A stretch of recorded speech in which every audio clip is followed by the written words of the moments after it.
devotion. 20 years of devotion. 20 years of devotion.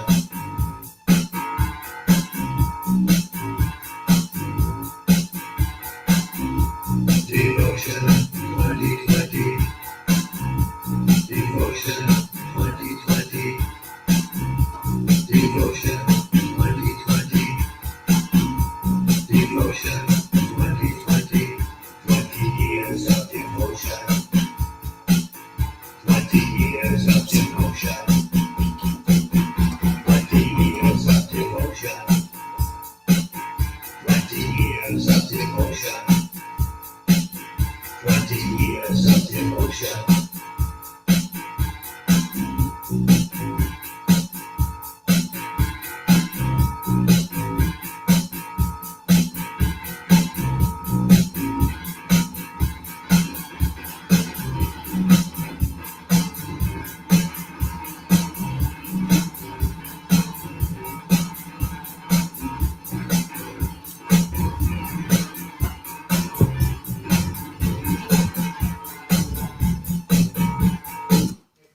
Here we are.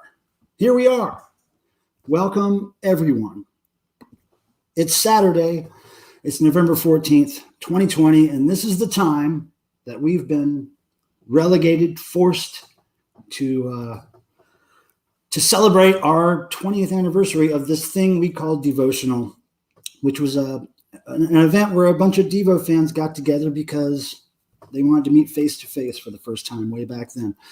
And that event has grown over the years from being an event that had a couple of dozen people attend to having hundreds now attend. And if you include people that run the 5K that we typically have every year, then, it could be over 1,000 people that attend this thing every year. So this is my friend on the screen here. I'll just make this full screen here for you.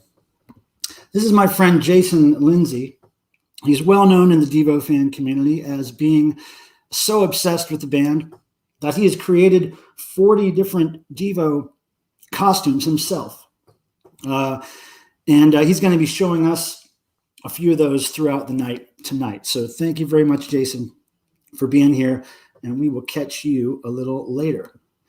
All right, so here's the deal. We've got a lot of guests and a lot of raffles to give away, raffle prizes, and we've got a lot going on. So this is going to be a pretty rapid fire, crazy night. All right. So first, I wanted to thank our friend Poopy Necropond, also known as Matt Lindsay, for that theme song he created for us. Again, we're not going to be playing a lot of music tonight to avoid copyright strikes and that, but he did give us that song to use, which we may be playing later as well. Thank you, Poopy, for that. But this is just basically going to be us talking, a talk amongst Devo fans. And that's how the devotional really started. It was just an excuse for us to get together face to face and actually talk to each other and actually talk to people who appreciated the band Devo like we did. So what I want to do is I'm going to share a screen here with everybody. And I'm also going to have a friend of mine on, Scott Orsi, who was the guy who helped me found this thing 20 years ago. Let's add him. Hello, Scott. Hey. So I want you to help me describe to people, because your memory is better than mine. We'll see. When we thought about doing this event, what was the main reason? And again, we have to be pretty short and succinct with these answers because we have to move right along. But I want to try to give people an idea of how this all started. Well, if you want the Cliff Notes version, basically, after I had started Spud Talk, because I didn't see the value in the news groups that, you maybe had 1 or 2 people active and 100 people lurking and spam in between and whatever. In order to foster the idea of a community, I said, well, why don't we just get together? There were other bands out there talking about, having conventions. One of the groups I was involved with was the Cars group. which was a mail server. It was nothing like the groups now, but they were talking about convention, and nothing ever happened. So that's when I spoke to you and Toth Wilder, and said, hey, why don't we make this thing happen? And as I recall, we bantered about the location. We bantered about, what would actually happen. We bantered about what the name of it would be. As I recall, you wanted to be called DEVO Geek Fest. Jerry wanted it to be called Friends of DEVO Day of Atonement. Oh, yeah, Day of Atonement. That's where we got that from Jerry. That's for sure, right? He wanted Friends of DEVO Day of Atonement. And I said, why don't we have something that might have a little bit more longevity and to play on the actual band's name? So I said, well, DEVOtional. Yeah, I think I remember it starting with Jerry said he wanted it, the religious, because we were using the pamphlet image, this image of this old religious pamphlet for the front of that shirt that year. He wanted us to stay with the religious theme as far as the title goes. So that was cool. Well, that gives everybody a good idea. And then over the years, different people took over running it here and there. And I've got a list of everybody, Scott Orsi and myself, Joe Machos, Alex Brunel, Tom Cheeky, and of course, Nick Chasulo. These are all people who have taken the reins and run this thing over the years. And again, almost every year since 2000, for 20 years, we've had this event. A few years got skipped for various reasons. But yeah, I want to thank all those people. Now, here's what we have on the screen here is a little slideshow I put together.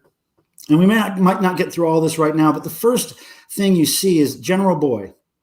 And he was our very first guest at the event.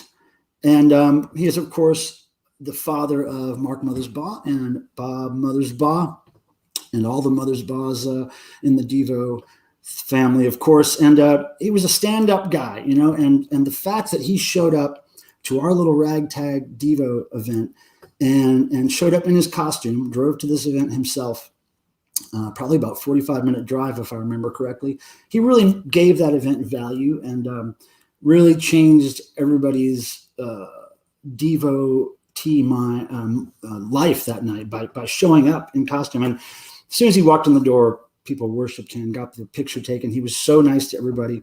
And that wasn't the only year he showed up. But let's show a few of these pictures here. And now this is Jay Dellinger, myself, Rosie of Ladies of the Lake, which is a couple of DEVO fans that are pretty well known, Toth Wilder and his daughter. And this is on a day off. This is why I have my Dark Throne shirt on and not a DEVO shirt. I think I was showing some press there. Now here's another picture of General Boy at the event, being nice to fans, signing autographs, doing whatever he can to please everybody.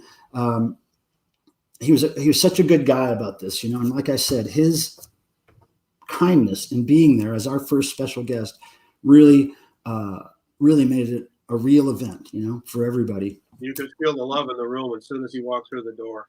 That's right.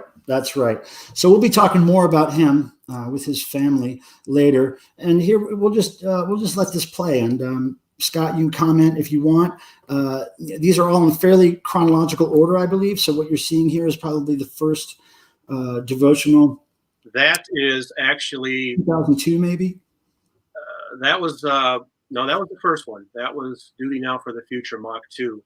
One of the things that I wanted to make sure had happened at the first gathering is there had to be some band that would play DEVO songs. And, 20 years ago, the internet wasn't what it is today. It wasn't so right. To just find somebody. So I cobbled together myself, Will Irvine, and three guys who were in a Boston-based band, Duty Now for the Future.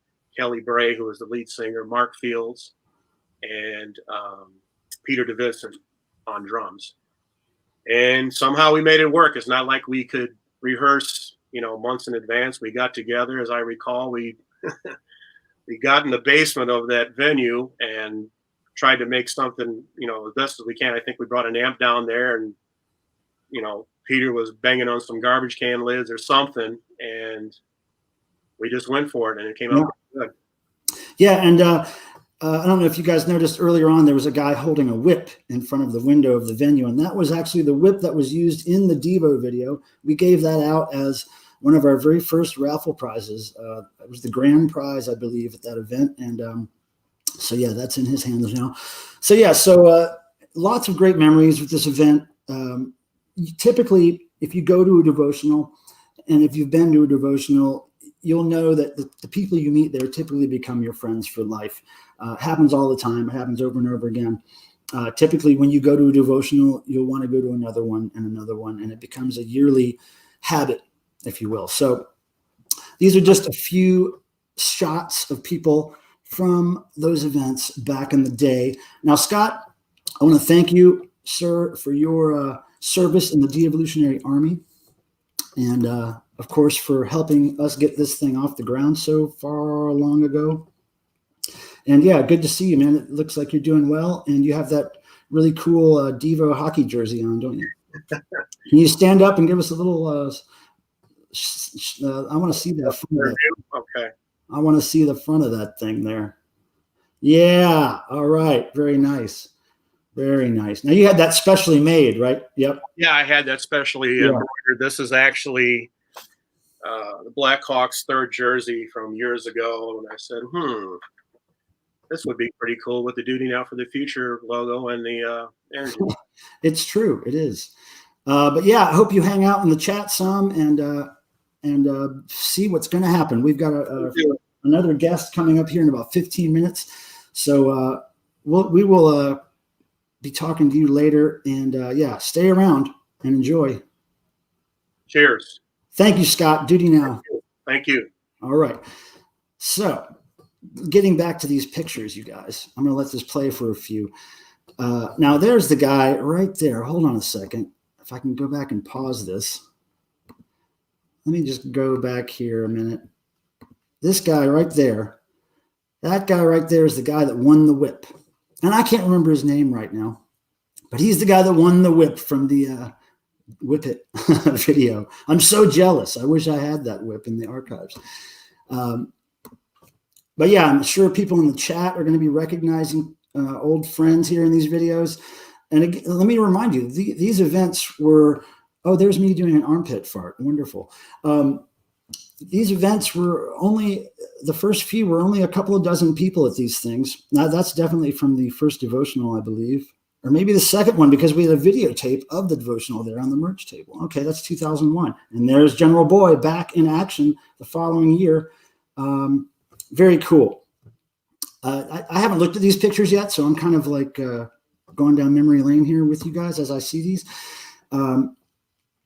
So what I wanted to mention also, that here in my house with me, I have a few special friends who are helping me put all this together and make all this work. Jason Lindsay, who you saw, who came here from Texas, he makes all his own DEVO costumes. And here's an ad. Hold on a second. Whoopsie. I forgot about those ads. That's not cool. Let's mute that real quick. Let it play through the ad. Geez, all these things.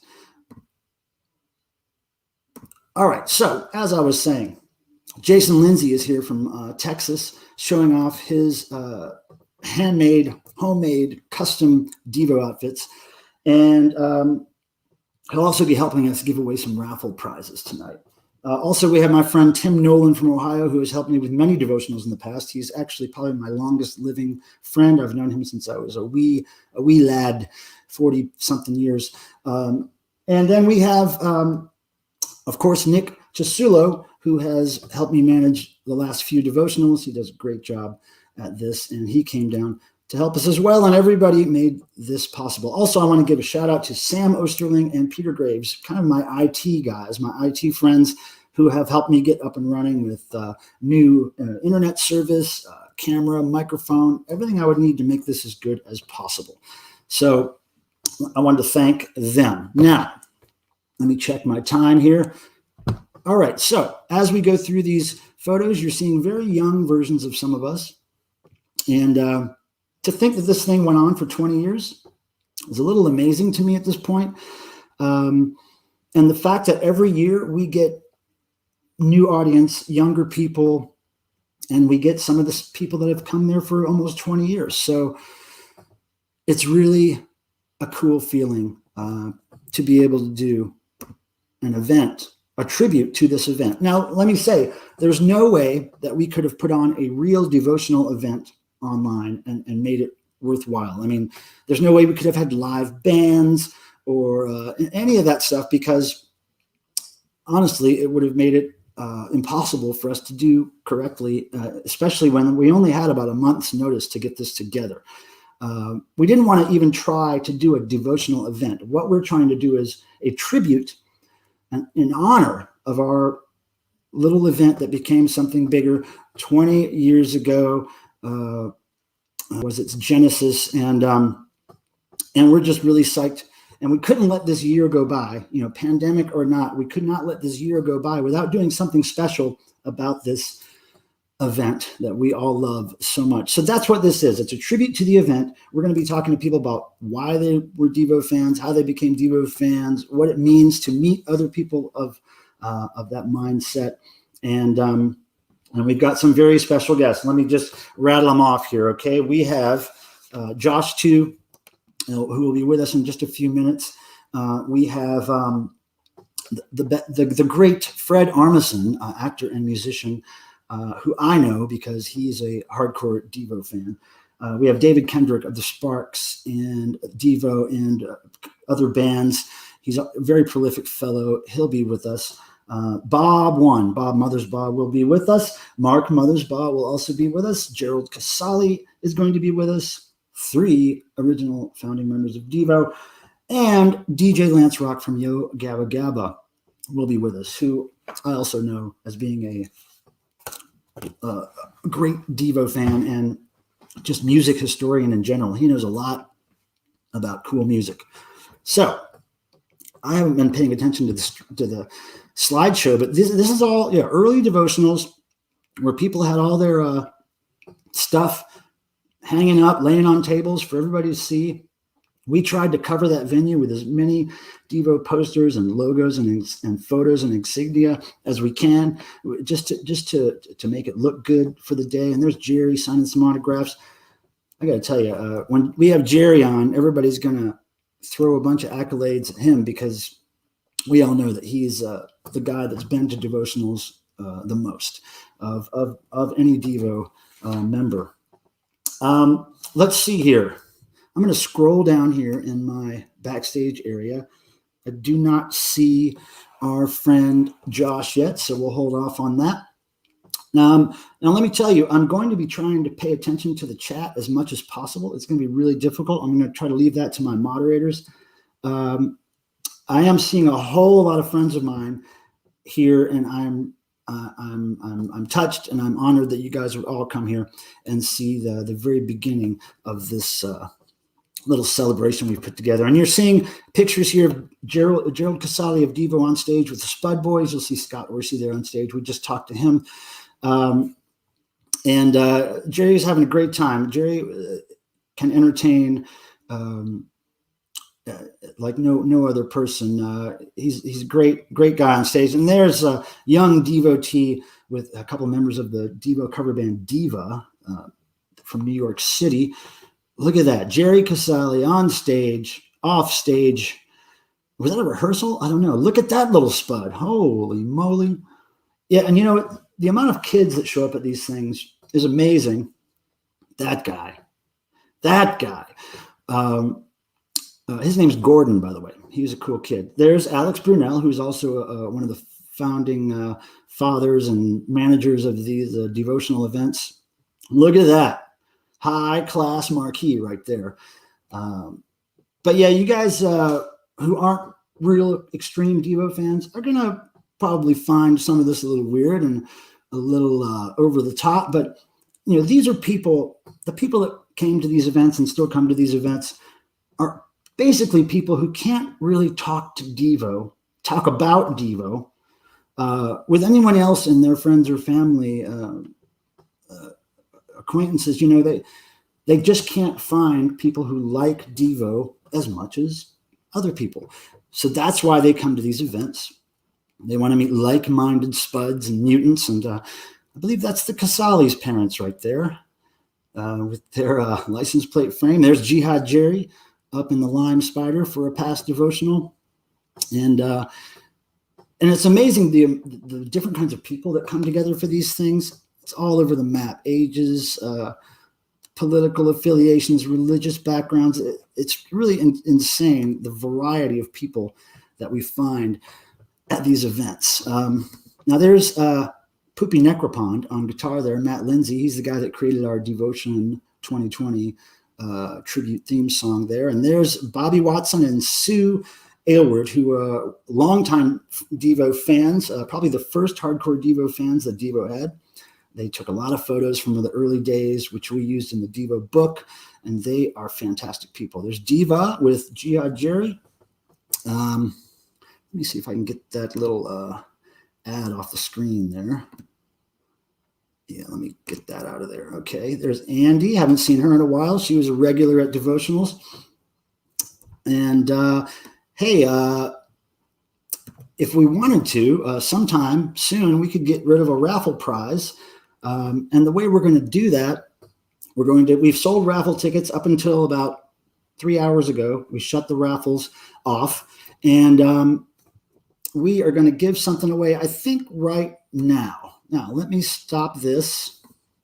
Let me not share this anymore. Now, if you bought raffle tickets, thank you. The raffle is how we pay for future devotionals. We'll use the money for next year's flights for special guests, hotels, venue rental, all that stuff.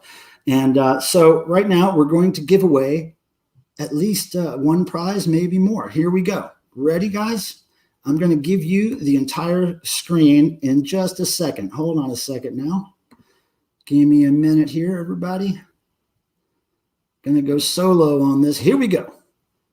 And now I'm going to need the microphone unmuted. Hold on a second, people.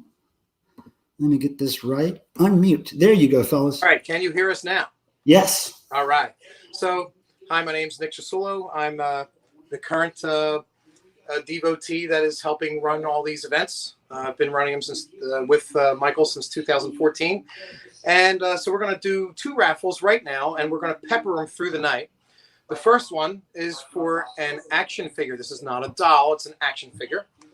And what I've done is all those people who have contacted us and sent in for raffles, we put, there's no really great way to do it. So what we did was we wrote your names on the backs of all these tickets.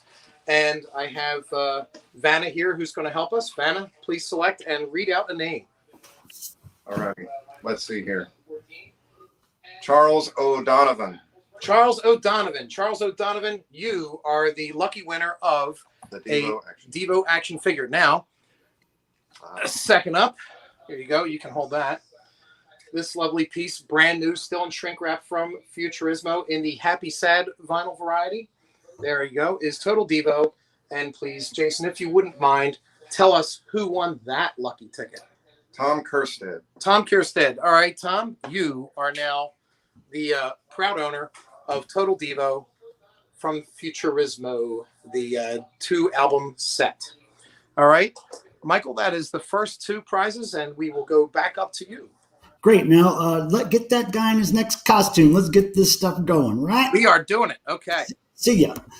Okay, everybody. We're ready for our next person on here, our next friend, our next very special guest. I would like to introduce you all to my friend Josh, a.k.a. Josh 2 Hager. He plays in many bands, and one of them is DEVO as of late. So let's have him on here and ask him some things. Hey there. Hey, Michael. How's it going? All right. How are you doing? It's really good to see you, brother. I saw you on your Twitch interview with the Fantastic Plastics recently, and that was really fun. And you did a great job there. So I won't keep you long. I just wanted to have you on here because you're one of 3 people that I'm going to be talking to tonight that was a DEVO fan before they really got to know and especially play with the band on stage and in the studio. So I want to, this event here has always been about DEVO fans and us getting together and sharing our fandom and sharing our stories. So what's your story? What was it like? First of all, how did you discover the band briefly? And then what was it like going from fan of the band to meeting them and playing with them? And, it's a lot to spill out of your head, but just an idea of what that was like? I think the first time I saw the band was, I believe it was Fridays or maybe Saturday Night Live on my little black and white TV. You know, Yeah. And playing with the band, it's I have to pinch myself. you know, what is it like playing with the band? I can't really think about it when I'm playing. I'm just sort of in it, at the moment. When I do think about it, I make mistakes. So I try not to. Yeah. But isn't it, because when you're growing up and you're listening to those songs, I think every one of us has had the feeling of, I just want to ask these guys this one thing about this song, or I want to clarify this thing they're trying to tell. We've always had those questions. Was there ever a moment after you kind of got in good with them and you were maybe in studio work, was there a moment where you just had to ask them a fan question like that? Every moment. I'm constantly, I mean, it's funny because when I was younger, I was exposed to them and then, listened to the records and then kind of drifted off into whatever the late 80s, whatever that was, And then later on, when I was about, I don't know, it was early 90s probably, a friend of mine left a VHS of The Men Who Make the Music. And we used to have this big projector in our loft, and we would just leave that on loop, projecting on the wall. And, we'd recite the lines, from the movie. Right. And I sort of, got back into it at that point, pretty heavy, even heavier, Right. We were, they were an influence on the band I was in at the time, and and all that. But yeah, whenever I'm with them, I recognize certain synthesizers from videos, at Mark's, and I'm always asking Jerry, "Where's that bass? What happened to that bass? Right. Where did it go?" Yeah. And same with Bob, and actually sitting there and playing the cloud guitar, or when you remember that night where we presented him with the Whippet guitar before that LA show. Right. Sort of a surprise. Yeah. That was good to be part of that. Now, let me ask you this. You're also one of our great, kind friends who has showed up at Devotional as a special guest. Yeah. What was that like? What do you remember about that? What did you expect? And then was it what you expected?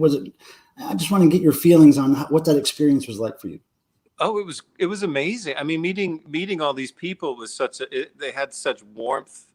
They weren't like, jaded hipsters or, I mean, they were genuinely asking real questions about, what was it like and how did you get into it? And yeah, it was nerve-wracking sitting on stage at first, and answering questions, but that was fun. It was great. I met some people a lot of people who are still friends to this day from that one time that I went.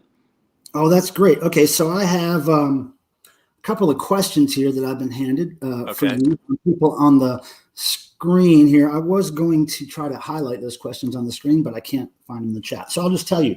All right. Nelson Fernandez asks you, how seriously were you injured at the CBGB live show? Was that in 2014? Yeah, that was a long time ago. We did a festival. DEVO did a festival in New York City, sponsored by the people that own the CBGB brand. Yeah. And this was our good friend Josh's. Was it the very first appearance? No, the first was Arcade Fire in Chicago. Opening for Arcade Fire, right? So this was one of the first appearances, though, and this was a big deal, a big day for everybody. And just tell us briefly what happened. And well, it was the first time that my friends could come to a show. So there's all of my friends in the front row. Yeah, second song in, Uncontrollable. I think it was Uncontrollable Urge. Second or third song. Jumped, landed on a cable, twisted my foot, snapped the kneecap in half, or just a piece of it came off. The bottom part of my leg just didn't work, and I kept thinking I thought I dislocated my kneecap, so I kept trying to pop it back in, and I was like, "Oh, this is bad," and but then I think. Ed brought out a stool. I sat down, and the best was I've never had I mean, talk about being a fan and having Bob One take your pants off. I mean, Yeah, yeah. Well, I think it's Right. happened to a lot of people. Lord knows he's tried with me. so and then I was like, I can't sit. I gotta, we got to do this. So I stood up and kind of hobbled over to the keyboards and just did the rest of the set on one leg. I didn't go out and do any of the choreography, but I was like, I gotta finish this, And then, and people, let me just tell you, and I don't mean to interrupt, Josh, but it was so, I didn't exactly know what was happening, but I could see from my vantage point out by the front of the stage, taking pictures or whatever I was doing, I could see that there was something wrong and his leg was not working. And I kind of thought it was something very simple, like a dislocation or a sprain or something, a weird sprain. And to see him power through it, because I could see on his face that it was immediate, like he went into survival mode and like, I got to get this done mode. And it was beautiful. It was beautiful. And then after the show, right on a stretcher from the stage to the hospital. Yeah. He did not even leave the stage. He went from the stage to a stretcher and to the hospital. Yeah. Trooper. And then Mark came down. He's like, what happened? He They hardly knew because they hardly knew what was going on the whole time. But it's just another example of how some people who join this de-evolutionary army, whether they're just a fan or they're in the band, if you're a true devotee and you're dedicated to this whole band and their ideas and their aesthetic, there's no stopping you once you get started. And it was beautiful to see you just push through that. Now we got one more question. Yeah. We got one. So it was a heavy injury, Nelson Fernandez. It was heavy. It was a broken kneecap. I still feel it. I still feel it. It still does weird stuff. Oh, so I'm pronouncing this last name right, but Jim Napier wants to know, who are your influences personally? I would say there's so many. I mean, you could look at this wall of records over here, like your collection. It's sort of all over the place. But when I was a kid, I would say, young kid, Beatles, then, Hendrix, and then all the new wave stuff like Gary Newman and Human League and all that stuff that kind of came in the early 80s. Echo and the Bunnymen, David Bowie was a big influence. Prince was a huge influence. I went through a sort of a metal phase, like hair metal phase, I guess, when I had hair. And, but, there's so many over the years, the 90s had their own sets like Mercury Rev or Spiritualized or, Right. But yeah, I'd say, Bowie, Prince, DEVO, basically Erga Music War, like that. What was on that double disc, Oh, right. Yeah. That was, I think a lot of people discovered bands with Erga Music War. Erga Music War turned me on to, of course, I already knew who DEVO was, but Klaus Nomi and Spiz Energy. Klaus Nomi, yeah. I mean, the Members, like so many bands, so many different genres of music I was exposed to from that movie. And I think a lot of people have that story who are our age group or even younger than us. Right.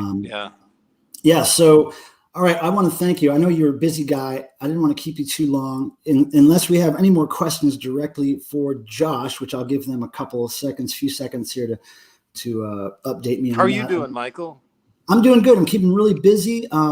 This last month has been nothing but me trying to work on this thing really and make it go off without a hitch. So, it's been, I'm keeping busy. The pandemic has not affected how busy I am, which is great. It's just directed my energies in different places. But this YouTube channel has really given me a chance to interact with people where I wouldn't be able to in a pandemic situation and catch up with my friends like you who I haven't seen in a while because we haven't done any music stuff. So, but I would. We had such high hopes for that month of May. And man! And then even after that, there were some plans that evaporated. So, hopefully we'll get back into all that stuff. And we will. Here we go. To Josh 2, from somebody called The Directive. For concerts you have been a part of, was there ever? Whoa, that just disappeared. This chat's going so fast. Hold on. For concerts you've been a part of, was there ever any discussion about working a few from the Total Devo, Smooth the Lineups, and Shout albums into the set? Well, I know that answer. What's the answer, Michael?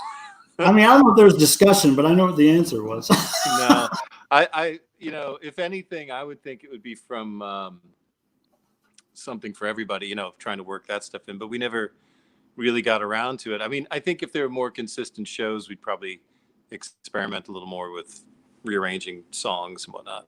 Sure. But I did get them to do a few, pop a few in here and there, Yeah. Coming no, Back Johnny being one of them during the John Waters show there. It's great to have people like you and like Josh Fries, who are pretty hardcore Devo fans, already know the music, know the aesthetic. Paul, don't forget, Paul's a huge part of it. Our front of house guy, our sound guy. Yeah, your brother. He's another one of those people that if you get the hardcore Devo fans who are knowledgeable to work for you, then Devo's hooked up. Oh yeah, he's got all the right mics. Everything's perfect. He knows exactly the sound. Like same with with the guitar sounds. I've been working on those, and I basically run off of Bob's old setup, but I've tweaked a few things like the warble sound during Whip It. Like we got that back. There were certain things that just need a little tweaking, Yeah, but it really takes people like that, like yourself and like Paul and like Josh Fries and myself, who are outside of the band but understand enough to be able to direct them a little bit when they can't quite remember or whatever. We're there to set them on the straight path. So it's your service in the de-evolutionary army is appreciated, my friend.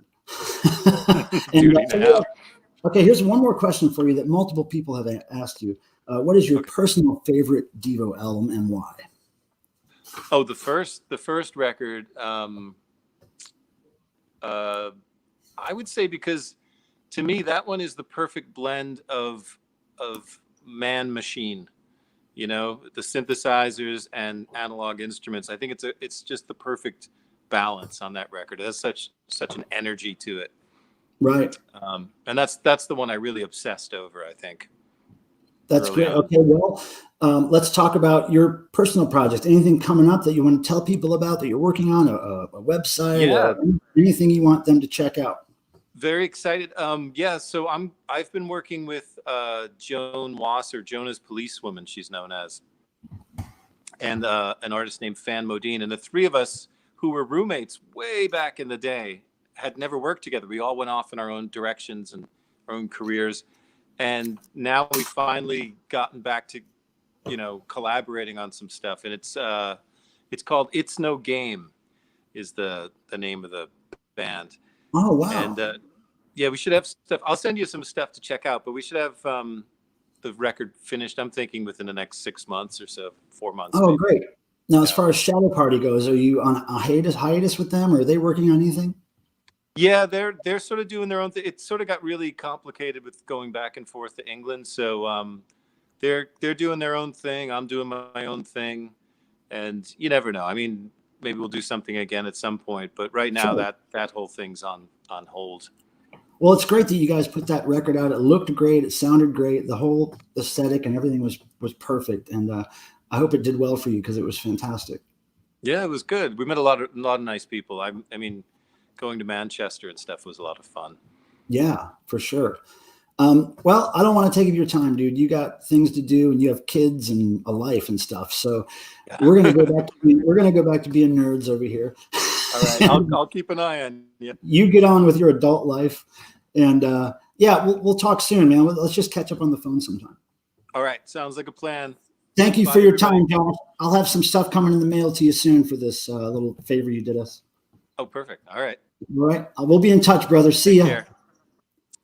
Okay, cool. Man, that was great. He's a good guy. He's did such a fantastic job in coming into the band, kind of emergency situation. We had to get him in the band to play some parts that our dearly departed friend, Robert Bob II Casali, provided until he passed away in 2014. So Josh had some, he wasn't necessarily filling Bob II's shoes, but he was coming in to fill a role in the band to make the sounds that Bob II made, to fill that spot on the stage that would otherwise be vacant without Bob II. And he did such a great job of honing in on exactly how Bob II moved on the stage, on how he played, on what musical instruments he used, what guitar he used. He had every detail down pat. And I was so proud of him to see him at the first rehearsal I ever saw him at, Josh too.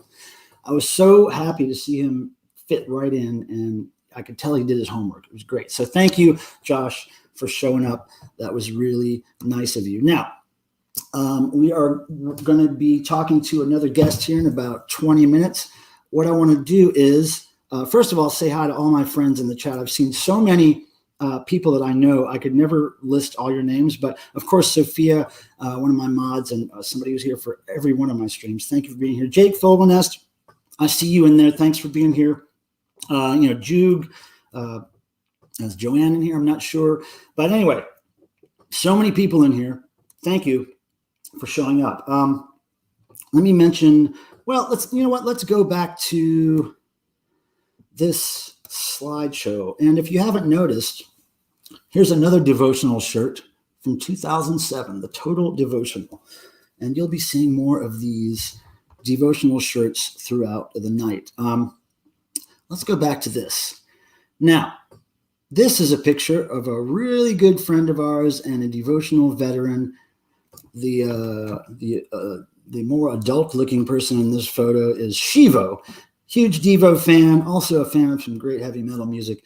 And she hung out at our devotionals and at some DEVO events for years. She has since moved to England and got married, but she is great, and everybody misses her, and we think she should come back to devotionals one day. But yeah, let's check out some more of these pictures. It's taking me down memory lane here. There's Shivo again in front of the devotional merch booth. You see a bunch of DEVO tour tees, crew tees, devotional tees, all kinds of stuff. There's our good friend Fred rocking his turtleneck. And there's, what's that shirt say? Oh, does it say Real Tomato? I couldn't tell what her shirt said. That was Robin, by the way. There's our good friend, it's going too fast. That was Abnorm back there. And there's Sam Osterling and our friend Janet there, Shivo at the table. Yeah, there's Toth in his specially made shirt by an old friend of DEVO. Oh my gosh, I'm spacing on his name right now. There's our friend Poopy Necropon playing with his buddy. So many people have crossed paths and joined us at these devotionals over the years. There's Tom Cheeky and Unknown Spud there. I can't remember his other name. Yeah, so it goes on and on. These people gather at this thing every year. Some of them come, some of them go. They're there for a few years. They disappear. They come back. Some of them are there every year. It's just a beautiful, beautiful thing in a lot of ways. Somebody had an autographed brainwasher in there. You saw. There's Andy again, me and Andy. Hey, I'm wearing that shirt right now. Probably the very same one. So people would come to these things. They would bring their DEVO collectibles to show off or sell or trade.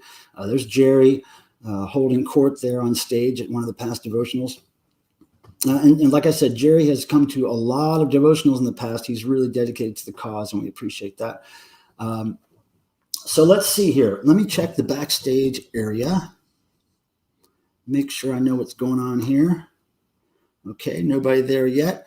Let me tell you guys about something real quick. Let's go into this video. Hey, little fella, look at that guy. Look at that cool shirt he's got. Wow. Hey, there's the Mutant Mutant Boys. I can't remember the exact name of this bluegrass DEVO cover band.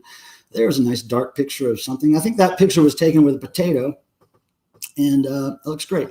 There's a nice little crowd of devotees. So we're going to pause this for a second.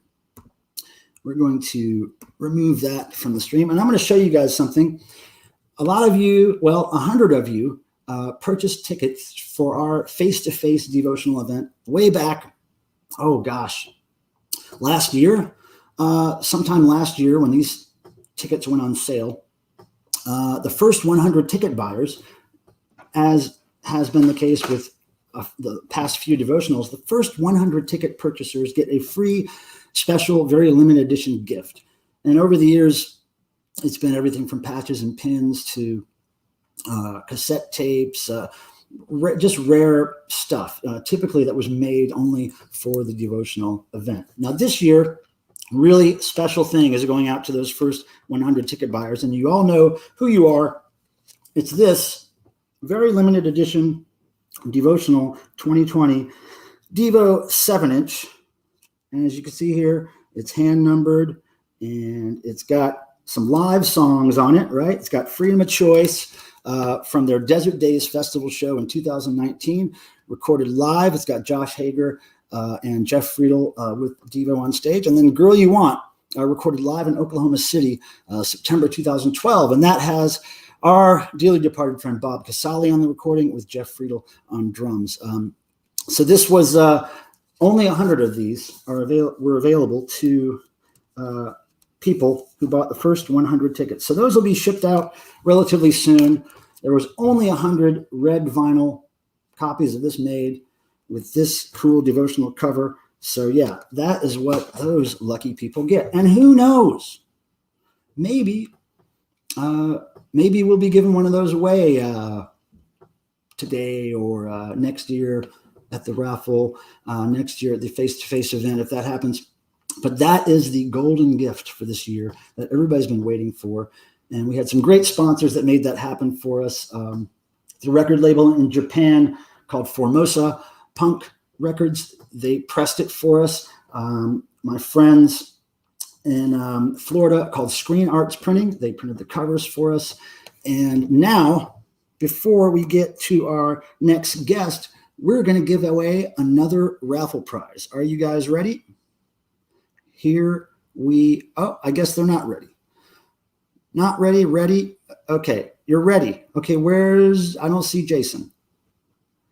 Okay, there's no Jason. Oh, there he is. Okay, ready? Here we go.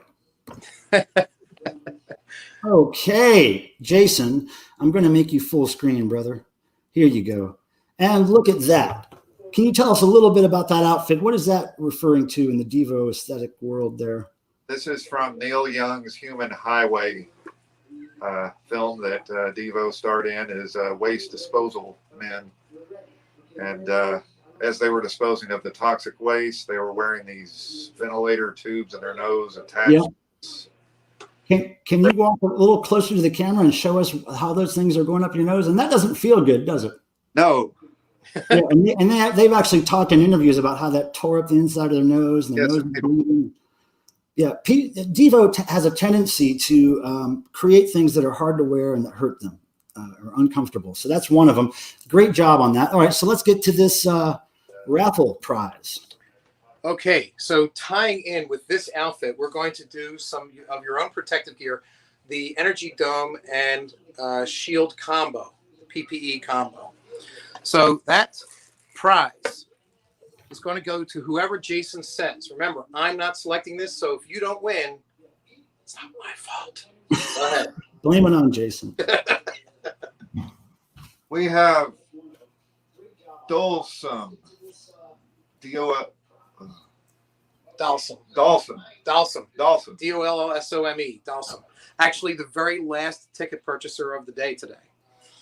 So that's Dalsum. All right. Let me put that there. All right. Then we're also giving away the Easy Listening Music double CD with bonus song Human Rocket that was only available on this later pressing. All right, so who gets to have that?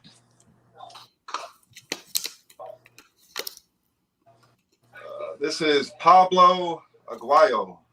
All right. Oh, all right, Aguayo. Pablo. Yeah, I'd say that's right, Aguayo. Okay. All right. So there are the next two prizes. Michael, thank you. Okay, great. Let's whittle this down here to a little tiny screen here, and then we'll do this right here, and then we'll go over here, and we'll give you guys another break. Thank you, Jason. Get in that next costume there, little lady. All right, cool. All right, so yeah, we got some prizes going out. I hope people are happy with those. There's a lot more to go of those, so stick around. And let's see here. What did you say about the slideshow? You missed a slideshow, and Josh too. Well, you didn't miss the whole slideshow. It's going to play some more here, and we're going to do that in just a second. I'm just kind of trying to pay attention to what's going on backstage here and who is ready to go. Okay, let's hold on one second. Let me just make sure that nothing is going on that I need to take care of here. You know what I mean?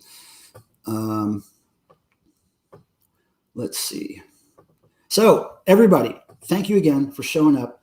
Thank you for coming to help us celebrate this little event that we put together so many years ago. And of course, my inbox is blowing up and I can't check anything because there's so many messages coming in. So we're going to keep rolling here. Now, let's get back to our little video while we wait for our next guest to show up. Okay, let me do this. And let me do this. Now, as I was saying before, this is a little scene of some devotees having a good time here during a live band performance. Oh, and there's that again. Oh, it's great. Getting better just got better, you guys. Did you know that? Okay, here we go. So there's Shivo and Alex Brunel on stage giving away some great prizes there so many years ago. More friends of mine, more devotees. There's a stand-up bass in the background there. Looks really interesting. There's the Spud Boys in action. They always had great costumes. And those guys always put on a great show with 1 or 2 days of practice under their belts. And that's it. Look at the people having a good time there. You will find a lot of arms in the air and yelling and celebrating at these things. There's Jihad Jerry watching the Spud Boys, getting ready to take the stage with them, I'm sure. There he goes, on stage with them. On stage with them. Whoopsie. There we go. All right. Looking good, Jerry. So let me see here.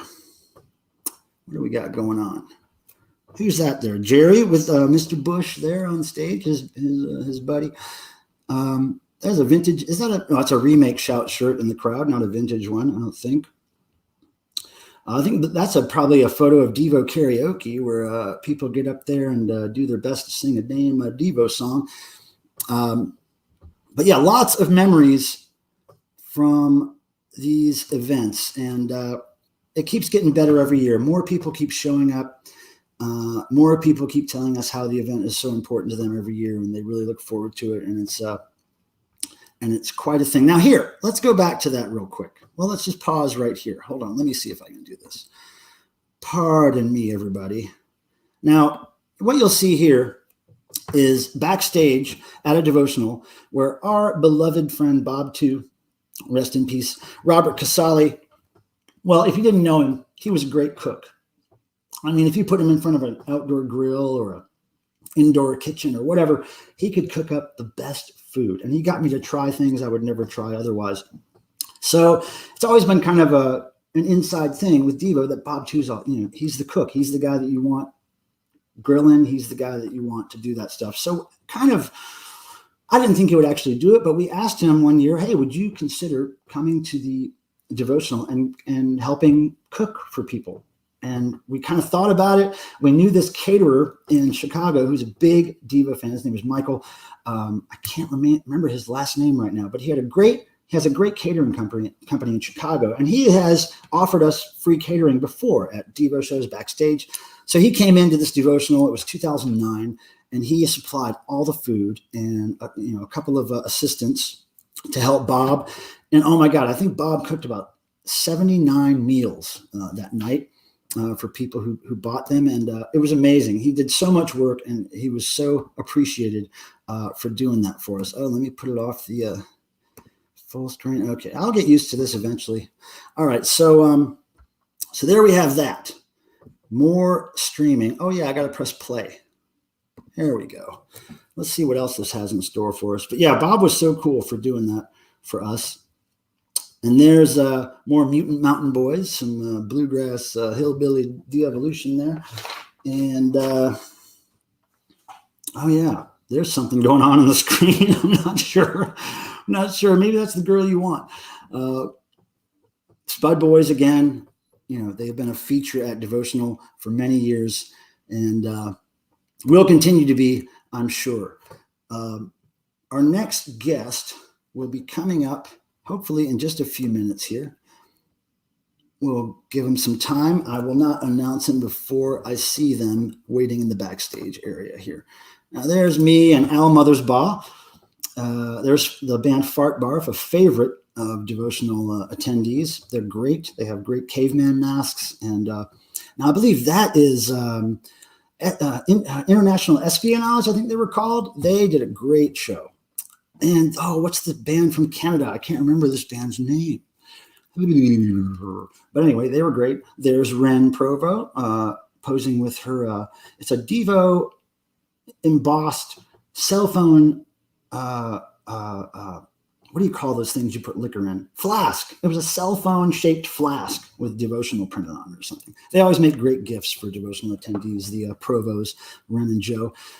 And yeah, you see here people having fun. Devotees and DEVO band members alike have fun at DEVOtional. Hold on here. I'm getting a text.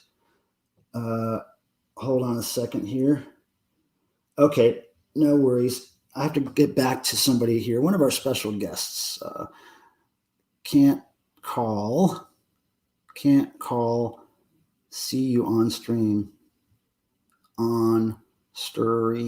Okay, cool. So they know I can't talk to them right now.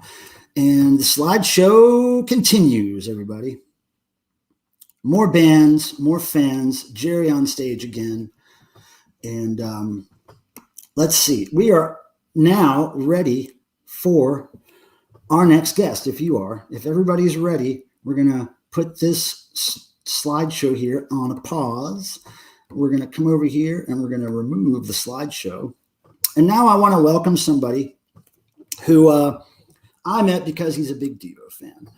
And he has a very interesting story to tell, and we don't want to take up a whole lot of his time, but I'm so glad he agreed to be here because, like I said, he has a really great story to tell. So I want to introduce to you a friend of mine. His name is Fred Armisen. He is an actor, musician, and a devotee. So let's bring him on now. Hey! How's it going? Oh my goodness. Good to see you, man. Good to see you too. I love that slideshow. It looks great. Oh, cool. Yeah, it's just a bunch of stuff, Yeah. I had it stored away in filed folders on my computer hard drive, and I thought, let's just throw some of these out there and see what happens. But it's interesting to see how it started with a couple dozen people, and now it's a couple hundred people at least that show up to these things and regularly. But Fred, you have an interesting story, okay? You are well known for things you do, acting in a bunch of things, comedian, commercials. You do all kinds of things, and I don't really know much about that world. So when I came in contact with you, basically the thing I knew about you was, oh, he's a big DEVO fan. I don't know how I knew that, but I knew that. And upon meeting you, we discussed it, and I wanted to kind of get your take on. If everybody doesn't know, Fred played drums with DEVO a couple of years ago at a show we did called Burger Boogaloo in San Francisco. It was fantastic. And he kind of stepped in when we couldn't get our regular drummers to do it. It was a kind of a last minute show booking, and all of our other drummers were busy. We were kind of up a creek, but we all knew Fred was a big fan and he was a drummer. So we reached out to him, and he agreed to do it. So Fred, coming from somebody who loved DEVO, and I want to show people something here to show them what I'm talking about. And bear with me, I'm learning how to do all this share screen stuff. So hold on a second here. You're doing great. Oh yeah, You're doing great. Thanks. So here we go. Is it this one? Let's try that one. Nope, it's not that one. Not that one. Hold on a second. It looks cool though. I like that. Yeah, that's the devotional shirt from 2000, and that is not what we want to see right now. Hold on a second. One more time here. But there's this great picture of you that I think is important to show. And if I could just click the right link, we'll get it right here. Let's try this one. No. God damn it. That shirt wants to be known. Oh, That shirt wants to be present. Ridiculous. Hold on. It's like it's Give not that shirt its voice. Hold on, I'm trying again. Is it gonna be the same one? No, it's not the right one. Damn it. All right, I'm just gonna close that one out, and I'm gonna close this one out so I can't even see this anymore. Okay, hold on. This one's gonna be it because there's only one choice left. All right. Here we go. This is what I wanted to show everybody right here. Now, this is you with your, I'll scroll down here. This is you with your original Club DEVO kit from, I don't know, 1979, 80, something like that, maybe? That would be right around New Traditionalists. Okay, so yeah, so here's you, and you brought this particular item to rehearsal, Yes. to your first Devo rehearsal. I think upon my request, I just wanted to. I thought it was important to get a picture of you holding that for Yeah. the show report we were doing, and I just thought it was so cool that here you are, a longtime Devo fan, somebody who had a whole career and everything going on, and then out of the blue, you get to drum for Devo. Like, what was that? Like, what was that like?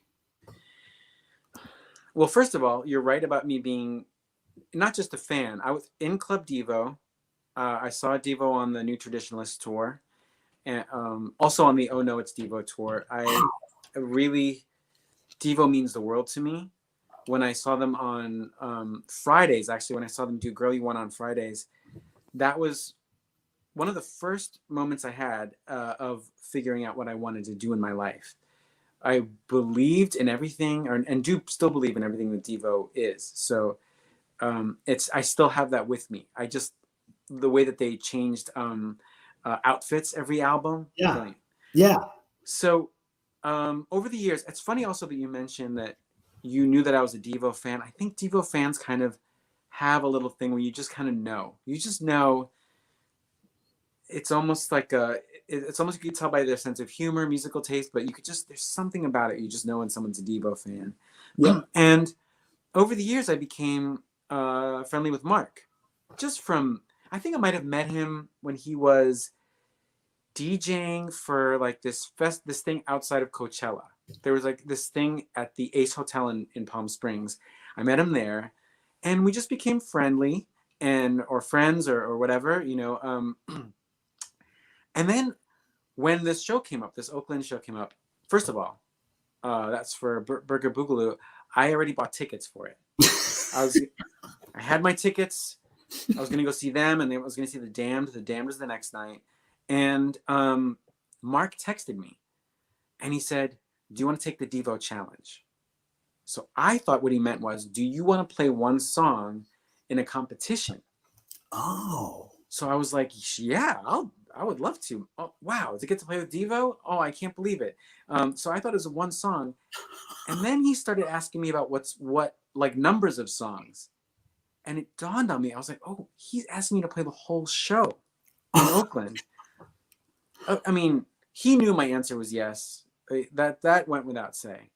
But Right. It went from buying a ticket to, do you want to play one song, to, do you want to play the whole show? Wow. And I met up with Jerry soon after that at my office. We just played a little bit. And, as a drummer, Alan Myers, this is such a thing that people say all the time, but he really did teach me the drums, in that I was so young that those beats were how I learned how to play the drums. I was They were like, nursery I rhymes. learned, yeah. They're like nursery rhymes in your head. Yeah. And also the way he incorporates, oh, you're getting a newsflash, the way he used tom-toms in the beats as opposed to just playing along. So anyway, it was huge, but then also I knew all the songs because I've just been hearing them and playing them for so long. But also, this wasn't a time for me to enjoy it. I didn't want to enjoy the show. I didn't want to go there and be like, hey, I'm just going to jam out and do my thing. I really wanted to deliver. Yeah. I really, these songs are not loose. They're not, I mean, these are really structured, serious songs. So I wanted to enjoy it after. Yeah. Like for this, so the tape in that photo for Club Devo, you see that I've got tape with my fingers. I taped everything up because there were so many calluses, and I really practiced like I've never practiced before. Like I really, really, at home, in my office, I did those songs over and over. Yeah, look at those fingers taped up. Yeah, that wasn't like, an affectation. I wasn't like, hey, I'm going to tape up my fingers because it looks cool. Yeah. That's because of all the calluses just going right into my fingers. I really, really, I've never focused on anything like this. Only because I didn't invent it. It doesn't come, so I wanted to serve the role. You know. Okay, well, two things I have to mention is when you say that you didn't want to enjoy it, I remember watching you because I'm often situated right in the front of the stage taking video or photos or whatever I do. And I remember watching you, and I remember first thinking, man, he's really playing these songs exactly like the record. Like, it was the first time in a long time I've heard the Devo songs like that, because over the years they play them live, they add a little thing here, they draw out this here, it's a little different style, and maybe play, but you were playing that stuff just like the record. And I could see you playing, and although I could see that you were paying attention to what you were playing, you were also watching the band, and you had a big smile on your face. Oh yeah. You're watching Devo and playing, but you're both. You're doing both. You're being the fan, and you were being in the band, and you were doing a fantastic job, man. I couldn't believe it. Yeah, little 13-year-old, the 13-year-old version of me did come back and onto that stage and say, "Oh my God, look what this is." Yeah. The other thing I forgot was that there was going to be this huge crowd. So as a fan, I love how Devo fans are. Like, they all dress up, and to see it from the stage, I've never seen that before. It is so fun because everyone has their take on it. Yeah. It's not like one uniform. Everyone, like, some people have like the hats, some people have different colored hats. Yeah. The pompadours. So that was awesome. I loved it. I loved seeing all those people. Mm-hmm. It was great. And that crowd especially, it was a big crowd all packed together tightly. And they were mostly all these, like, you know, alternative punk, new wave kids. Like, there wasn't a whole lot of normies in there that I could see. It was like a bunch of weirdos all packed together. It was pretty cool. Oh yeah. Now, I got to get to something that happened at rehearsal. So, well, first of all, I remember before Mark called you, when the band was discussing what they were going to do, your name, of course, came up. And I was thinking to myself, oh, man, if they ask him, I got to call him and, like, give him a couple of pointers. I just got to make him ready for this, right? So I remember as soon as I got the call that you'd been asked, I think I called you right up. And I was like, you did. I was like, so what do you feel? What's going on in your head right now? And it was super cool to know that they actually went through and asked you, because we were all rooting for you. We were like, oh, come on, ask Fred. But, I thank you for that. And I had you in my phone as Devo Obsesso.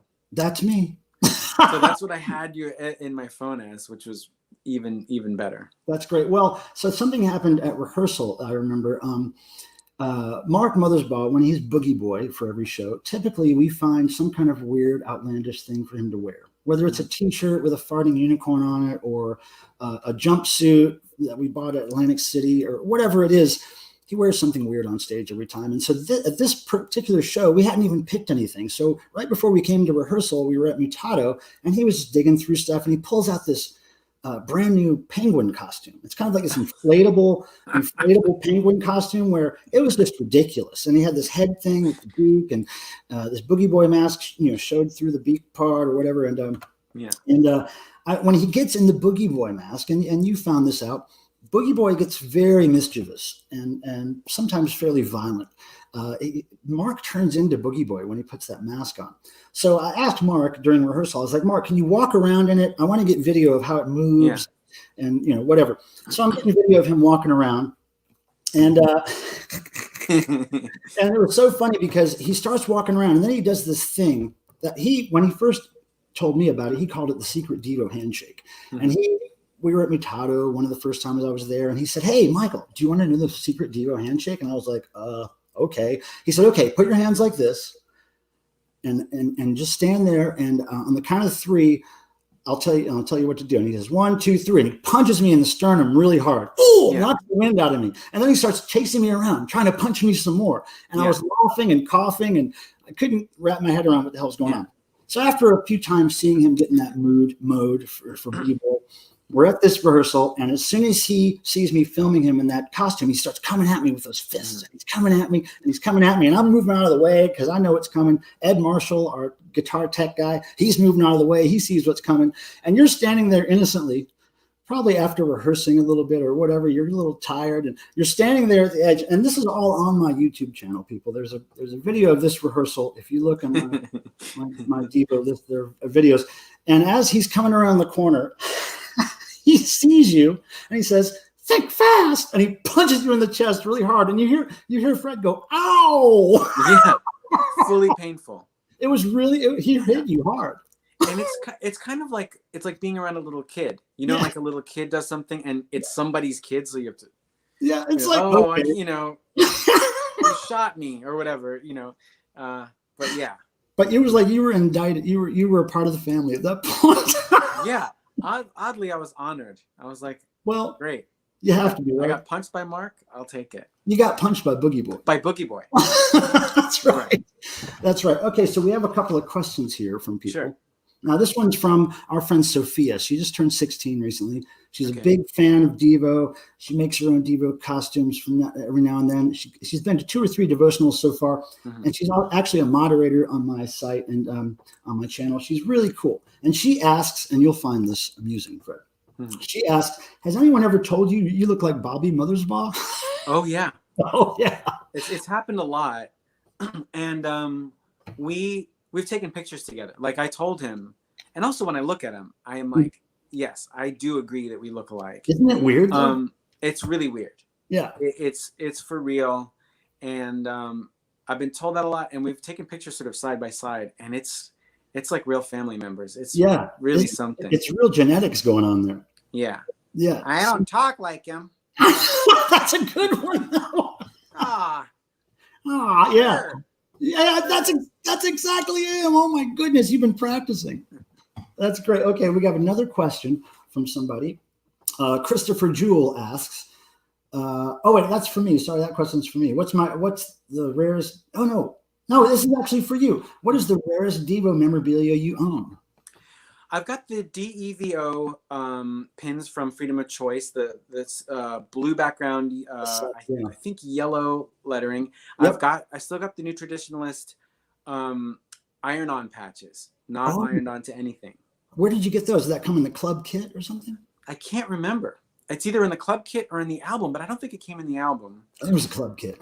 I've got a New Traditionalist picture disc single. Oh, yeah, the shaped one. Yeah. That's really good.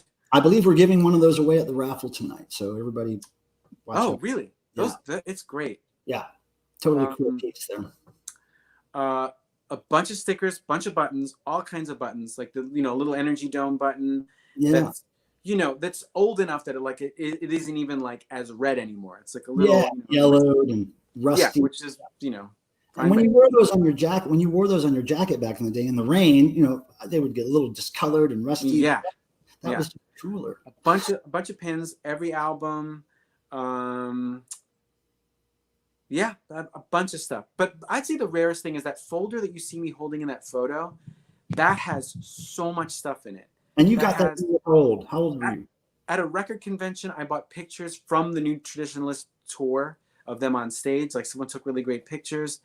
All kinds of like press releases in that folder. There's a lot of great stuff in there. When did you first get that? How old were you? When I got which? The Club Devo folder when you were a Club Devo member. Let's see. That would be 19. Does that seem like 1981? Correct. Yeah. So I'm born in 66. So 76, 7, 8, 9, 80, 81. Yeah, 15? I'd say like 14 or 15. That's a great time to discover and be a fan of that band. Yeah. Because when I was that age, I was looking for, I didn't even know I was looking for it, but I was looking for somebody who thought and wondered about stuff like I did, and I wasn't finding it through my family. So when people spoke about not trusting authority and their little jabs at religion, it really appealed to my Catholic damage that I had at the time. So it brought me out of this place where I thought nobody understood me. What city did you grow up in? Where did you grow up? I was born in Stowe, Ohio, which is right outside of Akron, but I didn't discover Devo until I moved to North Carolina in 1979, 80. And I felt cheated because I lived in Devo, in Ohio all my life. I lived right near where they were from, and I never discovered them until I moved. So I felt I had some catching up to do. Well, for me, I was in high school. Everyone was so into rock, like all these like long-haired rock bands, and it didn't seem shocking to me. To me, it didn't seem like something that it looked like a caricature already. It looked like a cliche. So when I saw them, I was like, that is something I've never seen before. Isn't that funny? It was them on Fridays that really did it for me. The heavy metal, even though I love heavy metal, a lot of that heavy metal community would look at Devo and think, oh, well, that's just exactly what you said about heavy metal. But it's just from your perspective, you know. Yeah. So we have a question here from I believe your friend Jake Fogelnest, Mm-hmm. who says, "Getting the call for Saturday Night Live, how did you compare getting the call to play drums for Devo?" That's a really good question, and Jake is a really good friend of mine. This is what's different. SNL, I had been auditioning, so it was a lot of buildup. So yeah, you were kind of I expecting. auditioned like 3 times, or that maybe we don't know, and then the phone call came in. So that was more of a sort of floodgates of like yes, but this was all a shock that I could never have expected. I never. What? Yeah. Like, are you serious? Are you serious? So it was more surprising. Not that SNL wasn't surprising, but this had really within a day, my whole day was like, it went from one thing to the next. But you didn't really have to learn those songs from scratch in particular. Nope. Because you lived those songs. I lived it. I did not have to think. Yeah. My hands just went right to the like, oh, of course I know where this ending comes. I know what happens here.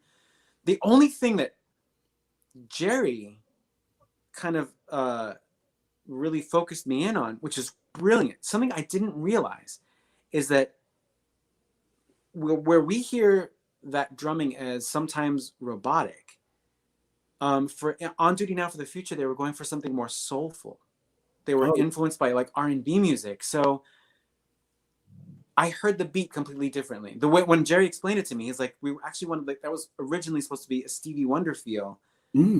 It just opened, like the way I approached the song was completely different, and that makes sense too. It's not like they were influenced of themselves. They had their influences. So Right. that was really good education. I was really happy to hear that. Well, there's one thing I want to. Here you have a question. Okay, so I don't know I don't understand this question because I don't know this form of entertainment. But okay. Our friend Rachel Anderson says, "Any chance of more test pattern stuff?" That was absolutely brilliant. Oh, thanks. That's for a show called Documentary Now, and we did fake bands on there. We did Blue Jean Committee and stuff. So we did a sort of version of Stop Making Sense by the Talking Heads, and we'll try to, for Documentary Now, we'll think of another kind of band at some point. It gets hard because sometimes a lot of stuff has been done, so we can't do like regular rock bands like Spinal Tap. So we have to try to find something that's interesting and authentic. Right. But anyway, yeah, the test pattern songs are all out there. I think they're online. I think you could find all the live versions of them. Okay, man, we're getting great questions for you. If you have a couple more minutes, I would agree. We didn't quite. Okay, so let's see. That's that one. Okay, so here's a good one from my friend in Finland. I can't pronounce his name, and I can't remember how to pronounce it. But anyway, he knows who he is. He says, I've been watching a show from Finland called Dead Wind, by the way. Oh, so is it good? I'm seeing a lot of Helsinki and stuff. Why am I telling you this? This guy's great. This guy came to our devotional last year. He's young. I believe he's still a teenager, if not in his early 20s. And him and his friends did this band, and it was just off the chain, very pure, like very into the details of how Devo moved, how they looked. And for a young kid from Finland, I thought that was pretty cool. So here's his question. Have you ever tried to sneak Devo in projects you've worked on? Oh, wow. Meaning like, have I worked on a show and then tried to get Devo to be a part of it? Or just references or... First of all, much of my career is very influenced by Devo. So in a way, yes. It's hard to like pinpoint it. It's not like I could point to one project and say that's Devo. Right. But trust me when I say that when I'm performing, many, many times Devo is a part of that sort of presentation. And basically that even though there's a sense of humor to it, it's not necessarily comedy. Right. So it's this other thing that doesn't have a name. I'm going to call it just Devo. Right. That it's not comedy. It's something in the middle somewhere. So that's the part of it. I can think of one time where you snuck a Devo reference in. It was after the untimely death of our friend Bob Casale. Oh, yeah. You were on a late night show. I can't remember what it was, but you were playing a guitar or bass or something, and you had a button on, and did it say B2 and had a dome or something, or it was a reference to Bob 2? Just that we love you, Bob, too. It was for Late Night with Seth Meyers. So yeah, that was my tribute to Bob. I was really, him and Alan both. I am, obviously we miss them. Sure. But yeah, I did a little tribute to him on that was cool. For NBC. Yeah, that was a cool little sneak attack there. Okay, so someone named 3 O'Clock Rock says, when will you do? I have one more. Oh yeah, one more. To answer your Finnish friend, yeah, and I will say Kiitos to him. There's something that Carrie Brownstein brought up, and for Portlandia, every season we had a different sort of ad campaign, and I think season 3, and I want to credit Carrie for this. She was like, "Why don't we do a DEVO type of pose?" So you see the DEVO pose up on over your right shoulder. Yeah, they're looking up like this. Yeah, we did. There was one season of Portlandia where the ad campaign was us like this. Oh right, I remember the picture. You'll see it, and that is I would say a literal DEVO reference. And there's one Saturday Night Live. There was a still image used of you when they announced special guests, and you were in the yellow suit saluting. It's me 5 times. Yeah. That's a good one too. I think you actually texted me that image or something. Yeah. It was excellent. So okay, so one more question here. And I know you have to skedaddle. 3 O'Clock Rock says, when will you do a stand-up for drummers comedy skit about DEVO? Wow. How about this? I should do a stand-up for DEVO fans. Yeah, just like DEVO themed humor that only DEVO fans would get, right? Yeah. Like something so deep, DEVO. Yeah. Like in the way that like true DEVO fans like know all the deep cuts and everything. Yeah. And then when people only make reference to Whip It, that feeling you get of like, okay, that's a great song, but that's not the first thing I was thinking of this second. Well, if you do something that DEVO fans all share. Yeah, if you do something like that, I would be so honored to put that up and share it with DEVO fans. Great. They would be so into that. And by the way, you have to email me your T-shirt size so I can get you a couple of devotional shirts that we made this year and some other goodies for your participation in our little event here. We appreciate it. I would love it. And I know you're working right now. Is there anything you want to tell us about that's coming up, or have people? No, I'm actually in Vancouver right now. I'm actually at a friend's house because I'm working here, but my hotel has terrible Wi-Fi. Oh. So I didn't want to risk it. I was like, I want to make sure that I'm present for this. Oh, that's so cool. Thank you for making the extra effort. There's a show called Moonbase 8 that we just did that came out on Showtime where I play astronaut with Tim Heidecker and John C. Reilly. That's it. Whatever. This is about DEVO. This isn't about me. Well, I'm curious because I saw, and this is kind of DEVO, on YouTube, every now and then I see some ads play because I don't watch TV, but I did see these ads you did for, I think, Google. Yeah.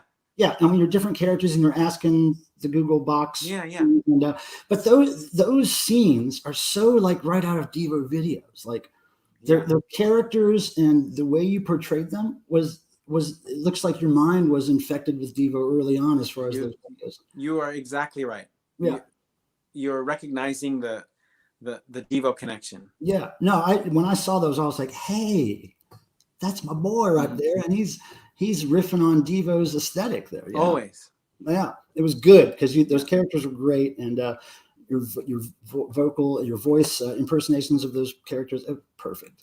So thank you. Well, I know that everybody appreciates you being here hella lots. And I'm so happy to be here. I wish I could be in Akron, doing now for the future. And maybe, I know that you were planning on being a physical attendee this year with us. Maybe next year, if it goes off, we can make that happen. Yeah, I was going to do it, but that's so here cool. we are. Well, thank you, Fred. You're a beautiful person and a beautiful mutant, and we love you. And likewise, love you too. Yeah, I can't believe we got this to work, right? We did it. And you're doing a great job. Oh, thank you, man. I appreciate that. And let's catch up sometime, and I'll be sending you a care box of DEVO stuff real soon. Yes, please. All right, brother. Good to see you. Say bye to Fred. Bye. See you later, man. See you later. So cool. All right. How cool was that, everybody? All right. So right out of that, great stuff. And we're coming at you with more. Okay. We're going to give out some more raffle prizes before our next guest who is waiting backstage. So let me see if I could scroll down here and find where we're going. Okay. Ready, people? The next raffle prize is coming at you in just a second here with our friend Jason modeling another one of his wonderful homemade costumes. Here we go, guys. You want to tell us what that is? This is a total DEVO World Service uniform, the red variant. There is a blue variant as well. This is completely custom made from patches to dash tie, everything. Nice. It took a couple of weeks. Yeah, I imagine. Okay, everyone. So we're going to start off with, since Fred mentioned it, we're going to start off with the very record that he had mentioned. One of the things that he has in his collection, which is a Beautiful World on one side and NutraSpeaks on the other side. This was the picture disc that he referred to. Go ahead and dig deep on this one. See how we do. Just one. I only have one. Mike O'Brien. Mike O'Brien. Okay, Mike O'Brien, you are scoring that record. Now, let's move along. Something a little bit more unique, a little less common for certain, would be this nifty, I'm going to move on up here, this cool DEVO collector set deck of cards. And then in addition to it, we are going to be attaching a set of DEVO specs. These were actually released by DEVO some years ago. They're the cardboard specs. So who's going to take that? I'll dig. Yeah, dig deep. I'll keep pulling everything off the top. Mike Snazzo. Mike at Snazzo. Okay, yes. All right, Mike at Snazzo, you are getting the deck of cards and the cool glasses. And then last for this round, we are going to have the Easy Listening Vinyl. Okay, that's the Easy Listening Vinyl. Also by Futurismo. Go ahead. Who do we got for that one? We have Shannon Lifeshes. All right, Shannon, you win that cool vinyl. So I'll be shipping all this stuff out probably in about 2 weeks. So you don't have to send me any money or anything. It's just going to come to you. You won. You don't have to pay any shipping. All right. So Michael, back to you. That's what we've got for right now. All right. Great, guys. And let me just mention that all of the winners and their prizes, we'll have a list of them at the end of the stream that we'll read off at the end. So in case you missed the stream and are wondering if you won anything, you can go to the end and we'll read off a list of everybody who has won. And of course, Nick already has your address because you bought tickets from him and included your address. So let me take a breath. Okay. Our next guest is waiting backstage. He has kind of a similar story as a couple of people we've already talked to, being a DEVO fan and then getting to play with the band. And I would like to welcome to the screen right now my friend David Kendrick of Sparks and DEVO and many other bands. Hey. Hey. Hello. Thank you for being here, man. Oh, yeah. I am in Hollywood, California at the moment. Cool. I wish I was there, but... what are you working on right now? Well, right now, I was actually probably going to be in like St. Petersburg or Poland. I was going to be touring with this group Shushu I've started playing with. Oh. And it's 4:30. As you know, what happened, we were booked for a European tour of 8 weeks right now, October, November, and that's way pushed into next year. So that's all kind of delayed. I'm at home. My son is going to senior year college at home. My wife works at home, so it's not as weird for her. Oh, cool. The only people in my house that totally love this year are the four-legged cats. They're like, yeah, more lap time. Yeah, my cats have been so addicted to lap time. Yeah, they are into this, but man, not me so much. Anyway. Well, yeah, I can understand that. But so you have a similar story to two people that we've already talked to. We talked to Josh Hager and we talked to Fred Armisen. Oh, and wow. both of those guys were fans of DEVO basically before they actually got to play with DEVO. And I'm assuming you have a very similar story about being a fan of the band and then getting to perform with them. Am I right there? Yeah, I moved to California in '76 from Chicago area, and I saw DEVO play at a club called the Starwood, kind of when they were just coming out here to get it going. And I thought I'd never seen anything like it. The Boogie Boy made an appearance, and I actually talked to Alan that day. And so followed him, from like pre-first album. And then became friends, as you know, with Mark and mostly Bob Casale, kind of socially. And then playing with visiting kids with Mark's friend at the time, Nancy Ferguson. So there were a lot of ins after they took the hiatus after the Warner's years. So yeah, I was very familiar with them. And how did you first discover them? Was it just a flyer you saw, or there was quite a buzz on them. And when I went to see them at the Starwood, it was, they were obviously pretty distinctive, and one of the coolest things out of America. I've always kind of been an Anglophile, for a lot of my music taste, but for guys from the Midwest, just kind of doing the job, uniformed up, it was like really super intriguing, and the drumming, just the energy of, everything. Yeah, the same thing that attracted you. The intelligence behind it was very refreshing. Yeah, and then you played with another favorite band of mine, Sparks, and another band, Gleaming Spires. You have such a great background in this new wave kind of pop format.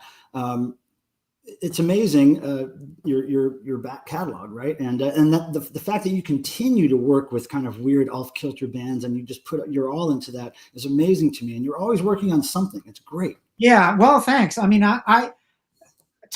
me, like DEVO, they're an arty band, but they're also artists, and it's like I'm attracted to people that work in mute, but I consider like artists. Always kind of looking forward or something. They just have their own quixotic version of the world, and it's going to come out however it comes out. So, whether it was Sparks or DEVO, they were pretty specific and individualistic bands. And even kind of now, my own Empire of Fun thing is my own quirks and film obsessions, and Shoo is pretty art damage as well. So yeah, I'm just guilty as charged. Well, so now what was it like?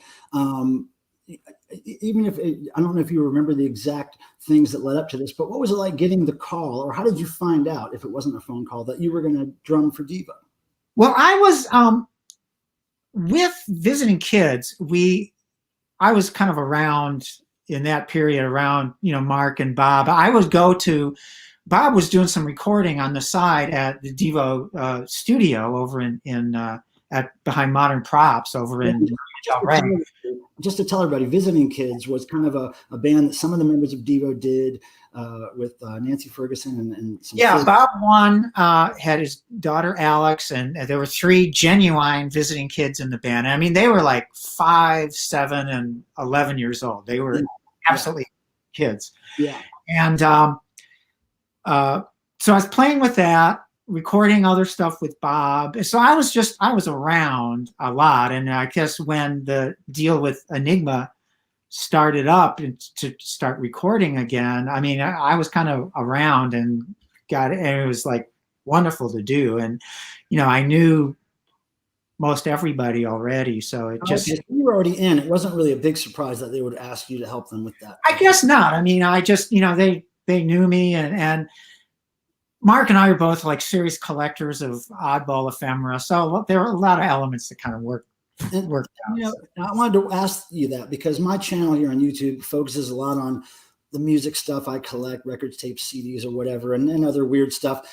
Now, I know that you're a collector of a certain thing that I've given you a few of over the years because I know you're so into it. Are you still into collecting condoms? I'm still into collecting condoms. In fact, one of the things that bummed me out about not doing this tour was I was going to be in a few countries I've never been to: Estonia, Lithuania, and Poland. And frankly, I do not have one Estonian condom, so I was very much. Come on, Estonians. Yeah, I know. So anyway, we will be going back next year, but Oh, so I was really looking forward.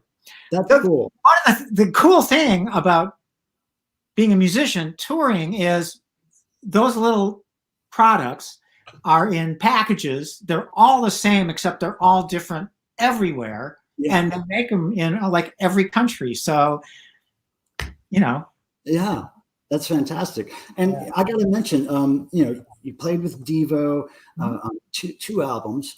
3 actually with the live one. Oh, well, the live one, yeah. The 2 studio albums. And Smooth Noodle Maps has always been a favorite of mine from the get-go. And a lot, some people aren't into that record, but I thought it was so good, and it still sounds great today. It's really a sing-songy kind of album for me. I like to sing along with it, and that was a great record. What was it like? What was that experience like playing on a record in that part of their career? But it still seemed like a cutting-edge thing that was going on there. Yeah, that one really for me was. I mean, that's my favorite of my period recording with them. It was we cut it here in Burbank and kind of did it track by track. We had kind of demoed them out and worked them out, but the thing was we were there was some pre-existing maybe rhythmic or squiggles or something going on, but it was very played live again, which was that was my intro. I really wanted to be actually playing drums again, some triggered sounds, but I'm a physical drummer more than a programmer. And the energy of Devo was always about that for me too. Yeah. It was 5 guys doing the job, and the drummer is both hands and both feet, Yeah. So cutting that record was really great to do. It was kind of done we'd finish one track, then kind of start on the next. It wasn't just all basic tracks and then move along. Right. Piece by piece. Yeah, piece by piece. Yeah. Well, one thing I have to mention about you specifically is that you are one of these very kind souls who have come to many, many devotionals over the years. And you're always there when we ask you to come. And people always appreciate you being there. You're such a nice guy to everybody. I just want to thank you for that extra effort you put in for us. And I know I love coming to it. Yeah. I mean, nobody's getting rich being a guest at a devotional. You do this for us, and everybody appreciates you so much. Well, I mean, I really value my time I spent with the group, and I mean, and the fans I've met are pretty amazing. I mean, I came to one of the early ones when it was started in Akron. Yeah. Actually, there's a funny story with that. First time I was there, across the street from the club was this park. And so I was kind of there during the day and played a song and talked about, getting into the group and that. And at some point there was a little hiatus, and I went across the street, and in the park playing was 2 like 60s acts. It was Herman's Hermits and Pete Best, the original Beatles drummer, playing in this park, like across. It was just the weirdest thing. So I actually, besides like going there to do the first Devo, I actually got to see the pre-Ringo Beatle drummer too. So that was that's great. We have some questions for you. Our friend Joanne wants to know, what is your favorite Devo album before your time? What was what? I'm sorry. Your favorite Devo album before you started playing with them, obviously. My favorite? Yeah. Oh, I mean, honestly, really from the first single and the first album, floored me. I wanted to play every song from the first album, and unfortunately never get convinced to do Space Junk at the time. But I loved that record, the way stuff would flow into each other. Yeah. And I loved a lot of stuff on the second. Those two are really my favorites. The golden era, as it were.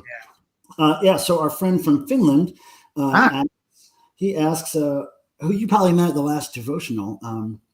He was a very skinny young man. How was the last year, right? Yeah. Okay. Yeah, he was part of the Fight Milk guys, the band Fight Milk, I believe he played with them.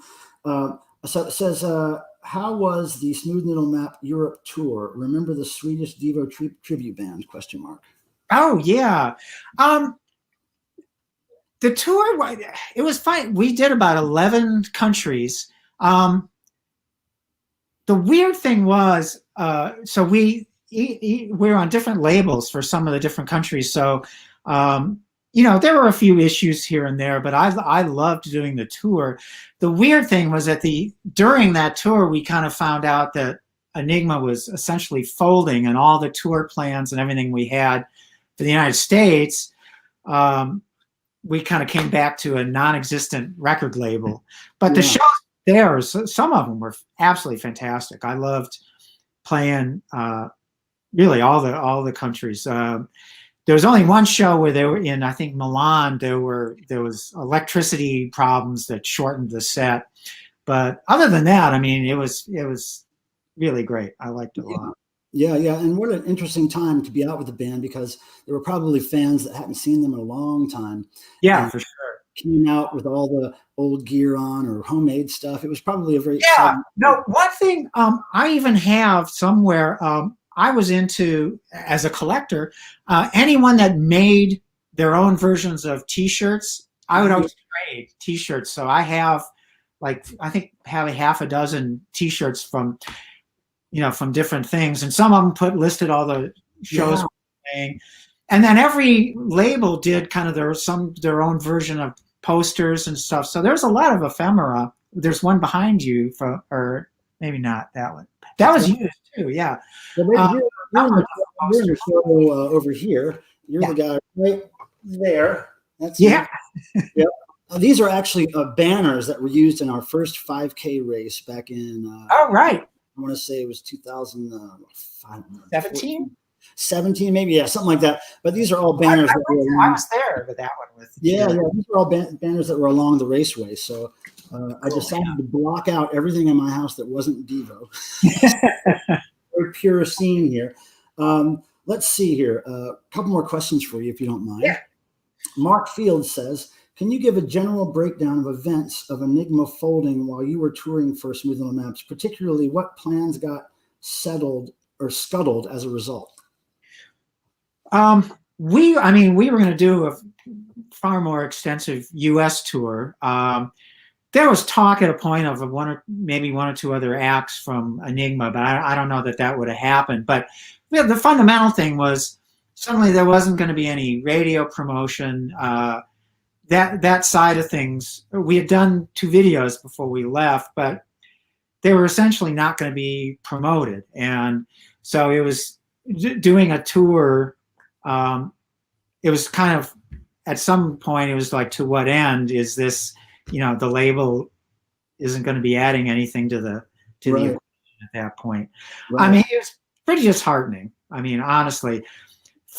For me, it was. I mean, I was still newer to the band, and this was never the million-selling record period. But I think we were well above 100,000 or something on the sales, which in this day and age seems spectacular. But yeah, it is. And I always try to look at those situations, the bright side of those situations, and I'm just glad that Enigma was around long enough to put those 2 records out. Yeah, they were fans, and they were really good distributors. At that point they handled a lot of great labels, and everyone from Leibach and Wire and Nick Cave, they distributed all their stuff.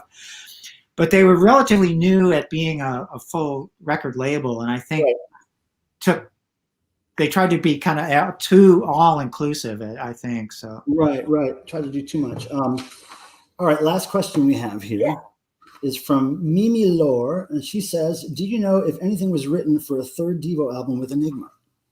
If what was? I'm sorry. Enigma, a 3rd Devo album. Was anything written for a 3rd Devo album with Enigma? I don't think so. We used up a lot of the stuff we had for that record, and then pretty much starting after that, I think Mark started being able to do some commercial work in that. But there were a few things we had worked out, but they weren't completed songs. Right. Yeah. I got one of those kitties myself. Yeah. Yeah, they don't get on video very much, but now she's rubbing on my computer. They don't get on video very much, but when they do, they're wanting something. They're asking me for something right now. I'm not quite sure what it is. Probably lap time. I haven't had lap time in about a week and a half because I've been working on this thing. So there's my butthole. Yeah. So what was that cat just totally lost my train of thought. Damn. What was I going to say? Who knows, right? Who knows? That cat always screws me up. So let's, damn it. There was something I was going to ask you. Well, I guess one thing I was happy that when the Futurismo came into the picture again, it was nice to see my period of the group, that I was in the group, get re-released and kind of re-noticed. Because, it was not the most publicized era, but for me coming into it, the one thing, it was back to a little bit more back to basics, where it was just 5 guys doing the job, kind of playing, and that's initially what I loved about the group. So without a huge kind of stage production kind of element, I actually liked the physicality of playing the smaller shows again. It was more and that reminds me of what I was going to ask you. Well, the first thing I want to mention is Futurismo was a great label. Unfortunately, the pandemic kind of last nail in the coffin. They had to fold, but they put out some great Devo records, and every one of them was designed to the T. It had a bunch of we made sure that it was chock full of bonus stuff and newly designed graphics that fit the aesthetic of those albums.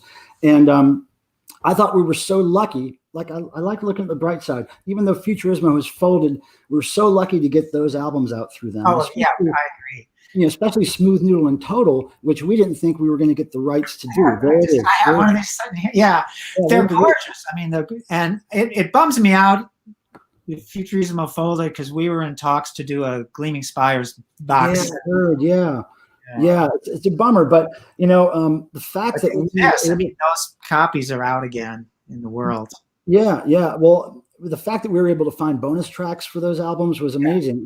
And I had just gotten those bonus tracks maybe a few months before we decided to do those reissues, randomly in the mail. Somebody that used to work around them or somehow got all these demo tapes from those 2 albums just sent me a box of them. So nice. We went somewhere through that in the world, the track.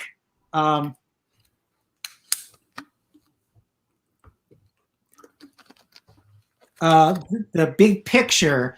I actually wrote a set of words that Mark asked me to try my hand at something, and never got a final version of it done. But anyway, that somewhere in the world there's cassette or 2 of that floating around. Oh, that's cool. Yeah, I love discovering stuff like that because again, those 2 albums, never in my whole career of collecting Devo and rare recordings have I ever found demos of those albums. So to get all those in one bunch and then to have it magically work out where Warner Brothers kind of let us release those, or whatever big entity owned the rights at the time, they just kind of said, "Oh, we'll look the other way. We don't care if you release those."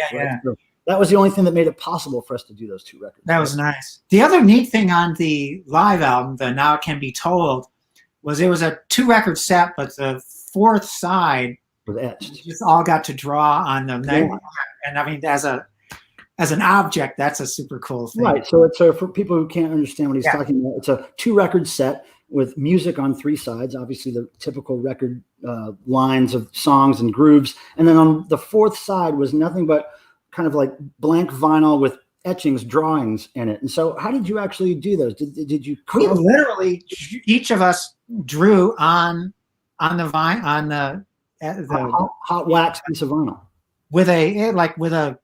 it was like an etching pen or something, literally scratched it into it. And so it was dry, hard vinyl, and you just Oh, wow. Did you get a few test runs, a couple of practices before you did it? I think we probably did a test, but it worked out good. Do you remember what albums you practiced on? I wonder if they had just a bunch of records of some band that wasn't selling enough. Practice on these. Your handiwork on these, but look, I know you're busy, and we really appreciate your time and your feedback here as we celebrate this 20th anniversary of a bunch of nerds getting together to love on Devo. No, I've done. Yeah, I mean, as I love doing them. I came to 4 or 5, I guess, with this, and Yeah. I love seeing like the guys who did the full uniforms. I mean, it's amazing, and it's been fun sitting in with groups or playing with Jerry or Bob at these things. But some like now when it's been at the ballroom, like even the night before stuff, there's been some great. I've had some real fun just sitting in with various ensembles, and so I mean I get a lot out of this too. I really. That's cool. Well, we really enjoy Sammy doing Davis that. Jr. says it's a two-way street, man. That's he does say that, doesn't he? That's great. Well, hopefully we will see you again at another. Yeah, face-to-face I mean, event. I am frankly so fucking happy this year is almost over. I can't even. I mean, I'm sure I'm not the only one, but Yeah. Well, hopefully 2021 has better things in store. yeah, I think it can't. It will. Yeah. It will. Yeah, for sure. Well, cool. Well, here's to Devotional 2021, if and when it happens. And again, thank you, David, for your time. Yep. We appreciate you. Thank you, Michael. Yeah, And keep us posted on your projects, okay? will do. Will do. As many All things. right, buddy. Everybody say bye to David. All right. Bye-bye. Later, man. Okay, cool. Very nice. Very nice. All right, moving right along here, everybody. Should we give away more stuff? Let's give away more stuff. What about that? Let me check here, make sure everything's copacetic over here. All right. If you guys are ready to get more gifts, we're ready to give them away. And thanks again for everybody being here. If you haven't already, please click the thumbs up on the YouTube thingy there. It helps make the algorithms happy and makes the magic happen. And also, this is a free event, everybody, and we would appreciate any kind of donations, super chats you can provide. Helps us keep the channel going and helps us keep our equipment updated and all that stuff. So we hope you're enjoying this. And here we go with another giveaway. Hold on a second, guys. Let me make you a solo screen here. Boom. Nice. All right, tell them what you got. All right, so this is one of the many costumes DEVO wore during the New Traditionalist era. Full head rubber pump, fold up turtleneck, all gray outfit with patented leather shoes, thin belt. This is custom made as well. Nice. All right, since David was just on, we're going to start off with the very record that he was holding up. This is the Futurismo release of Smooth Noodle Maps, and this is pressed in Postmodern Chaos colored vinyl. So let's start off with that one. And you go ahead and tell me who is taking that one. Well, they're not taking it home. I'm sending it to home. Alonzo Yost. Alonzo Yost. Okay, Alonzo Yost, that cool slice is yours. Now, we're going to dig down into the past here, deep into the past. This is the 1979 preview pack. I'm going to open it up so you can actually see what it is. So once you get to the inside of this, there is all these different bands that they were trying to promote at the time, Arlo Guthrie, etc. And right in here, actually, the very first page is our boys. And then when you go to the very back, inside, they have these singles. Pardon me while I try to slide this out carefully, because it's tight and they're old. Okay, nope, not coming out real easy. Let me just put this down. Any case, there we go. All right, got it. So what's inside is 7-inch singles. See the small hole though. These are, most of them are 33 1/3. So this actually has 2 songs on one side. It has The Day My Baby Gave Me a Surprise and Smart Patrol, but not Mr. DNA. So that's what we're shooting for now. And then of course there's singles by all the others that are in that package as well. So who is the lucky winner of that? Alex Brunell. Alex Brunell. Alex Brunell. I will. I'll send this to you eventually. Thanks, guys. Michael, back to you. All right. Thank you. More gifts going out the door. And again, we appreciate everybody's support. These raffles and the donations we'll get tonight will help us move forward with Devotional 2021, which hopefully will be a face-to-face event. Wouldn't that be nice? Now, before we get our next guest up in here, let me scroll around here a bit. I kind of want to go back to our back to our slideshow that we were showing. Let me see if I could get it going here. Please be patient with me. I'm learning all this stuff as we go. Okay, great. It's still at the same spot. Very cool. Let's see if we can do this. Hold on. Whoopsie, there's an ad. We don't want that. Hold on, everybody. Thank you for your patience. Okay, so what we will do now is share our, where'd it go? Whoopsie. Okay, here we go. Share screen. Here we go, everybody. Share. All right, so we got this. We'll go full screen there. There we have it. All right, we're back to the, hey, thank you for the super chats, everybody. That's really cool. Appreciate that. That helps this channel stay alive and helps us bring you great things like this. Okay, more live bands. There's our friend Nick. Oh, and this woman here, gosh, let me go try to pause this thing. Whoopsie. This woman you're seeing here, Nicole, from a band called DEVO 2.0 that Walt Disney Empire put together. Gosh, when was this? 2004 or something? Early 2000s. And she was the singer of this child band who did kind of cleaned up versions, I guess, of DEVO songs. Really highly pop versions.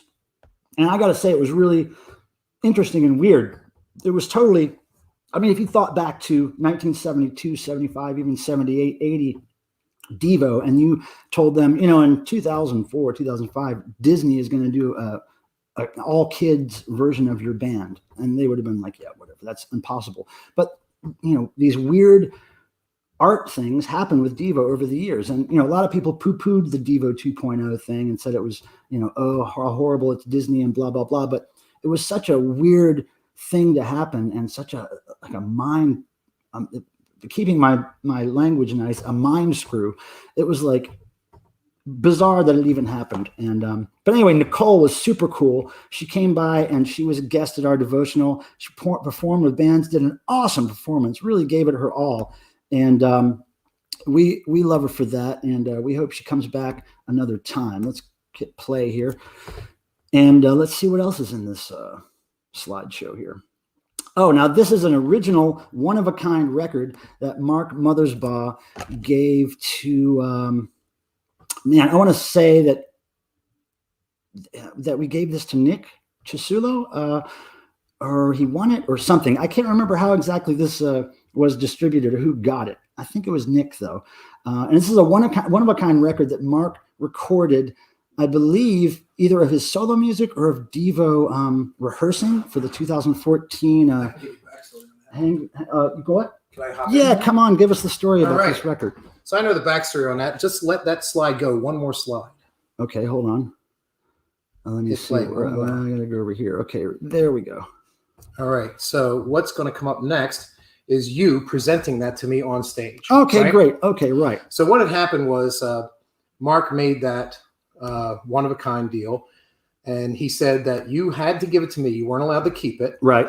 And I was not allowed to give it away to anybody. So the options were I could either take it home and play it, or I could smash it, but it was never to leave. Okay, right. It was never to leave my I my remember body. now. I remember now. I still have it, and I played it once, and I ripped it so I could hear it over and over again without damaging the record, because every time you play it wears. Yeah, it's not your average vinyl record for sure. Right. But cool. Well, thanks for that info, brother. Amen. All right. So moving on here in the slideshow. This is a very rare tape that was one of the first 100 ticket purchasers' gifts one year. It was a live song. Like I said, there's a limited edition print we gave away one year. Gosh, I forget who that artwork was by. Maybe one of the ladies of the lake. There's some spuds there enjoying their time at devotional. There's another weirdo band we love playing at the devotional. This guy plays in a band, but they often perform in several different entities, and I can't remember all the names that they go under. There's our friend Eric Nassau, who always shows up in the acoustic guitar and always has a great time with us. Yeah, so these are, again, chronological. They're going through there's David Kendrick on the drums at DEVOtional. He always gives it his all there. More weird stuff going on, music, mustaches, sunglasses, red hats. It all happens. Oh, now here's where Jerry Casale was presenting a little speech in front of this Chili Dog Mac big photo of DEVO by photographer Janet McCoska. It was actually installed in downtown Akron this year. I believe this is 2014, 2015, something like that. And Jerry Casale showed up and did a little speech to the crowd about it, and it was really cool. This was early in the day before a lot of people showed up. But yeah, that was a cool event. And here's the army of Boogie Boys descending on the crowd in Akron, freaking people out. Matching jumpsuits. There they are with the mask maker, Sick Rick right in the middle there. He makes all of our Boogie Boy masks, and he's really good at mask making, I got to tell you. But yeah, look at these people. Oh, so now I have to go check to see if our other special guest may be ready. Let me see here. Let's see here. Aha! Our next special guest is ready. So let's remove this. And I want to introduce everybody. Let me get a drink of water because I've been talking. I want to introduce everybody to my friend and a member of DEVO, and we love him, and we're just going to bring him on here. Bob Mothersbaugh, how are you? I'm okay. Hey, you look good, man. Man, it's good to see you. Great to see a Mothersbaugh alive and well. You too, Mike. So I brought you here, my friend, to talk with us a little bit about the DEVOtional, and you've been nice enough to show up there at least a couple of years, and I think at least three. I think 3 times. You're right. And one time you hosted our 5K race early in the morning. You got out there to start the race, and I got to tell you how much. I hope you know how much we appreciate it and how much everybody loves you being there. And I got to ask you specifically about your father, because, you know, like I was mentioning earlier, your father kind of made our first event worthwhile. I mean, it made it a real event. The fact that he decided to show up and be a guest, and here he is signing autographs at the very first DEVOtional. He was so gracious and so kind of into what he was doing. Now, do you remember anything about that time as far as, like, did he ask you guys advice, like, should I do this, or was there any talk about it? I know it was a long time ago. I don't think he asked me any advice about it. Did he give you any feedback afterwards? Yeah, he said it was great. Oh, cool. Because he showed up the next year, and I think maybe the year after that. And he loved the attention, obviously, but yeah. But he was so nice to everybody, and punk rockers and weirdos, and they were all barking in his ear that day, and he just accepted it and signed all the autographs. And I can't get over how cool your dad is. I mean, he supported you guys in just about every way, right? Yes, he did. Yeah. He was a failed clarinet player. Really? I never knew that. Yeah, he wanted to be a professional clarinet player, but wasn't good enough. Oh, wow. I never knew that. So music ran in your family early on. And he, of course, supported whatever you guys did, right? He never asked you any questions or said you really shouldn't be doing that? No, he didn't. Yeah, he was totally open. And it wasn't his style of music at all, obviously. He couldn't have understood what you were doing. Right. I mean, even in you had an early band called, oh, now it's slipping my mind. What was the Jitters? The Jitters. One of many bands. How did the Jitters come about, and what was there a certain theme to that band, or what was that all about? Chuck Berry and early Rolling Stones and Muddy Waters. Oh yeah. And getting drunk. That was the theme, huh? Yeah. Well, that's great. So when you were in the Jitters, was there already DEVO kind of stuff rumbling, a project started, or was that way before anything like that was thought about?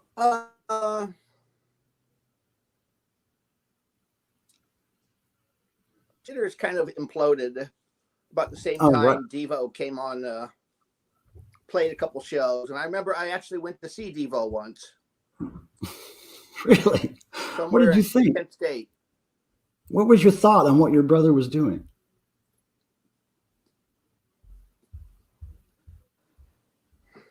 I was distracted by Gary Jacket, who was doing lights for them, and he didn't have time to set up the lights before the show started. So the whole show he was crawling the stage and trying to put a light up and then crawling back and plugging it in and crawling. It was all those clamp lamps, right? Huh? Those clamp lamps that you use in garages, wasn't it? Just Yeah. a bunch of yeah. General Jacket, aka General Jacket, he's a weirdo. He's still a real weirdo, which is great. So Bob, if you can tell us, before you came to the devotional for the first time, upon agreeing to do this, was there anything you expected that wasn't what you expected when you got there, or after the event? How did you feel about it? Or did you just think, why am I in a room with a bunch of these nerds? Or did you actually get it? The first devotional I won the door prize, a raffle that was the broken strings from my 2x4 guitar. That's right. And I Yeah. was a little disappointed because I was the one who donated them, and I didn't have any use for them. But you won them? Yes. How did that happen? I don't know. Did you bought a raffle ticket? I'm just curious. I have I don't remember that at all. That's funny. It might have been rigged. Do you still have them? No. Yeah, I remember, every time we've been on tour, I've been on tour with Bob. Every time he hands those strings that he breaks on stage to Ed. Ed rolls them up, or Ed takes them off the guitar. Ed rolls them up, gives them to me after the show, and I always would give them to fans. Or sometimes they would find their way into my bag, and I would forget about them and bring them home, and then we'd give them away at the devotional or whatever. But that became a ritual. After every show, I'd have to get those strings from Ed, because that part of the show, as you know, is like a lot of people's favorite part of the show. And everybody knows what's going to happen. The string's going to break, but it's still fantastic. Where did you get the idea to break all the strings at once during the guitar solo? Back at the Crypt, when we played with the Dead Boys, they were hassling us while we were playing, heckling us. And that was the first time I jumped off the stage. I jumped behind them and kind of making menacing moves and threatening them with my 2x4. Wow. And I just pulled the whammy bar so hard the strings broke. So it wasn't intentional the first time? No. Wow. That's great. But after it happened, you were like, hey, that was pretty cool. Yeah, I guess it was. I guess I did. So you mentioned jumping out in the crowd and doing things. So there's this thing you do and that you used to do at those little clubs where you would walk out onto tables that maybe people were eating on or had their drinks on or their cigarettes or whatever. And you would just kick things out of the way and walk down the table and do your solo and walk back. Was there a particular thing that you kind of saw growing up or any kind of rock band that kind of made you do that kind of crazy stuff? No. Spur of the moment stuff. But the feedback you got out of that, what did you ever nearly get beat up, or did people just think, whoa, that guy's crazy, I'm not going to even talk to him about this? What kind of reactions did you get from people? Most of the people that were up front at the DEVO shows weren't the hard fans. Yeah. If they were at tables, they had paid a lot of money to be there. Yeah. And I wanted to go see the real fans. And you wanted to give those people their money's worth. Yeah. You knew they paid a lot and they wanted a rock and roll show. They wanted their food kicked off the table. That's what they paid for.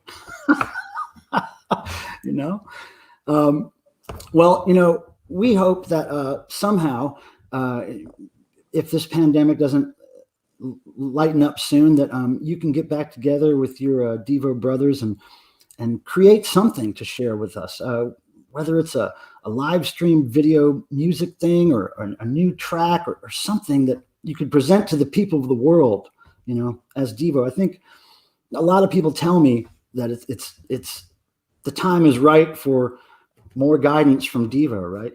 But how likely do you think that coming into the future, if the pandemic kind of subsides and lets live shows again, do you think there's a chance that we might go forward and do some more things in the future? I'd say 80%. Great. That's what I was figuring too. 8 out of 10 times that we're in this exact situation, we would get back together. 2 times we wouldn't.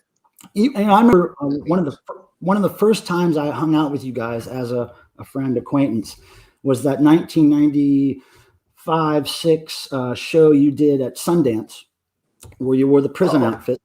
Remember that? And that was the first time I was really kind of a guest, a friend of the band backstage or whatever. And I remember Mark coming up to me at that show backstage before the show, and he was like, "You better enjoy this one because this is the last one. We're done after this. We're not going to do any more shows." He was completely serious about it. Of course, after that, later that year, I think you went on tour with Lollapalooza, and then the next year you did Lollapalooza. So yeah, even though when you think it's the end, it's not the end sometimes. Especially with DEVO, you guys tend to crawl back somehow. But we appreciate that as the world, as the planet Earth. We appreciate DEVO's output. Good. So let me ask you this: was there any particular fan or instance at the devotional that you remember as being particularly funny or weird or surprising to you? No. You've seen it all. By the time the devotional started happening, we'd been around the world several times, and we'd met lots and lots of fans and weird fans, and Yep. You've seen it all, done it all. Yeah. Well, so do you still play your guitar at home? Do you mess around on it? Do you ever kind of fiddle around with new chords, music? Yeah, of course. Oh, good. And let me just tell you, I was telling somebody the other day, when you cut your thumb, what year was that? 2012? 11, something like that? I don't know. But you had an accident at home where you almost severed your thumb on a piece of broken glass. Yeah. And that happened in October of that year, I believe. And Wow. you had to go through some pretty major surgery and what do you call it? Rehab.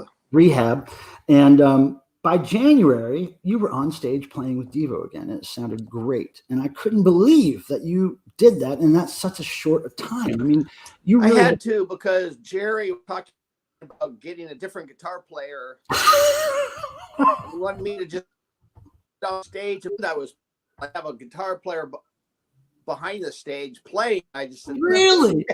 No way. No way. So I had to like heal up quick. You really did, though, and I was so impressed with that. I could not believe it, because that was a major injury that would have stopped most people from playing for like a year or something.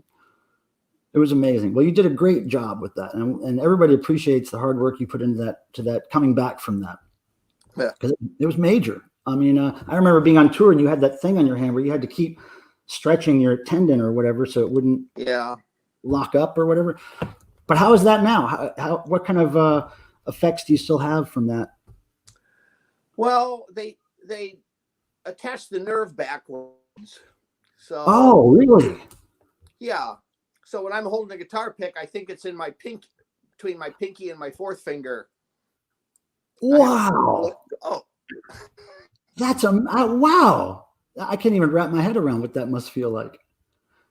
But you still play so well, even though with that nerve damage. That's crazy. Amazing.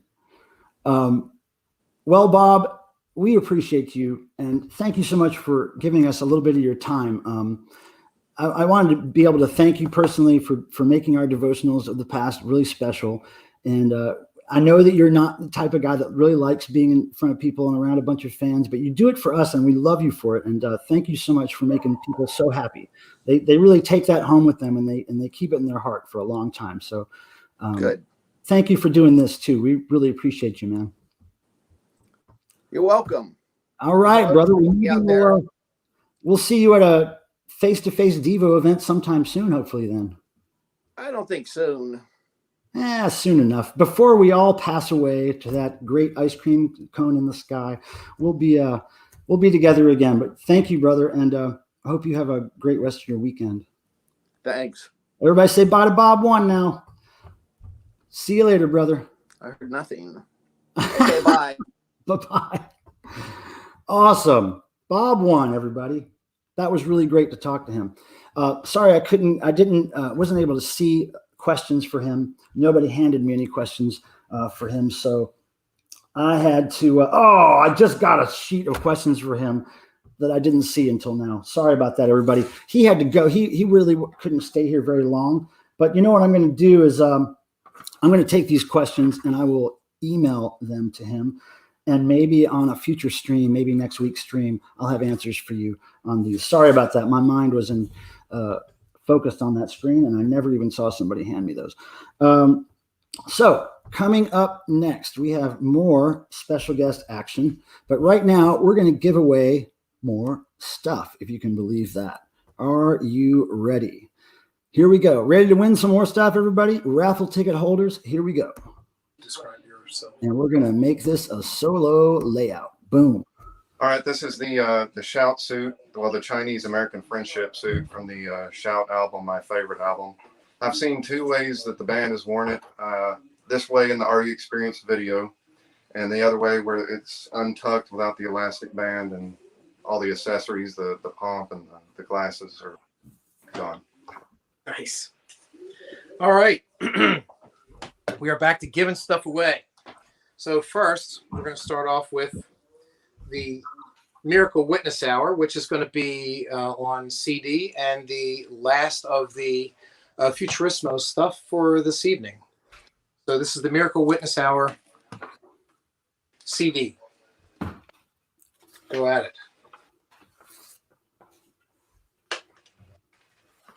Pick a card, any card. They're sticking. You're sticking. This is James Boyce. All right.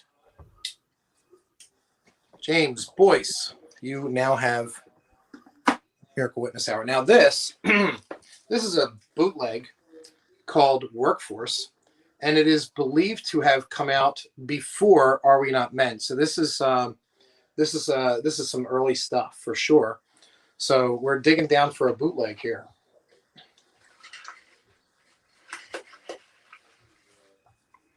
Kelly Victor. Kelly Victor. Okay, Kelly Victor, you are now an owner of a bootleg. I'll send the cops afterwards. Thank you, Michael. That's it, huh? You guys done for now? Okay, cool. Right on. All right. Back to the action. Again, thank you, everybody, for showing up. That person you saw wearing that cool homemade Devo outfit was our friend Jason from Texas. He made the trip all the way here so he could share all these great homemade Devo uniforms with you. And I got to tell you, if you're a big Devo fan out there, you will notice the attention to detail that he puts into his outfits, and it's amazing. Sometimes he makes these things from scratch, from bits of junk and things that just work. I mean, he's an engineer by trade, so he's good at that kind of stuff. So thank you guys for putting that together and making our raffle even more interesting than it usually is. Okay, so we're going to go right to our next guest, if y'all don't mind. And it's a very special friend of mine, very instrumental in changing my life even before I knew him and making my life a better thing. And I want everybody to give a very warm welcome to our friend, Mark Mothersbaugh. Hi, buddy. Oh, hi. Didn't mean to get you while you were slurping down whatever you were slurping down there. Hey, look at that vote poster. You've seen that one, I'm sure. Yeah, look at that. Looks nice. So how are you, man? Better every day. You look good. You look good, my friend. Thank you. Thanks for being here. So you know what we're talking about today. We're celebrating our 20th anniversary of this DEVO fan convention we started back in 2000 because we couldn't do it face to face this year after repositioning this event a couple of times. So I didn't want the year to go by without doing something special. And we really appreciate you giving us a little bit of your time to be here. Now, what I wanted to ask you, and just give me a second while I figure out exactly how to do this technically, but what I wanted to ask you is about the time that your father agreed to come to our little devotional and be a guest, because he really made the whole thing worthwhile to us and really made it a special thing. And I'll show you what I'm talking about. Okay. Hold on a second here. Let me just click this and I'll click that and we will have it on the screen.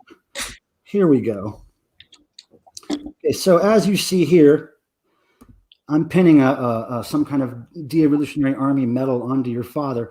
And this was in the year 2000. And the devotional at that time was maybe a couple of dozen weirdos in a small room. Maybe a couple of tables of really collectible DEVO stuff, a couple of bands playing, really low budget and just a labor of love, really.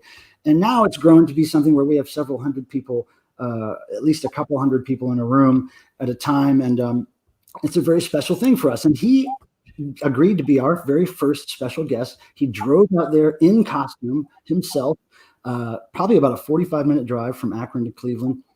And he just walked in the door early on in the day, and immediately everybody gravitated towards him, surrounded him, started talking to him, and he just loved it. He just soaked it up. So what I wanted to ask you was, back then, was there any talk between you and him? Did he ask your advice on if you should do it? Was there feedback after the event that you heard? I mean, I just wanted he my parents got, they got fan mail, they got phone calls. Cause it's back in, in the early days, in the late 70s, 80s, into the 90s. It was like there were people that would just go to the library, go to an Akron, Ohio phone book, which, believe it or not, you could do. Or that you would even, it's kind of crazy, but they would go and they'd go through and there'd be a short list of Mothersbaughs. And so Robert Mothersbaugh sounded like the right thing. And so they would call him and they lived in a farmhouse. I think you've been there probably, right? Yeah. The first time I met him, we drove up that long winding driveway. The garage was up there. They were in a farmhouse. They were probably pretty lonely out there all the time once the kids started leaving, so it's like, these people would call up, and my dad, he would talk their ears off. He would just go on. And my mom would pull out photo albums and show everybody. And there were DEVO fans that spent the night at that house because it was a big farmhouse, and it was empty by the time the band started happening. So he always felt pretty much a part of everything, and I sometimes regret that back in 78 when we got a record deal and he said, Mark, I want to come along with you guys and be your manager. And the only thing I could think about is I was like in my 20s, and I'm like, wait a minute, do I want my dad to be on tour? That sounds like the worst idea ever. We kind of like turned him down, and he really tried so hard. He wrote songs. I have a whole book of lyrics that he wrote and he had the country western band. Some of those in the book, in the DEVO book, we included copies of some of those lyrics. Yeah. Oh, but there's quite a few of them. More than just one or two songs. There was quite a few, and he had, we played our first, big show on a tour, and we started in Minneapolis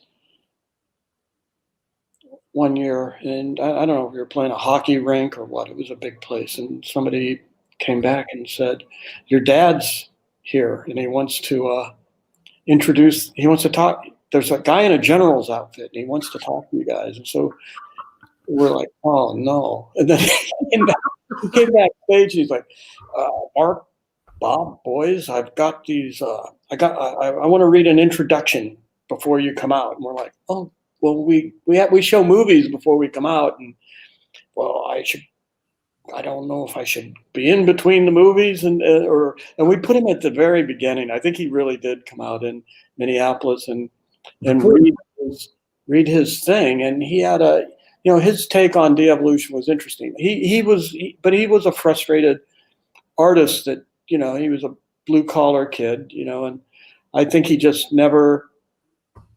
It was always a dream for him to be in a creative field, and the fact that he did write lyrics for us, and we did record a song with lyrics. Mm-hmm. That just set him off, and he just started writing more and more. And then he had this country western band in Ohio, in Akron, that he would send them lyrics, and they would mock up music, and then he'd send it to me. I still got those cassettes down in the basement at Mutato. Oh man, let's put out the album. Some of it's pretty intense. I remember one of them that I saw, and I think it was maybe the one we put in the book, but it was a reggae song for Devo. He was like, guys, I really think it's time for Devo to do a reggae song. It's hot right now, like I couldn't believe it. It was so cool. Yeah. He was a character, and it's like he loved it that he wasn't really supposed to be the original General Boy. I'm sure Jerry or Chuck Statler must have told the story before that it was this guy Chris Barron who lived in Akron, who at the last minute decided it could be embarrassing for him and with his friends, and so he opted out on the day before we were going to shoot it, and we were just scrambling, and when we asked him, he was like more than happy to do it, and he loved being General Boy. He really did. So fast forward to the year 2000 when we asked him to be at this thing. Did he reach out to you guys and say, should I do this? Do you know these people? Or I mean, certainly he knew who I was at that time, and I was able to contact him. But did he come back to you before or after the event and give you any feedback, or I expected this, but I got this, or anything like that? He loved that. He loved it. He loved the fact that there were devotionals, and oh, cool. He was a fan of all that stuff, and he liked it when it came back towards Akron to where he was at, because it was much, he couldn't get out and go other places, but Akron he could. I really wish he was around to see the 5Ks that we did. All those people running down the street in Devo shirts. He loved that. Yeah. So, well, I could tell that he was such a good father to you guys. And I was just talking to Bob Mothersbaugh a few minutes ago, and how he supported you guys through anything you did. Even though he didn't probably understand the music or what you were doing, he was behind you guys 100% all the time. Right? Yeah. And I didn't realize how fortunate we were when I was younger, but until I realized how many people there are that didn't have parents like that. And they told me stories about having parents that stopped them from doing things they wanted to do. And I was like, oh, this guy, I'll tell you, he had a great energy always, even when we were kids. And it wasn't until I came out into Hollywood that I met somebody else that had the similar kind of always the glass was always half full. It was never half empty. Right, the whip it good attitude. Yeah, I mean, that's what kept him alive so long too. He had cancer for 23 years, I think. Wow. Yeah. Wow. Well, he fought it, because he was like, it's not my time to go now, is what he always thought. So he stayed a long time. It wasn't. He had more joy to spread. Now, we have a few questions here posted in the chat by fans, if I could ask you. Fabio says, what was your surprise when you heard about the recording of Connie Plank's jam session? Connie Plank's jam session, have you heard the material? Do you think the fans will know this jam session? I don't know what he's talking about. Connie Plank jam session. The who jam? Connie Plank. Connie Plank. They had a jam session.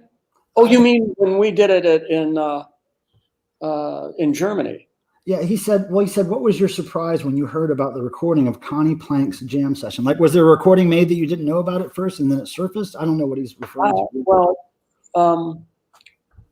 what happened is, we were on our way to Germany to record Are We Not Men, We Are DEVO, and Jerry didn't get on the plane. He was standing in the airport on the phone with somebody. He was on a phone call with a girlfriend back in LA and missed the flight. And so, it takes us all the way till we get to Germany before we can tell everybody, Connie. But Jerry, started calling and trying to get a second flight out, and he couldn't get in until a day later. And so the first day, there were people there that were curious about us and wanted to meet us besides Connie. And we ended up, the 4 DEVOs that were there, we thought, well, let's at least try out the equipment and help Connie get the mic set up and everything. Mm-hmm. And so we were jamming, and Brian Eno, David Bowie, Mobius, Rodelius, and Holgar Hiller. No, wait, what was his name? Holgar Hiller, he was in Cannes. Yeah, I think that's his name. Yeah, so we just all kind of just had this loose jam on DEVO tunes, Oh, great. So that got recorded, I guess, or maybe you don't know. So Connie was he was setting up his studio, but he ran a tape. And and the tape, it was. So here's a question. I'm going to bring this guy on screen to ask you this because he's a friend of ours who drove from Texas to be here with us in North Carolina to help us with this stream. And he is, I don't know if you've ever seen this guy. He makes his own DEVO costumes. He's got like 40 different costumes, replicas of what you guys wore. He hand makes them all. And he's here on this stream tonight presenting our raffle prizes. But he wanted to ask you a question. So I'm going to bring him on real quick here. There he is. Jason, meet Mark Mothersbaugh. Hello, Mark. It's an honor, sir. Hello, Jason. I feel like I'm in a time warp here. So Jason has a question for you. Yes, Mark. My favorite album is Shout. I'm a big fan of the Fairlight. I was wondering if you had a video that was in the works for the song Shout. Were you going to do a video for that song like you did Are You Experienced? Oh, were we? I don't remember that. I'll tell you what. Shoot, that was as you know, that became our break with Warner Brothers. Yes. And we knew that we were going to take abuse when we signed with the record company, but it was just like by the time we got to that one, it was like, we have to find a different way to do things because we were unhappy with working with. You like the album Shout? Very much. I'm a big fan of the synthesizer. I collect synthesizers. Oh. I circuit bend too, and I own a Fairlight. Oh, you do? Wow. Yes. What model? It's a Fairlight 2. Yeah, me too. Good. You probably paid a lot less than DEVO paid for theirs. I bought it in sections from eBay. First the keyboard, then the mainframe, then the monitor. Then I had to buy the sound cards for the mainframe, and and then there was a bunch of rebuilding and refurbishing. Yeah. Wow, that's amazing. Where do you live? I live in Texas, Odessa. Yeah. And I've been a huge fan of you guys since I was 10. Yeah. Cool. And I collect like Michael does. So. Yeah. He's got the collecting bug. Maybe I should let you check out some of the our files because we have so many. We did so much recording on the Fairlight. You should there's probably songs. I'm fairly certain that I have 7-inch floppies that are songs that we never finished or we never went beyond the Fairlight with. And that would be terrific. Thank you. Yeah, you should check it out for me because here's the thing. I got 2 Fairlights, but they're not set up functioning right now, and they should be.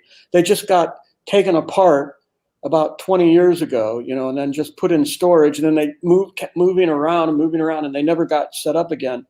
But I just Well, came Peter across Opal of Fairlight in Sydney, Australia, still has parts, and yeah. Cool. Well, Well, it's like, but it's like you got so many things you can do in a day. So it's like I haven't done it yet, but it's like it'd be, I did a whole bunch of music for Insomniacs and Pee Wee's Playhouse also on the Fairlight. But the first things were all Devo, and it's like, oh, it's somebody's talking about the Fairlight. I just looked at them yesterday because I was moving some things around at Mutado, and I just picked up this big box of 7-inch floppies, and I didn't even look through them, but I could just see a few of them that said like XP27, XP28, and things like that. And that's cool. Yeah, maybe you should. I'll put you in touch with Jason. Is he trustworthy, Mike? Yeah, totally. I wouldn't have him in my house if he wasn't. Yeah, he's totally trustworthy. He's been staying with me for a few days here. He's a great guy. Yeah, very passionate about what he's into. Yeah, because it's the same model that I had. I circuit in to calculators and taking stuff apart. And I'm an engineer, so yeah. If you ever get out this way, let me know. Okay. Yeah. Well, thanks for your service there, Jason. Thanks, Mark. I appreciate you. Wow, you just made me think about things that I hadn't thought about. Yeah. Mission accomplished, Jason. Thank you. Yeah, I love the Fairlight. Yeah. Well, hey, let's go with some more questions here before your time runs out here. Tom Cheeky says, will the music score from the Revenge of the Nerds ever get released? Oh, Revenge of the Nerds 2. Yeah. Turned down Revenge of the Nerds 1, and that's the one where they had some kids at a party dressed in Devo outfits. Yeah, right. We turned that one down, and Tom Newman did it, and I think that was his first film score, was Revenge of the Nerds 1. Well, that was right before we did Shout. Revenge of the Nerds 2 came out after we left Warner Brothers, and then we had lots of time for stuff like that. So when they offered it to us, that's when we recorded that. So who owns the rights to that? Do you know that music? Oh, well, I can guarantee you that film companies don't let the composers own the rights unless independent film, So the possibility of that actually getting released is slim, I guess. Well, somebody would have to. It's not impossible. I mean, I can't remember what company it was. I really don't remember what film company released that movie, but it's possible that if you called them up and said you wanted to do it, they would go, okay, what do we get? And then you just, okay, you own the publishing, so you'll get all that, and the masters, and, so you'll get all that, and so they'll go, oh, great. That would be right up Futurismo's alley. That label that we work with a lot. They have since gone under partially because of the pandemic, but that seems like the kind of thing Futurismo Records would really get into, that a reissue of that. Somebody just has to go through everything and find it. Yeah, for sure. Well, yeah, that's the passion. That's where the passion comes in. All right. So our next question is from Henry. I believe it says Henry, and it says, what is your favorite Devo video, Mark? Oh, I mean, that stuff changes all the time. It depends on what day it is. But I think if we were going to let them burn up every single one of them but one, I would probably want to keep it's the very first one with Jocko and Secret Agent Man, just because it was we did it not connected to a record company. It was totally, pure art. It was just pure art. It was just artists making art. And I remember Jerry and I started this graphic design company the year before we started that. And it was, oh my God, it was torture because we didn't really want to do the store, but we needed to pay for film stock and hire some people and rent a camera and stuff like that. And it took us like 9 months or something to make a $3,000 clear that was beyond paying rent or whatever else we had to do. And as soon as we got the $3,000, we shut down the graphic designs store, and because it wasn't really a graphic, it was a fake store anyhow. Right.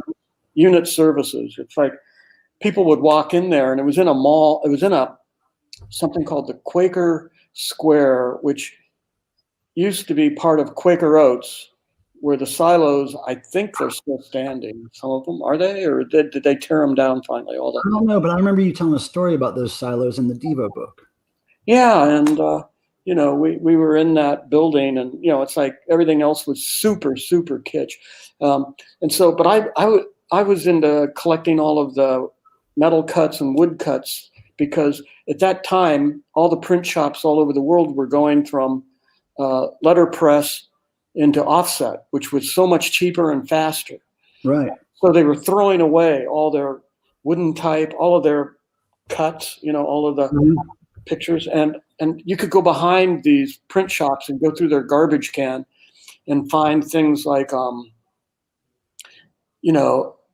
the artwork that got, since it was Akron, and rubber was our thing, what we were known for.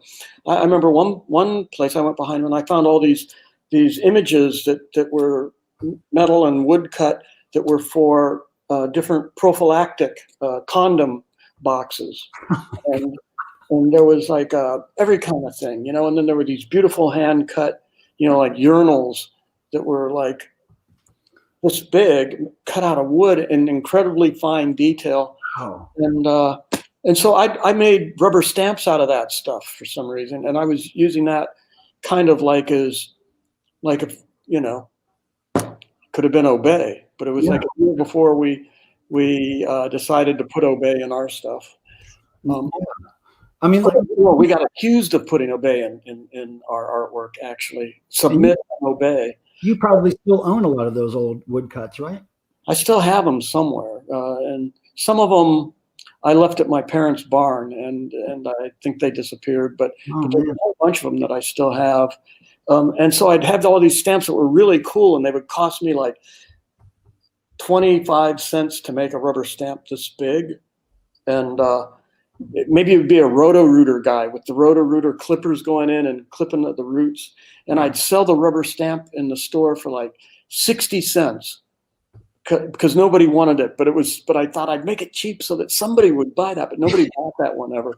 And instead they wanted to buy stuff like, I cut a picture out of a newspaper and just stole a Snoopy image and that into a rubber stamp, and I'd charge like $3 for that, or the word bullshit. People would pay $2.50 or $3 for that stamp, but they wouldn't pay 60 cents for something really cool. Yeah. So that's great. So we're so glad for that store to be gone. And our most expensive item at the store was a Boogie Boy poster from a photo booth, and we reprinted it using a blueprint copier, because you could print like a 2x3 foot poster for 40 cents, just one-offs. Right. That's how we made our posters for when we were just going to New York and stuff. And there are pictures of that store in Quaker Mall or wherever it was. There are pictures of that store and that Boogie Boy poster and some of your little rubber stamps that you're holding in the DEVO book, which has just been reissued as paperback. You can get it at DEVObook.net for anybody. I just got a copy sent to me. Yeah, I haven't had a chance to go through it thoroughly. It looks cool. It's nice and heavy. Is it different than the other than the cover? Is it different than the first release? It's only different because we maybe added a couple of new images and. Oh, that's right. And we changed a couple of some text and did a couple. Sumatero and me disagree on a couple points, and I think we won. Yeah, well, it's just like you got to try to make it as truthful as possible, and we did that.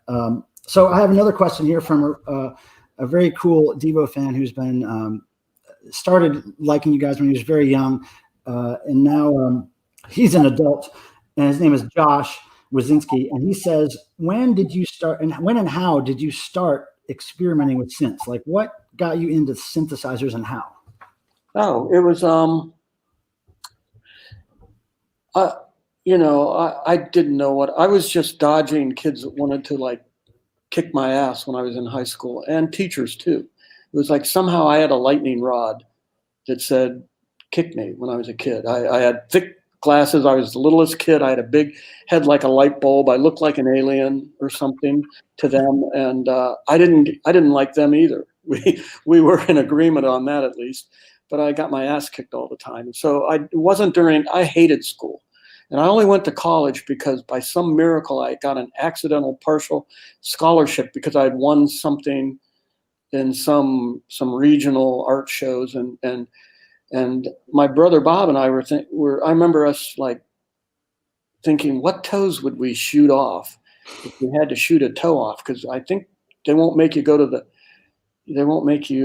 because I tried for the life of me, and I couldn't think of one Vietnamese person I wanted to kill, So I thought, I don't belong over there. I don't want to kill anybody. So I went to college. I wasn't prepared for it, but I signed up and went into art. I thought, well, I guess I could take classes to be an art teacher. And so Kent State blew my mind. It was like this amazing place. It was an amazing time. It was 1968. It was, the teachers there were great. The whole atmosphere was amazing. And there was a feeling in the air that, you could, if there's something you wanted to do, you could make it happen. And it just felt so great. And I found out about printmaking and fell in love with that. That was like super high tech as far as I was concerned. What was the question again? What did I? Oh, how and when did you first get into synthesizers? Like synthesizers. Okay, so I didn't take music classes, but they would bring in all these interesting movies, to the school that you could watch for free. So I watched Satyricon, which was incredible. It was like almost, the sounds in it are just so primitive and unbelievable. It really made me interested in that. And then the shootings happened at our school, and Jerry, who was an art student that I'd collaborated on some visual things, and I think the first thing we did is he was a grad student and I was a freshman. A senior. No, I'm sophomore. I'm sorry. I was in my second year of school, and he was graduating from grad school and said, "Hey, Mark, I need some help doing something. I know you've been making decals and putting them up around the school. You're the guy that's been putting up pictures of astronauts holding potatoes standing on the moon, and I need help making potato decals." Because he took, for his senior project, he took pictures out of his high school yearbook of kids in his high school that I think he didn't like any of them. I didn't think he liked any of these people, but he blew up black and white prints of them about the size of that DEVO poster behind my head. And then I made decals of green potato men, and he put them on the glass over top of the photos, like hanging, so that it looked like they were hanging or attacking these people. That they'd be about like this. The decals were about this big, stuck over top of. And so we were doing stuff like that, And then the school got shut down, so we started. And before that, I'd become interested in, through the school, in like John Cage, and Morton Subotnick came to our school in like, I think 69. I think I'm saying the right year. Wow. He came to Kent State, and I saw a synthesizer, and I was like, okay, I want to make music, and I want to use that. I want to do it with something like that. And I was living at a house at that time with a bunch of Vietnam vets that were all football players. They had gone to high school, and they were all these jocks that were football players. And they went to, they had enlisted right away. And then they went to Vietnam. And is this taking too long? No. Okay. They went to Vietnam, did acid, killed people, got totally fucked up over the whole thing, came back, and were kind of like in shock, and in Akron, they came back thinking, like their grandparents and their parents, they were going to work at the factories. Well, by the time they came back, the factories had all closed down. And these guys, they didn't know what they wanted to do, but they said, well, I want to start a band. And so right about 71, I got a phone call from a friend of mine, a drummer, and he said, Mark, you aren't going to believe this. I met these guys. They just bought me a drum set, and they bought my friend a guitar amp and a guitar, a Les Paul and a twin reverb, and they'll buy you a keyboard if you want to write music. What? So it was like this thing where I got these, because they couldn't play instruments themselves, these guys that I ended up moving in with. And but if they just wanted to start a band and they didn't play instruments. And so that was actually the first place that we kind of rehearsed with DEVO, was in the basement at that house on Balch Street, off of West Market. And right.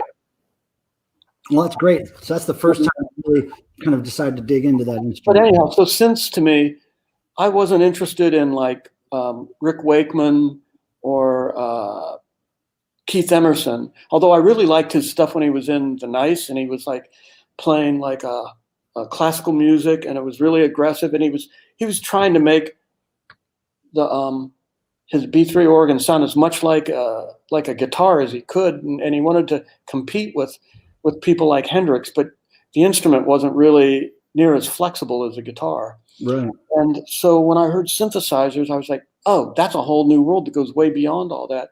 And also, by the time Jerry and I started writing stuff, I was more into writing like explosions and V2 rockets and mortar blasts and ray guns and things like that. I was looking for those kind of sounds. I wasn't looking for like like something that sounded like an organ. Or a saxophone or I didn't care about organs or even guitars at that point. I thought I was looking for those kind of sounds. Yeah. I thought those were the sounds of 1973 or 74. I thought that's what music should be. I said rock and roll I thought DEVO was going to help bury rock and roll. Rock and roll was like a mighty, if you want to talk about a pandemic, that's one that was like much healthier and much more successful than a lot of the pandemics that have ever occurred on this planet. And so we kind of fought with being co-opted and trying to be something different. And synthesizers, though, I became obsessed with them because of that. And that's why we ended up working with Brian Eno, because he did a synth solo that was the most amazing synth solo I'd ever heard. And it was the most rubbery and flexible synth solo. It was in a song called Editions of You from my first Roxy album. And that made me go, that guy, he knows what he's doing. He's the guy that's doing the most amazing stuff. Well, speaking of synthesizers, another fan has a question related. Grant Cheney asks, what is the Minimoog patch for Smart Patrol? Oh, well, first off, when they made the new, was it when they made new Minimoogs, or was it when they made what was the one that's the fancy one, the big fancy one? I used that on to avoid, what's it called? That Moog. It's not a Minimoog, but they took out reverse sawtooth, and you need both sawtooth and reverse sawtooth to play the sound, and you have to be constantly working the controls. But I'll make you know what? I'll send him there was no automation back in the 70s. So when we went into Connie Plank's studio, every one of the songs I played synth on, I wrote out a chart for every sound. So I'll take a picture of that chart and send it to you. You can get it to Mr. Cheney. I will. And then another question related from our friend Ja Poople, the Huboon. He says, what are your favorite synths you've used on tour or on record? What's my what? Favorite synths that you've used on tour or on record? Well, I probably, there's things that none of that stuff that's all like, to me, it's like, there's no like one thing. There's no one thing as far as that concerned. And, there was a time when I loved working on the Fairlight more than anything. And now I I would be curious to go back and work on it because it's such an antique artifact at this point, and the sounds are so kind of vinyl. They're like their realist sounds are like, they sound like the vinyl, wood copy, of imitation of a real violin or a real guitar. But you got to love it for that. Yeah. Well, for me, it's probably, if I had to boil it down to one synth, it would probably be the Mini Moog, just because that was the first synth I had, and I could right now, if you put a blindfold on me and a Mini Moog in front of me, you could set it to whatever you wanted. I could play it and know and hearing it, I could then go through and with just touch only and not seeing it, I could set it for whatever Devo song you wanted to hear, including Smart Patrol. Cool. All right. So just 2 more questions. Is that okay? Can we do that with you? But the Oberheim TVS one is like really like a fun one. If you want something that you're just all by yourself and you want to play music that just keeps going, that's a good one. Okay. A guy named Stu Hamilton asks, now I don't know if this was talking about, he says, what is your favorite song? I don't know if he's actually talking about a Devo song or maybe another song that made an impact in your life, but I don't know. It's hard to pick one. It's hard to pick one, but see, I can't.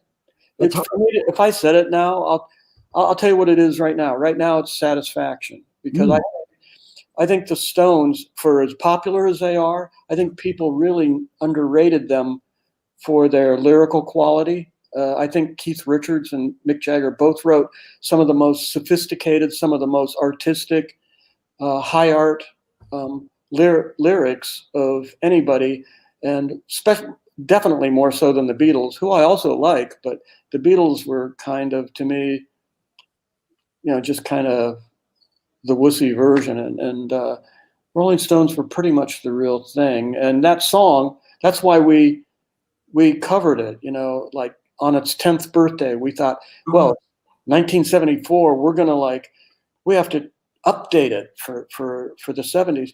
It's like knowing that Devo did that, and that's an important song in, understanding Devo, should help you and any of the devotees that have been coming back, that are still alive or were around in the beginning and still persist.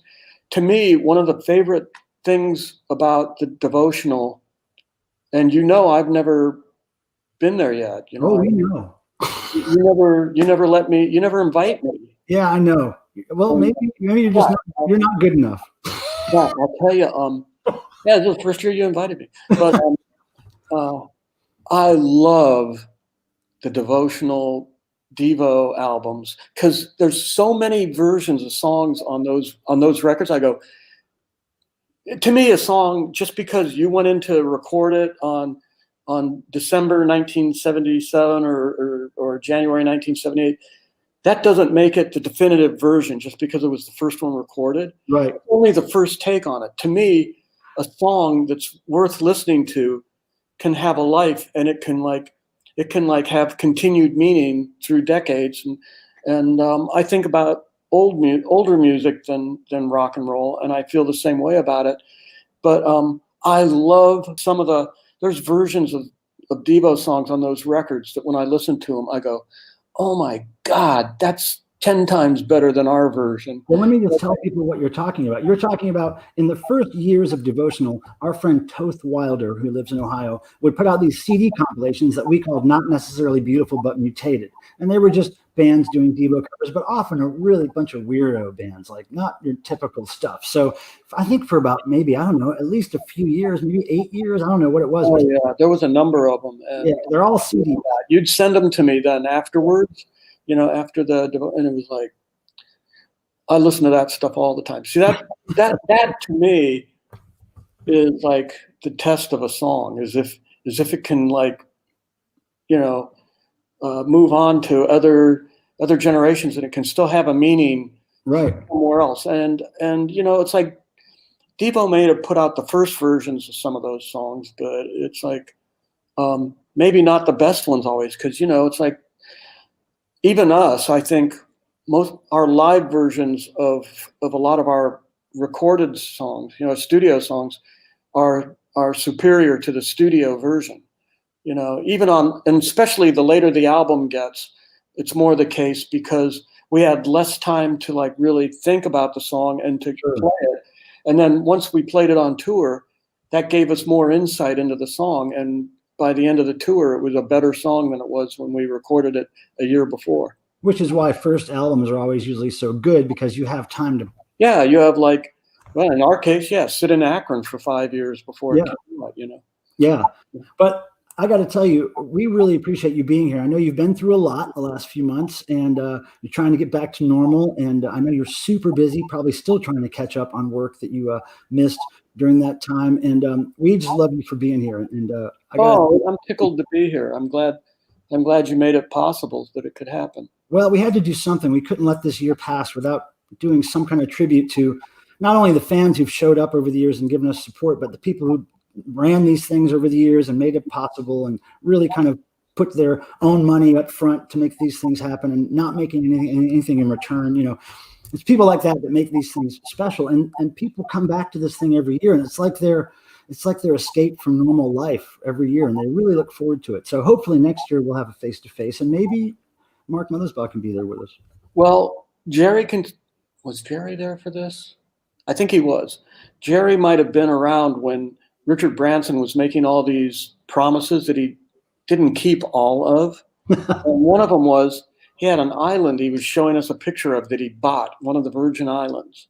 And he said, you guys can see how it's kind of shaped like a duck flying. You guys can have the butt of the duck. And we were like, we didn't have apartments or anywhere to live at the time. We didn't have jobs, so we were like sleeping in other people's, sofas. And we were like, oh, okay, we're going to get the butt of the island. But we were up for that. If we ever get that, if I ever see him again, I know he's down on some Virgin Island. I just heard these outrageous stories in the last couple months. Somebody was telling me stories about meeting him last year, and he's like out of his mind at this point, walking around in the moo going, hello, welcome to my island. And this guy had this whole big story. It was really awesome. But the butt of the duck. But if I see him again, and who knows? He didn't become a billionaire because he didn't. There's only one way to become a billionaire. You have to steal other people's money. It's like I don't care how much you like that Silicon Valley billionaire. They all steal money to get, because it's so immoral for somebody to have that much cash. It's like but there's a chance that, what if he said, yeah, you guys could have the butt of the, if we get it, I promise you, I'll tell DEVO we have to donate it. We have to give the butt of the duck to the DEVOtional, and anybody that wants to come and stay as long as they want, we'll make it available as much as we can. I really think you should work on a DEVO song called "Butt of the Duck." I really think there's something. I think there's something in that. "Butt of the Duck" could be a big hit. But yeah, that's a good thing to end on right there. The butt of the duck. You're going to give the DEVOtional the butt of the duck island, and we're happy about that. Okay, cool. Well, I mean, we got to get it if we can get it from Richard, then who knows? He might say yeah. I'm sure one of our people here in the chat knows Richard, and they're going to reach out to him, and we're going to get that butt. We're going to get that duck butt. We're going to make it happen. But I know you're busy, man. Thank you for your time. It really is appreciated. You've made everybody in the chat happy. We've got maybe 700 people watching right now. So good grief. You've made people very happy, and I appreciate you, man. I don't think that many people in Akron ever saw DEVO. That's amazing. You're coagulating 700 people all at one time. Yeah, I mean, we've been streaming for about 3 hours, so they've been pretty hardcore into this for that whole time. Hey, cool. If anybody out there knows what to do if your eyeball explodes when you're doing COVID, this one here, that's the one that's fucked up. If you can figure out how to get it back going, it doesn't want to work anymore. Oh my goodness! I know. Well, It's crazy. you got another one, and at least you had the promise. Yeah, and so I'm bonding with my oldest daughter over us being Cyclops. Oh, that's great. So that's fantastic. Well, look, have a good weekend, my friend, and thank you again for being here with us and chatting a little bit. okay, yeah. Thanks for inviting me this year finally. Yeah. Well, maybe if you're lucky, we'll invite you next year too. Oh man, that's worth going to your emails and checking them every now and then. Thank you, Mark. Thank you for changing my life and to continue to make my life fun and very livable for me. So appreciate that. Okay, and I have like a record store day question for you next time you and I talk. Okay, that'll be soon. I'll call you in the next couple. Okay. Thank you, Marky. We appreciate you. Guys. See ya. All right, great. All right, so we're going to get to our next guest, but really quickly, we're going to give away a couple of more raffle prizes. We got to get this out of the way, okay? So here we go with our friend Jason in another homemade Devo costume, and we're going to make him full screen real quick. Boom. Take it away, guys. Okay, this is the famous New Traditionalist sky blue shirt, but the difference in this one is I made the one that they're wearing on the actual poster and album cover with the patches, and I have the zippers and the slacks. So, and I made these pants and shirt, so that's it. Nice. All right. Well, since Mark was just on, we'll do his drawing of the butt of a duck. This was the Turkey Monkey Piggy Bank that we offered up to devotees, the first 100 that had paid for their tickets a couple of years ago, and then we also did a patch and pin on a different year. So we're going to do our butt of the duck drawing and see who gets those. And that Turkey Monkey Piggy Bank is very, very sought after. I've only seen a couple go up on eBay, and the cheapest one went for about $200. So who do we got? Zocalo Bazaar. All right. So Zocalo Bazaar. That's right. So that come and get it. All right. I'll send that out to you. The other thing, then, since at the very end of it, he had mentioned a record store day question that we don't know what the actual question is. So we're going to send this entire box with all of the records in it. This was a record store day promo from I guess about a year ago. And tell us who's getting that one. Michael Korzik. Yeah, Michael Korzanak, it looks like. So, Michael, you are getting this wonderful colored vinyl. Every Warner Brothers record is in here, all on different colored vinyl. This one is yours. Okay? Michael, back to you. All right. Okay, thank you, guys. Perfect. More Devo Spudwas going out there to people who really appreciate it. We have our next special guest, and we just had Mark Mothersbaugh, who I believe is still watching, which is great. And we had Bob Mothersbaugh, and we had David Kendrick, and we had Fred Armisen, and we had Josh Two Hager. We had Bob One, and now we have our very special devotional buddy, Jerry Casali. We're going to add to the stream.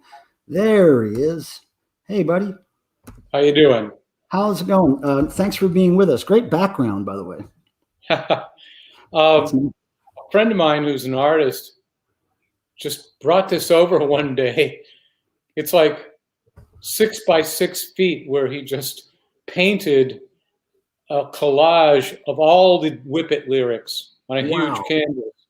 And it's like, hey, look what I made for you. And it's like, I couldn't tell him no. I had to let him in, and he hung it on my wall. That's great. That might be a cool shirt design or something. Look at that. Well, yeah, that's a step and repeat. Yeah. Yeah. Well, thank you for being with us. We appreciate your time. And, of anybody in Devo, you're the guy that's donated the most of your time to our little devotional event. And we really appreciate that. Everybody enjoys you, and they talk about it afterwards. And we just appreciate you because we know that you guys aren't getting rich coming to devotional, and it's really something you do. You do it for the fans, and that's why you do it. And it's a beautiful thing. So we just want to thank you for that. For sure. Yeah, I never realized until I was backstage here that you never invited Mark Mothersbaugh to the devotional. He always does that. It's great. It's amazing. Great. Yeah, well, I mean, I'm glad he's here, and I'm glad he's checking out the stream.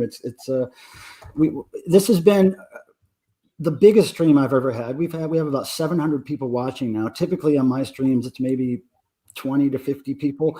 So we've got a lot more people watching, and everybody's been great. It's been running pretty smoothly for the first time doing something big like this. So, well, the little bit I've seen, I was actually heartened by, because I thought, oh my God, it's 2020, where we slipped into an alternate reality nightmare, like right through the looking glass, down the rabbit hole. And it's the 20th anniversary of the devotional. And it was the 40th anniversary of the release of Freedom of Choice. Yep. And this would have been an amazing, amazing year, right? Where all this stuff was going to happen. And there was more reason than ever to all get together. And not only that, but DEVO was going to play some shows finally. Yeah. Mm-hmm. And they were scheduled. And of course, we know what happened to all live shows. Yeah. So it was so, I was so crestfallen, and I just so depressed. And I thought, God, I've been on many Zoom meetings, and I've had to sell my wine through using Zoom and do tastings on Zoom. And I thought, how depressing. But you know what? You guys are doing a great job here of making something worthwhile and interesting, since we can't all be together. I really think it's great. Oh, well, thanks. Well, that's how the devotional started, really, as just an excuse for a lot of these fans. We were only connected to each other on like news groups like Alt Fan Devo. We didn't even know what each other looked like, really. So it was an excuse to get together and talk to people that really understood Devo, the band, and the aesthetic. And it was hard to find those people in your life, typically. Your friends didn't really talk about it. Your family certainly didn't. So it was an excuse to get in a room with like-minded people, whether it was 24 people or 200 people, it didn't matter, just to be around those like-minded people, and it became such a special event for a lot of people who go to things, and they really look forward to it every year. And everybody was pretty hurt this year when we had to actually cancel the face-to-face, but we had to do something. So that's why we got together. Yeah. So what do you remember? Go ahead. No. And you did do something very good. Well, I'll tell you what, man, I changed my internet service to make this happen better. I got new cameras, new microphones, and we have a lot of people here in the chat who help me with that kind of stuff, and they're beautiful people, and I thank them. But yeah, now I wanted to ask you, since you're the guy who's been at the most devotionals, and you've really given us a lot of your time and effort there, when you were coming to the first one, do you remember what did you expect, and as opposed to what you saw, or what was your experience like for the first one? Do you remember? I didn't really have any expectations, but I think the first one I came to was the Lime Spider, wasn't it? Way back in the day. Yeah, we just showed some pictures of you from that. Yeah. Yeah. I know that I could drink a lot more alcoholic beverages then. Yeah. And you did. I probably did. Yeah, I mean, I used to like my cocktails. Yeah. And your brother was very cool about, Roger was really cool about bringing you to the event and hanging out the whole time. Great. You guys really went above and beyond for us, and we appreciate it. So there will be some questions from fans here that I'm going to be handed at this point. But I wanted to talk to you about your wine. How is that going right now? Do you want to tell people where to find it? Well, I mean, briefly, like everything else in 2020, it's in the toilet. You can only imagine all the people that buy my wine, other than online. Well, I don't have a big online presence. They're all restaurants and bars, and they're mostly in California. Or I have, limited distribution. I have distribution in Ohio, distribution in Minnesota, distribution in Texas. But guess what? nobody was buying because everybody was shut down. Right. And all these people were just trying to get rid of any inventory that they had to try to stay in business and not go under and declare bankruptcy. So it's like, yeah, Jerry, we like your wine, but we don't need it. And that's where I found myself. Well, And right so now, I had to like, hustle. if people go to your site, was it the 50by50.com? Is that it? 50by50.com, all letters. The all 50 by one word. all letters. Do you have product to sell right now on that site? Is that true? Yes. Oh, Okay. yeah. Too much. Because, okay. yeah. And then, you know, if what was going on because of COVID-19 wasn't bad enough, then came the fires right at harvest, right? Yeah. So my 2020 Pinot Noir harvest was destroyed by smoke taint. 3 days of heavy smoke, 5 days before the grapes were supposed to be picked. So they're totally ripe. You're waiting to hire the pickers who are, you know, like hard to come by because they're picking for hundreds of producers. Right. And meanwhile, here come the fires. So I had to reject the harvest. So there will be no 2020 Pinot Noir from the 50 by 50. Only rosé that got picked 2 days before the fires. Oh, wow. Wow. Yeah. Now, when will that see the light? When will people be able to get that? Well, the rosé will be bottled in March of 2021 because rosé never goes into, you know, never goes into oak barrels or anything. It's all about fresh, immediate, drink it young. That's what rosé is about. And so it will be available, you know, by the end of March 2021. Oh, okay, great. Well, you know, whenever you're ready for me to spread the word about that, we'll get the word out there. So let me tell you, since we're talking to a lot of DEVO fans about being DEVO fans and about fandom of music in general, how it affected us and how we discovered it, can you tell me, when you were a kid, what was the band that you kind of, I don't know, idolized or just thought, wow, wouldn't it be cool to meet those guys? Or were you just really a fan of a particular band at that time? Well, I mean, I think what happened was, you know, a continuum, a development. It's like because of when you say when I was a kid, because of my age, I grew up with the birth of rock and roll. Mm-hmm. I saw Elvis Presley on the Ed Sullivan Show, okay, as a kid. I was like 9. And I saw Elvis Presley and I flipped out. And then I was buying Elvis Presley 45s. Really? And then he got drafted and went into the Army. And when he came out, he became some kind of hideous crooner. All the cool rock and roll was gone. No more Hound Dog. No more like Don't Be Cruel, right? No more Heartbreak Hotel. You know, because that guy grew up in the South, completely influenced by roots black music. Mm-hmm. He was a white man imitating black men, which then that became a long tradition in America. Yeah. You know, it's like you could be a racist but love their music when you were white and Southern. And Elvis wouldn't be Elvis without all the black music that he copped, you know, stole. And then I moved on from there to, of course, the Beatles. The Beatles came on Ed Sullivan in 1964 and changed everything. And you were just so amazed. The energy was so incredible. The look, the sound was a revolution. But of course, like Mark mentioned when I was backstage and he was talking, they were very safe. They were not sexual. They didn't really wiggle from the waist down. You never thought about sex or, you know, penises. So it only took 1 year to change all that because the Rolling Stones came. And then the Rolling Stones showed you, oh, no, man, we are sexual animals. We're monkeys. We have genitalia and we're thinking about fucking. And our songs are about fucking. And Satisfaction was about not being able to have sex when he wanted to. Right. And it was about the last time he could not have sex when he wanted to, because after that, they were lining up.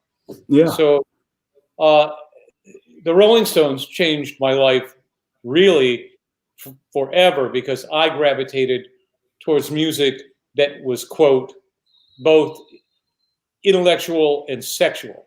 So, it was original from the brain and dirty from the waist down. So, but there was no such thing as fandom then. I mean, there was. It was being created, but it wasn't a cottage industry like it is today. And rock bands weren't elevated to gods. That started to happen. By the end of the 60s, that had happened when you had Led Zeppelin, And I, in the meantime, was moving away from that. I thought it was dumb. I thought that was dumb. I liked Bob Dylan. I liked music with social consciousness and substance. And the Rolling Stones were still doing things like when they released, what was the song about, revolution? It was like revolution and cities burning and What was the name of the song? It was incredible. I don't know. I don't know Rolling Stones that much. Right after Bob Dylan released like a Rolling Stone, and it's one of the best Rolling Stones songs ever written, and it was before Sympathy for the Devil, which is an incredible song. It was like, what could a poor boy do in a sleepy London town? Street fighting man. Oh, okay, right. Which was absolutely incredible. So that's when I, grew up and came into my own. Right. And then that summer, after that, my best friend from high school and I, Jim, we went to see James Brown in Cleveland, Ohio, because we loved James Brown. And this is how naive and clueless we were. We walk into the public auditorium. We have our tickets that we bought, and we're the only white guys in the place. And we try to get to our seats, and our seats are taken. And we tell the usher, and the usher says, "Tough shit." So we're standing, like in the aisle watching James Brown, and two black guys come up to us, and the one guy pulls a little knife, and he goes, "Why you here? You crazy?" And my friend goes, "No, we're not crazy. We're here to see James Brown." He goes, "Well, you must be crazy because you here. Now get the fuck out." And of course, I was like, "Oh, okay." We make our way to the exit and run the fuck out of there. No way. Did you see him perform? 3 songs. Okay. Wow. Well, I mean, what was that? We saw Please, Please. So what was that like, seeing that energy on stage, and how close were you to that? We were plenty close, and it was fucking incredible. Yeah. And what year was this, do you think? 1967. Oh, wow. Fantastic. Yeah. Now, that was before they really sold merch at shows and stuff like that, right? I didn't see any merch. And when I would go to rock and roll shows, I didn't see any merch. Right. At that time, I saw the Cream. I saw the Rolling Stones. I saw the Yardbirds. I saw everybody. I saw Jimi Hendrix. I saw Bob Marley. It was absolutely incredible. I saw them all. They were new. I saw Roxy Music when Brian Eno was part of the group. And of course, what Mark was talking about, we gravitated towards what Brian was doing with live because it was so mind-bending and blowing, because he's doing solos and just making noise on his synthesizer, not trying to make it sound like, other instruments, like not trying to make it sound like woodwinds or brass or whatever. He's like exploiting the electronics of what the synthesizer could do. And he's playing those solos, and, the mix has them way on top, filling the arena, Right. It was so exciting. And there he is, skinny as hell and in, metallic pants, no shirt, painted, made up face with a feather boa, and glitter and fake eyelashes. Yeah. It was mind blowing. It was incredible. That's great. And now you mentioned, merchandise. We were talking about that. I think, excuse me, when I was a kid, first, of course, Kiss was my Beatles, right? So I discovered Kiss while I was in Catholic school, totally changed my life because I wanted out of that Catholic thing. And Kiss was so anti-Catholic at that point, Knights in Satan's Service, they were called. But anyway, I gravitated towards that. And when they did their merch and all that, and you bought the albums and all the extra stuff came in there, and the bands weren't doing that then. DEVO I discovered soon after that, maybe 10 years after I discovered Kiss. And then I was like, oh, this is really it. Like everything, the lyrics meant something. Kiss songs really are just about whatever, partying and girls and rock and roll. But those DEVO songs, it was like Kiss packaged a lot differently, but you had all the cool accoutrement stuff and the design. Like every album was a new costume, just like Kiss. And it was like, when you call it DEVO, the thinking man's Kiss, it really was. It appealed to me on such a different level, but the same level at the same time. It was like. Well, I mean, yeah, Kiss was a very cynical money-making machine, and their message was, very tiny. Yeah. And DEVO was all about experimentation, collaboration, and ideas. So we weren't doing merch cynically. We were doing it. We said, well, if we're going to have to do this because everybody's doing it, we're going to do things that nobody else is doing that connect with who DEVO is. Right. And we were almost forced into offering things to fans because when they saw things we were wearing, they wanted them, but we didn't know a way to make them because merchandisers would only make, Kiss kind of stuff. Like, here's a black shirt. Right. Here's an 8x10 area. You put your image on it. Now shut up and go home. Right. Yeah. Yeah. Like I'd go, no, I want a V-neck and I want the sleeves to be a different color than the body. Yeah. Yeah. And they thought you were crazy. It's like, no. It's like, no way. So, we're getting a little buffering from you, Jerry. Hold on a second. Yeah, it's all right. Yeah, DEVO was trying to manufacture all the things that you guys liked. Yeah. Yeah. Okay, well, that's a great point on merch. Now let me get these. Okay. All right. Now I was going to say, we got some questions from fans. Yeah, let's do it. Let's do it. So a guy named Good Seats asks, do you still have all of your old basses like the one from Satisfaction? No, unfortunately and honestly, I don't. And I sure wish I did. Over the years, what happens is things get, because of all the moves and all the traveling and all the insanity, and, they get put in storage facilities and supposedly they're being taken care of, but they're not. And then things disappear or they quit working and it's not worth spending all the money to fix them. And so it isn't like I sold them for a lot of money. They just went by the wayside like a person's album collection or clothing would, right? Mm-hmm. Yeah. You had a favorite suit and at some point it dies. Yeah. Yeah. Well, you still have a lot of suits from back in those days, though. Yeah, somehow I still have those. Okay, so Jim Happy asks, please ask about Kent State shootings versus current events. Well, there's no versus. It's like deja vu all over again, as Yogi Berra said. Everything that was going on then with fighting illegitimate authority and attacks on democracy and choice is happening again. It's been happening for the last 4 years. And you could see that the violence was being fomented by all this kind of, enabling these hate groups and hateful people with lots of guns to do what they wanted to do, right? Mm-hmm.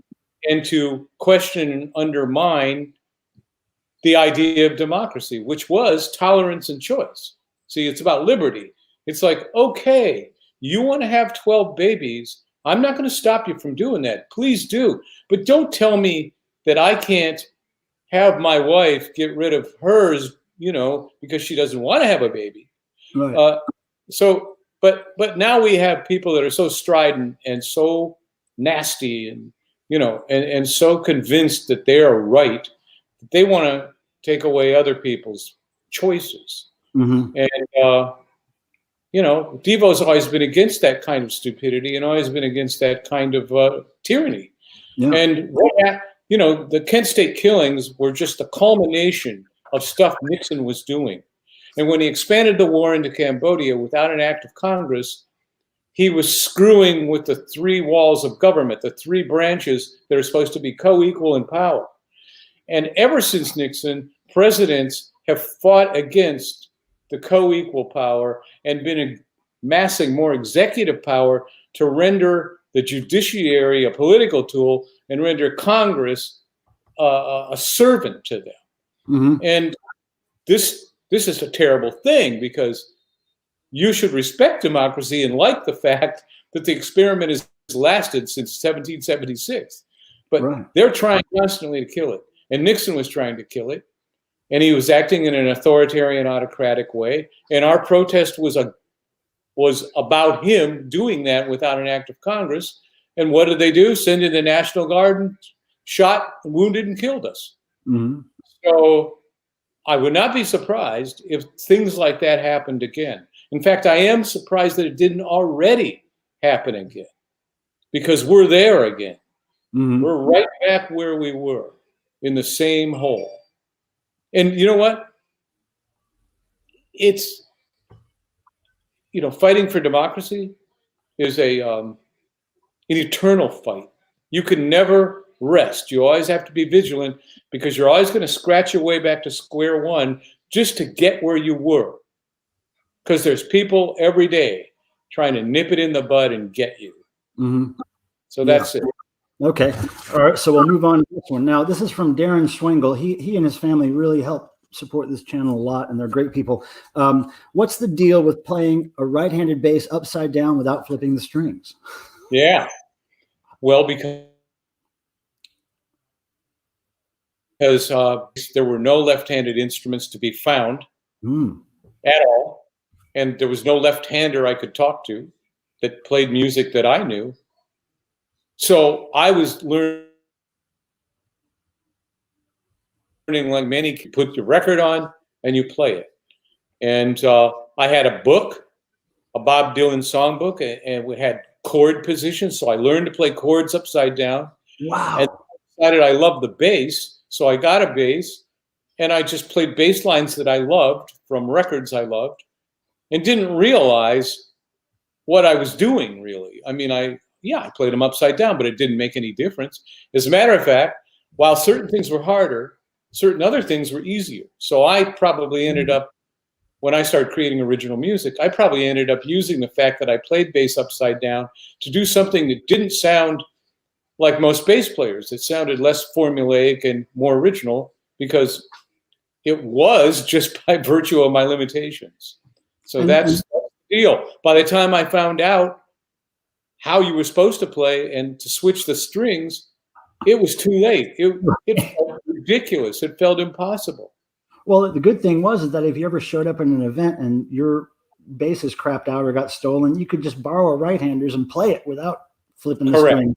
You could just, that's great. One thing I did to my basses is I switched all the positions of the pickups and the dials and the controls, so that they weren't up here. They were down where they were supposed to be. That's what I did. Oh, okay. Right. Well, that's good. Okay. So we got one more question here from a guy named Gordon. I can't pronounce it. Gordon Gory Jury Lurie, who says, what was it like working with Tony Basil on Slaughterhouse Rock?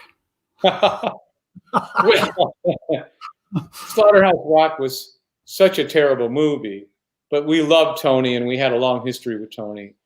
And, Tony was so instrumental in the summer of '77 out here in Los Angeles of hooking us up.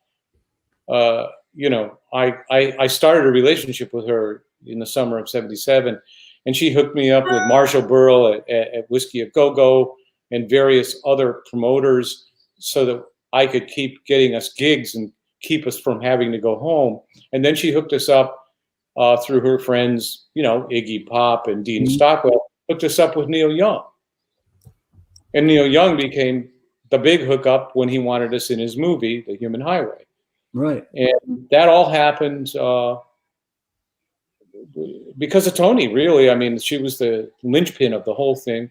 And when we went to play Mabuhay Gardens for the first time in San Francisco, Neil Young had been prepped, and he had listened to our single, and he had seen our 10-minute short film, The Truth About De-Evolution. In the beginning was the end. So he showed up, and he saw us live, and he flipped out, and it started the whole conversation with us and the collaboration with us. Oh. So when Tony, she kept trying to work. She's always been, disrespected and pushed off into the corner being a woman. And she was misunderstood because she was both dance and music, which, guess what? Think of every major female star, starting with Madonna, that just did what Tony was doing 10 years after Tony did it, right? Yeah. But she wasn't appreciated when she did it. She was ahead of her time. So when she had to do this movie, and because it was something she could do and get paid for, we were more than happy to help her.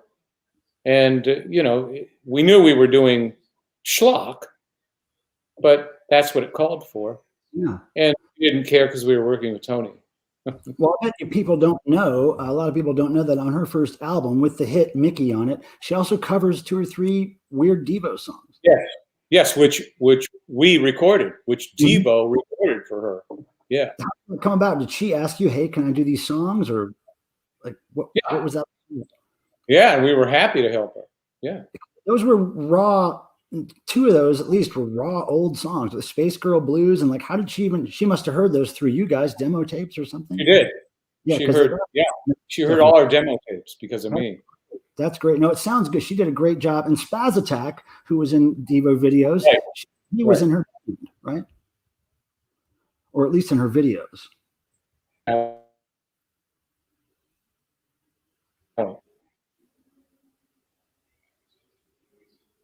Okay. A little buffering there. Sorry. Okay. You're back now. Yeah, I love Tony Basil. We actually tried to get her to come to Devotional one year, or actually just do a live video stream there of her. Yeah. But she wouldn't do it without getting paid a whole lot of money, so we couldn't have her there. Yeah, well, that sounds like something. Interesting. We thought it'd be interesting to get her viewpoint because she's such a creative force. Right. She's so cool. I wanted to ask you something before you have to go. We were looking at a slideshow of old Devotional pictures a while ago tonight, and there was one picture of your mom and dad at the Devotional, and I guess they were holding up a license plate frame or something, big smiles on their face. Do you remember anything about that day when they came there, or how did they show up at a Devotional? It was because Roger and I were talking to them about it. Yeah. And I think you had mentioned, can you bring them? I mean, I think you had suggested it. Yeah, I mean, they were great. And I remember some of the first times I would come out to LA to visit you guys, to Lisa and Bob. Lisa and Bob and I went bowling with your parents, and your dad taught me some great bowling tricks, like flick of the wrist kind of things. And they were really into bowling.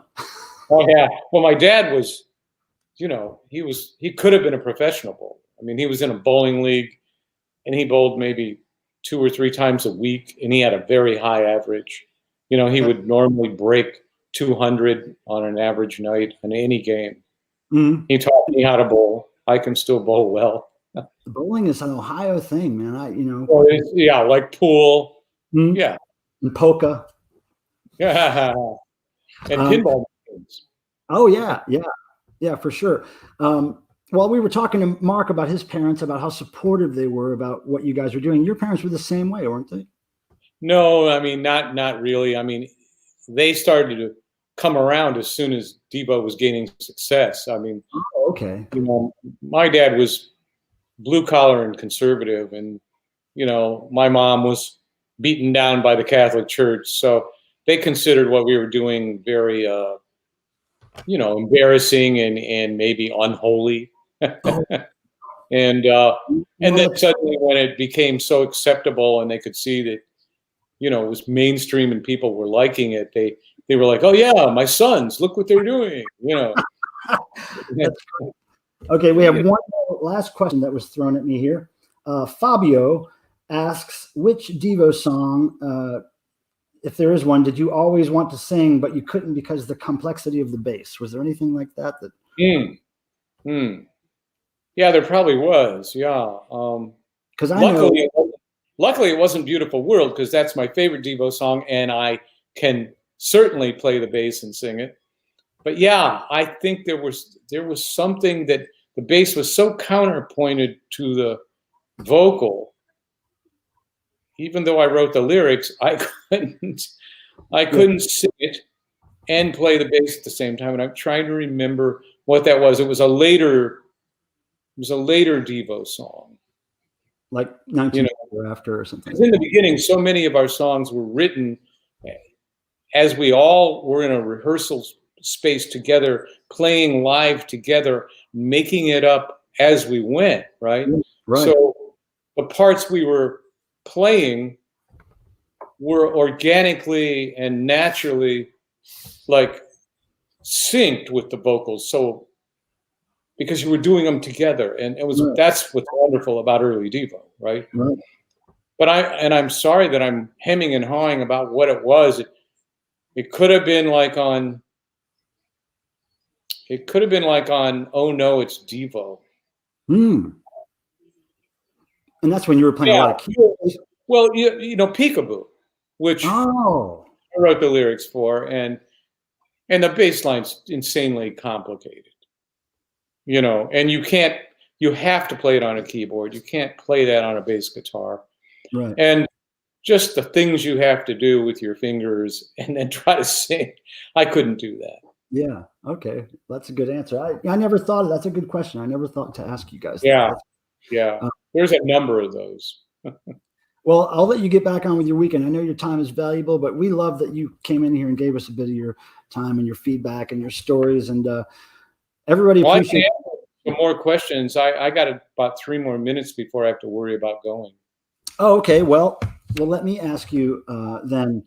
When you're is there anything from your experience at the devotional, because you've been there a lot, is there any particular fan or meeting or instance that was particularly funny or disturbing to you or memorable in any way?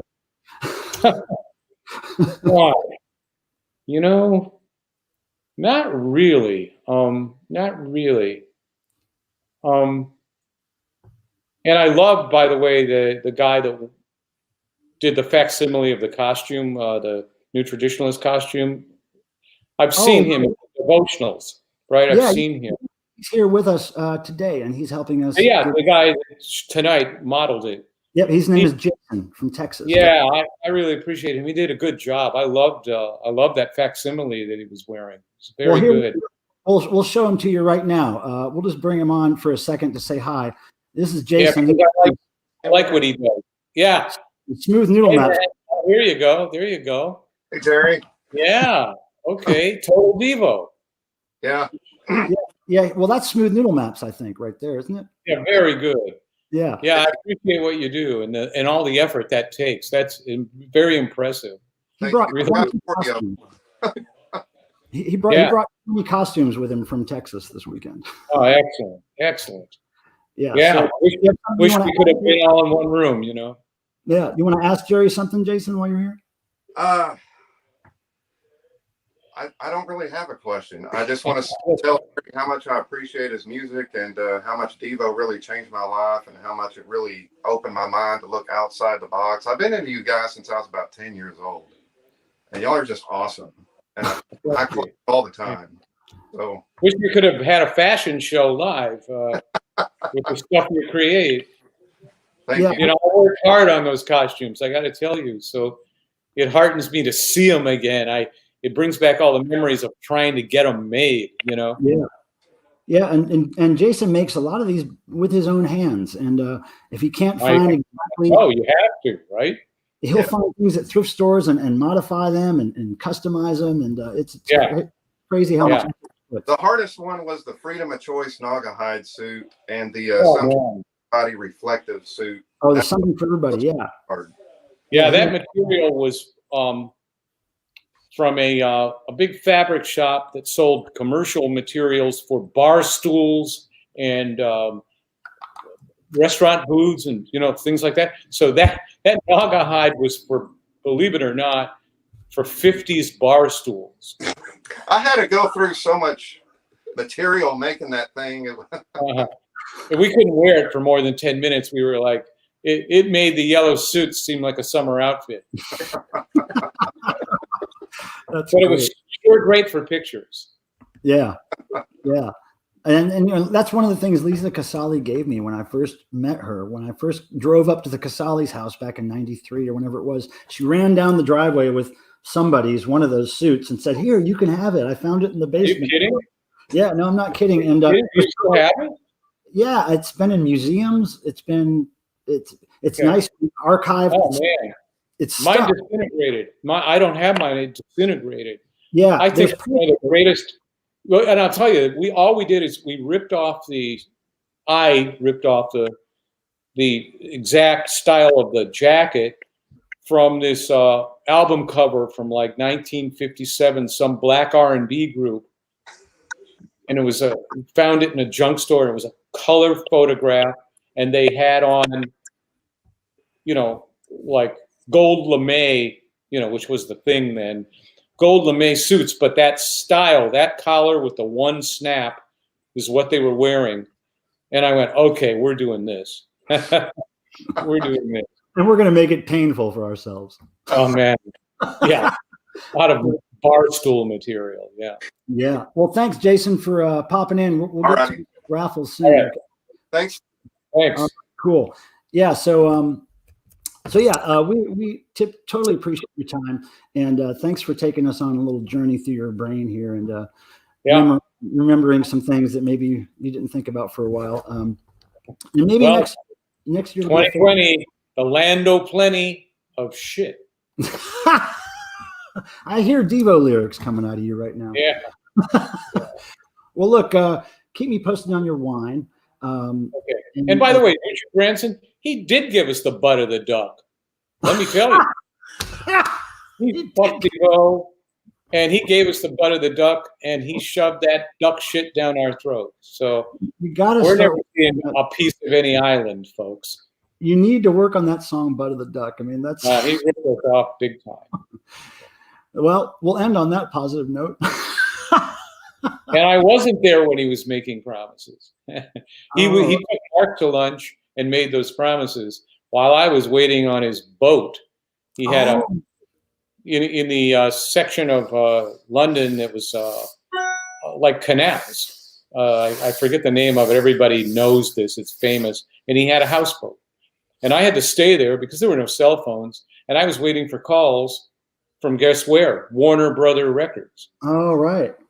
Because I was still trying to keep this deal that we had, because they had warned us that if we went with Richard, they would sue us. Oh.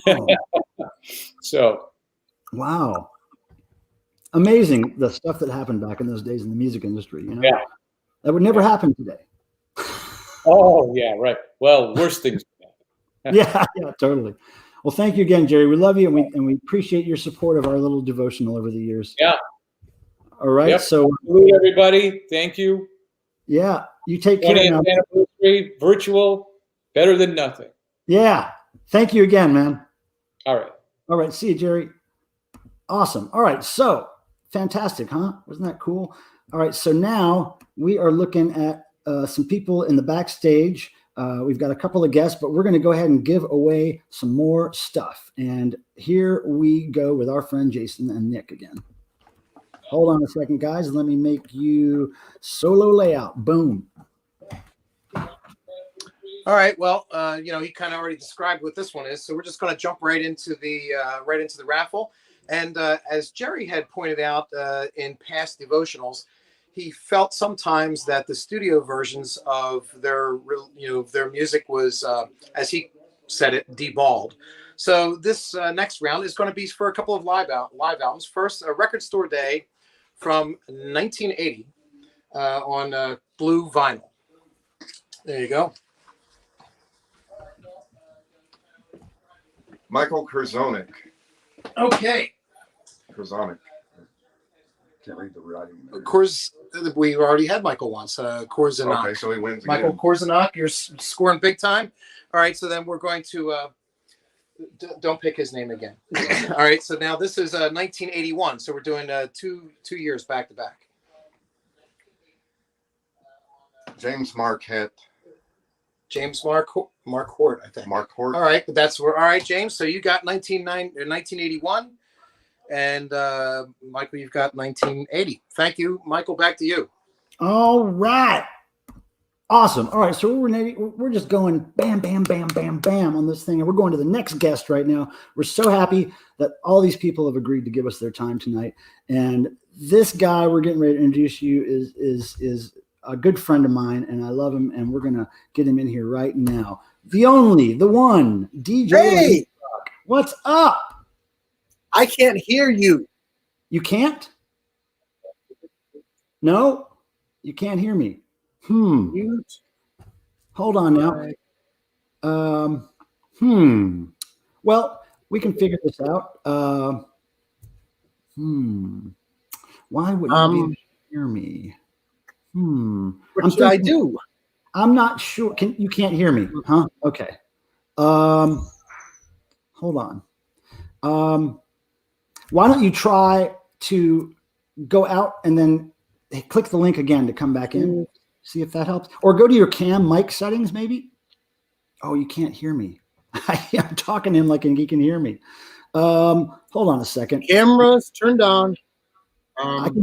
Okay, hold on. I'm going to try to private message. I don't know if I can. I'm going to call you, brother. Hold on. Hold on. Let's try this.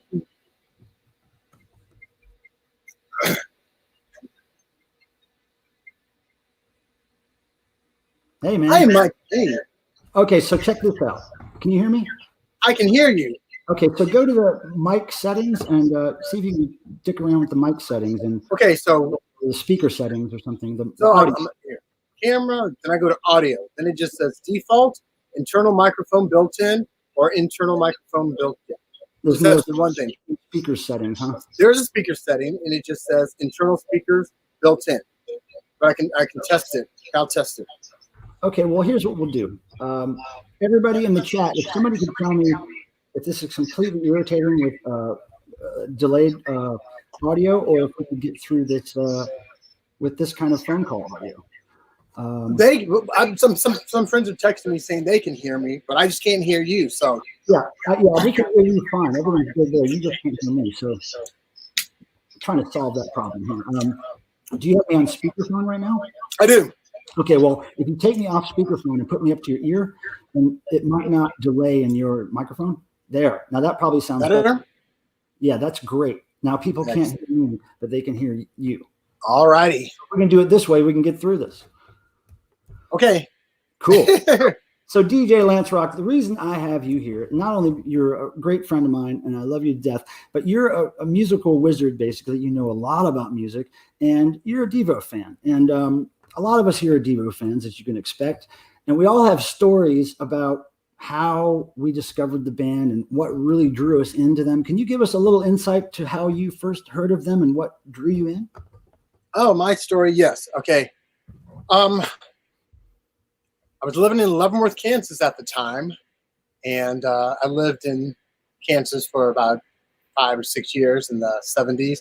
And I remember it was just when all these interesting things were starting to happen with Saturday Night Live and the Midnight Special. I'm sure they were happening already, but I was just finding out about it. And me and my sister would stay up late sometimes and see what was on. I remember one Saturday just going downstairs, turning on the TV to see what was going on. And this band came on wearing these yellow jump. I did not know what the heck was going on. And it really kind of scared me a little bit. But I also liked that. So I was intrigued. I was just it was a very interesting, visceral response. So that was the first time I saw DEVO, was when I snuck downstairs and saw them on Saturday Night Live. That's cool. So what was it? Oh, sorry. What What was it about them that really appealed to you, even after getting into their music and actually listening to their albums? Besides being shocked and in shock and awe when you saw them, what was it about their music that really kind of kept you a fan? I think a lot of it was intuitive, because as the years go by and I read more stuff about them and just find out more stuff about them, all these things that they put into making them who they are, I didn't realize at the time, but it still appealed to me. Like, there was certainly no American band like them, right, until they came along, and they were one of the few early ones to incorporate like elements of like the European musical scene and like krautrock and all these other things, which, we weren't so, it wasn't such a global village back then, so you didn't know as much about, like the whole European scene. And the fact that they had Eno as a producer, they just were plugged into a lot of different things that a lot of bands wouldn't be hip to for like, a decade later at least. Oh, cool. Well, yeah. So then, fast forward however many years, and you have this great spot on a TV show called Yo Gabba Gabba. And I remember when Mark Mothersbaugh sent me the pilot of that show on a VHS tape, and he said, this is something they want me to do, give it a watch. Let me know what you think. And I watched it and I thought, oh my God, this is like Electric Company for the future. Exactly what I liked about Electric Company. And so then, Yo Gabba Gabba, of course, Mark had a guest spot on that. And then they eventually had the band on in kind of some kind of animated video form at some point. So what was that like, just as a Devo fan, and finally getting them to work kind of on your project with you? Well, what was interesting about that was that Mark has two daughters, Margaret and Weiwei, and they were really little back then, and they came on the set and they just fell in love. They loved looking at all the characters, and they liked Fufa and all this stuff, and they were kind of shy, but they were really fascinated with what was going on. And Mark later told me, he's like, that was the first time they were impressed with their dad. Like, really? He runs Mutatos, this gigantic lime green building here in LA, and does all this other stuff. They could care less, but it's like, Dad gets to play with a pink flower? Yeah. So that endeared them. Well, when I had that pilot on VHS and I watched it, I had to call him a couple of times to convince him to actually watch it. But when he did watch it, he watched it with his daughters, and he told me the reason he finally agreed to do it was because his daughters liked it so much. Smart man. Yeah. Always listen to the kids. Yeah, for sure. I'm sorry, I've got this horrible shine on my face. I don't know if it's distracting you, but it's just I'll pull back a little bit, but then I'm too far away. You look great. Okay. I don't like the shine is there. Thanks for wearing that shirt. Thanks for wearing that shirt. What's that? Thanks for wearing your Devo. Indeed, of course. It is. I think this is the first time I've worn it since 2009 too. Holy balls, just for us. You got to keep them in good condition, It's all good. But because of Mark being on the show, I guess he was finally able to convince the rest of the band to come on. And so they came on and did a re-recorded version of Watch Us Workin'. That's right. And it was just an interesting day. But it was great. Everyone was like, they were revered, and everyone was really happy just to have them there and watch them on the set. And, yeah. Almost everybody seemed to enjoy themselves. That's great. Woo! That's great. So tell us, Lance, about some stuff you're working on now. And I know we've got a link that my moderators will post in the chat for your website and the merch you've got right now. But just tell us what you're working on now.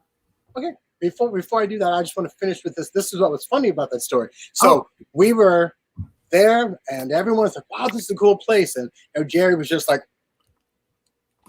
I hope he's having a good time. Everyone's being respectful and stuff, but he just had a frown on his face all day. I'm like, okay, well, maybe we'll break through to him or something like that. And we were walking around. Then it was time to break for lunch. And he was walking by, and I just genuinely just said it out of the moment because I didn't ever get to talk to him. I said, hey, man, I just want you to know that Cold War is my favorite Devo song ever, which is one that he wrote by himself. And as I started to walk away, I just saw him and just get the smile on his face.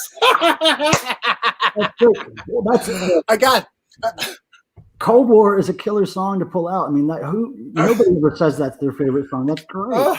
What a deep cut. I broke through. So that was great. That's fantastic. It's really good to see you, man. It's good to see you laughing. Absolutely. Listen, I wish there could have been more time and I could have done more, but you don't need me to talk about the brilliance of Devo. The relevance, they've lasted, and it's like, you know what? Okay.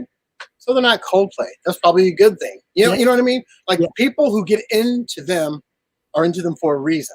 Right. You know what I mean? It means something. And like there's this whole network of weirdos and creative people out there that, we have a common place to go. For sure. Yeah. You know, when you meet a Devo fan that you're probably going to be friends with them. I mean, 100%. There's something about a Devo fan. If you wear a Devo shirt out in public and it gets noticed by somebody, you know that person is probably somebody you could talk to. 1000%. Yeah. It's just like you look and you give them the nod and you're like, okay. Right. Oh, here we go. We have a question for you from a fan. Okay. A person named Tobacco Pipe says, "What are your favorite records in your collection?" Just name a few. Wow, that's hard. That is really hard.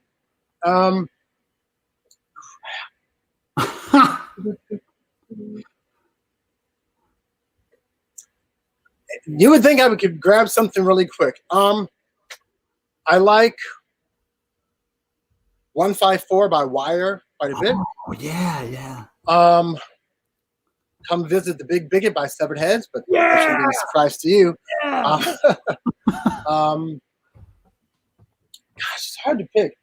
Brilliant Trees by David Sylvian. Oh. His solo album, his first solo album. I don't know, like probably all the other standard stuff. I like Dirty Mind by Prince. I like a lot of funk stuff. I like a lot of Japanese pop, stuff like that. So just cool. all the mix. Oh, Drums and Wires by XTC. Oh, yeah. Yeah, see, this is why I wanted to have you on. Sorry. Here. What? Oh, sorry, I forgot. This is why I wanted to have you on here is because I know you as, DJ Lance Rock, the guy that knows about all the music I like and more. It's like there's cool, weird things that you're into that a lot of my friends don't even know about, and I appreciate that about you. Alrighty. Encyclopedia. Look at this. These are the Devo records. Okay. You can stop holding the phone. I'll stop talking to you. The Devo records here. But I was going to hear. I believe you. Okay. I'll leave you with this. I'll leave you with this final thing. So, okay, cool. I'm trying to work on a new kids show. Unfortunately, since the pandemic, that kind of put us in a bit of a bind. Yeah. So, we're still trying to film remotely. And if you want to support me, you can go to DJ Lance Rock DJLanceRock.org. And it has all the stuff that's going on, the links to anything coming up. So hopefully we'll be able to edit together some of the footage that we filmed and put something out soon. But, right. Damn virus. And I was just going to tell them that there's some really cool patches, embroidered patches and pins that you've released. Sure, yeah, absolutely. What's the new character that you're with now? Oh, Cecil, but he's just one of many. He was just the first one we were able to do something with like that. But he's just one of many. But I'm excited. Hopefully it'll happen. It's just like in this environment, people are looking for more kids entertainment, and we just want to take the torch that was handed to us from Gavin, just kind of continue, but in a different vein. Right. Well, keep positive, man, and I really appreciate your time tonight. I hope you have a good weekend, and we'll have to catch up on the phone sometime soon. Absolutely. Listen, absolutely. Thank you for having me be part of the devotional. Like Devo fans are my family, and this is great, and I'm glad they're still around doing stuff. Right. That's right. Well, look, Guy, you take care. Love you, and we'll talk to you really, really soon. All right. Indeed. Congratulations, Michael. This was very awesome. Take care. Thank you. Bye, guys. Bye-bye. All right. Cool. Now. What do we got to do here? Hey, somebody's back here hanging out. Maybe they want to be on. Boogie Boy, do you want to be on, Boogie Boy? Do you want to be on, Boogie Boy? Here we go. Let's try this. Boom.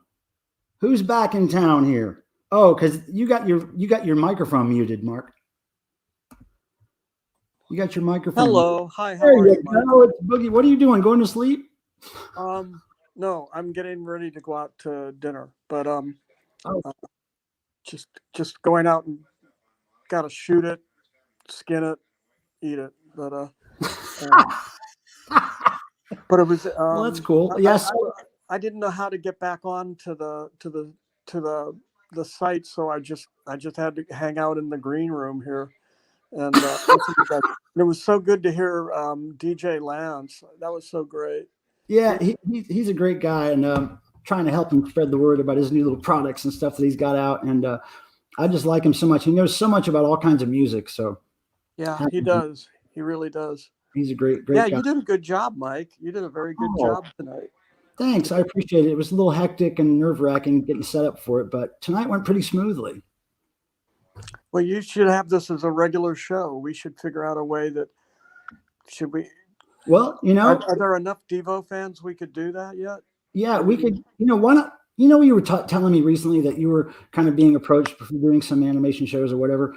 Why don't we just think about some kind of little thing that we could present maybe once a month, a 30-minute thing, but we could go wild with it. We could go, as long as there's no copyrighted music being played and not a whole lot of cursing or anything like that. We could do whatever.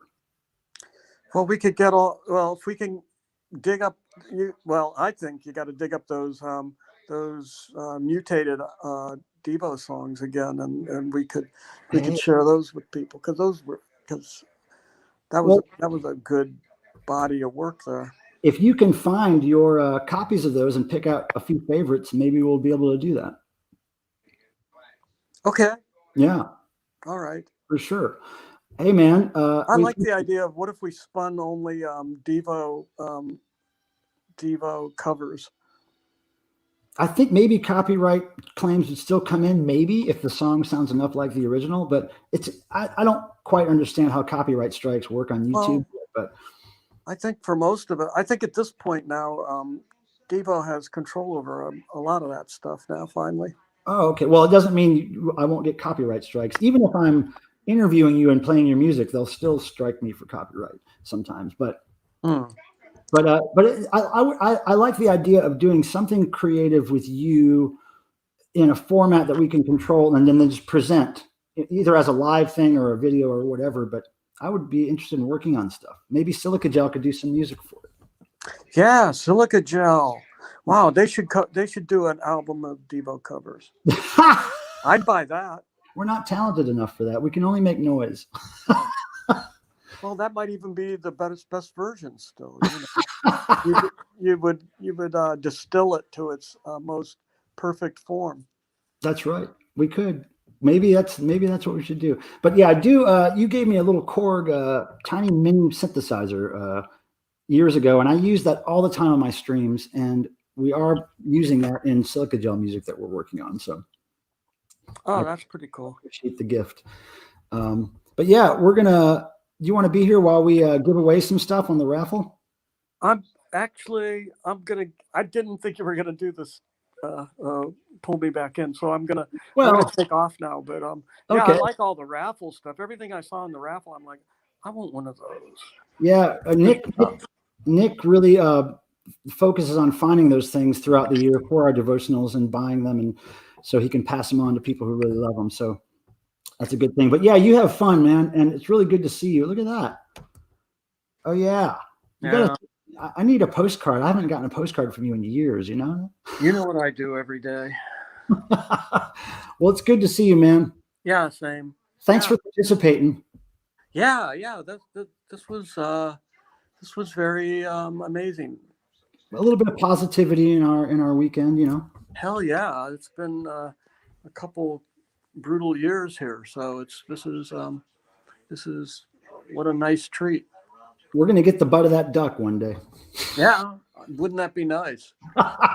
That's cool. Well, let's catch up soon on the phone, my friend. And everybody enjoys the fact that you've been with us for a while tonight. So thank you. Well, dang it. Okay. I'll see you again soon, I hope, Mike. All right. Everybody else. I wish we could see everybody. That's the one thing that would make this better. We could bring a lot of people on screen, but it'd just become a nightmare.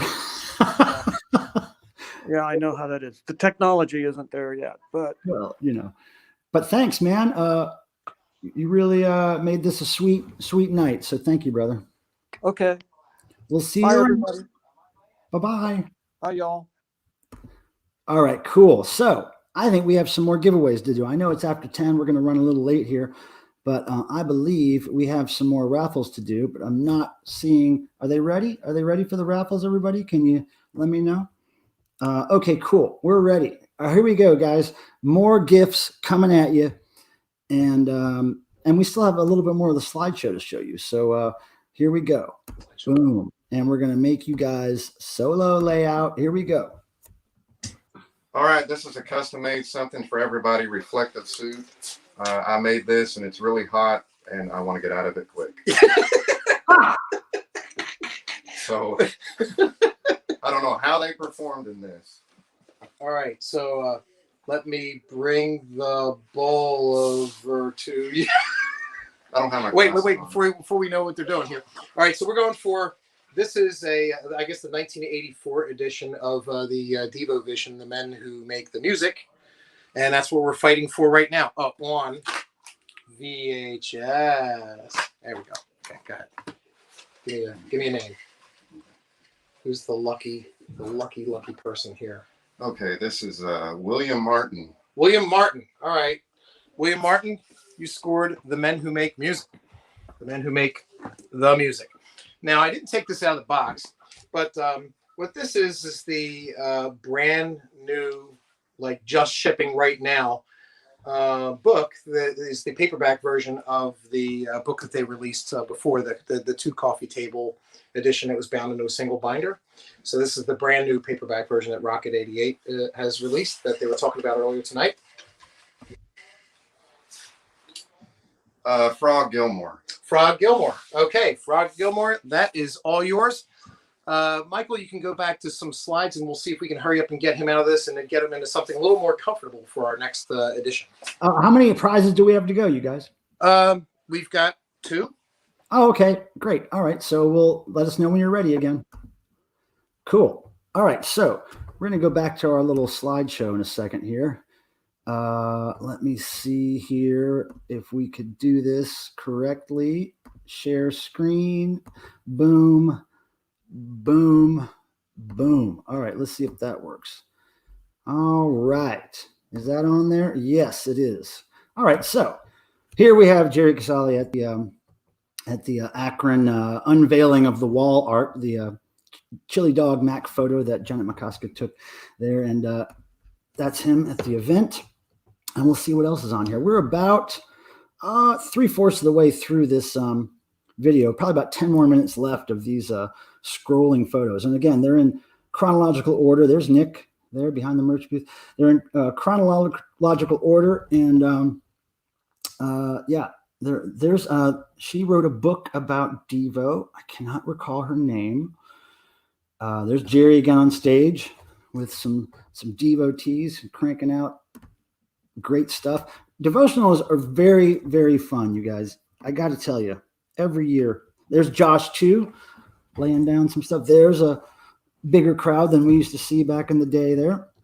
This is probably from, gosh, when was that? All these years blend together. There's our friends, the Fantastic Plastics, who just did a great show on Twitch for us last night, an hour of DEVO music. Oh yeah, that's is that Rural War Room? I think that's Rural War Room, if I'm not mistaken. There's a guy who came all the way from Japan for the devotional, and we gave him a bunch of stuff, free stuff, and he loved it. He was a cool guy. There was an art show at Amy Mothersbaugh's gallery, I believe, and very cool DEVO art there. There's the party in my hotel room that usually precedes every devotional, and there's our friend Delaney from Futurismo there. There's a great band called, I believe it's We Are Not Men. I can't remember where they're from. Maybe Texas. More Fantastic Plastics. These photos take me back and bring some memories to mind. More bands jamming there. Can't remember who that was. Oh yeah, there we go. Our friends from Atlanta. Hold on a second. Let me resize that. Oh, there's a limited edition pin we gave away one year at Devotional. I'll just let this play. Now, I got to thank you all again. We're not quite done yet with this stream, but we had a lot of people show up tonight, and we're really appreciative of you guys being here with us. So thanks for that. Like I said, we have a couple more prizes to give away. And at the end of this stream, we're going to read off all the names of people who won something. And I believe we'll actually say what prize they won.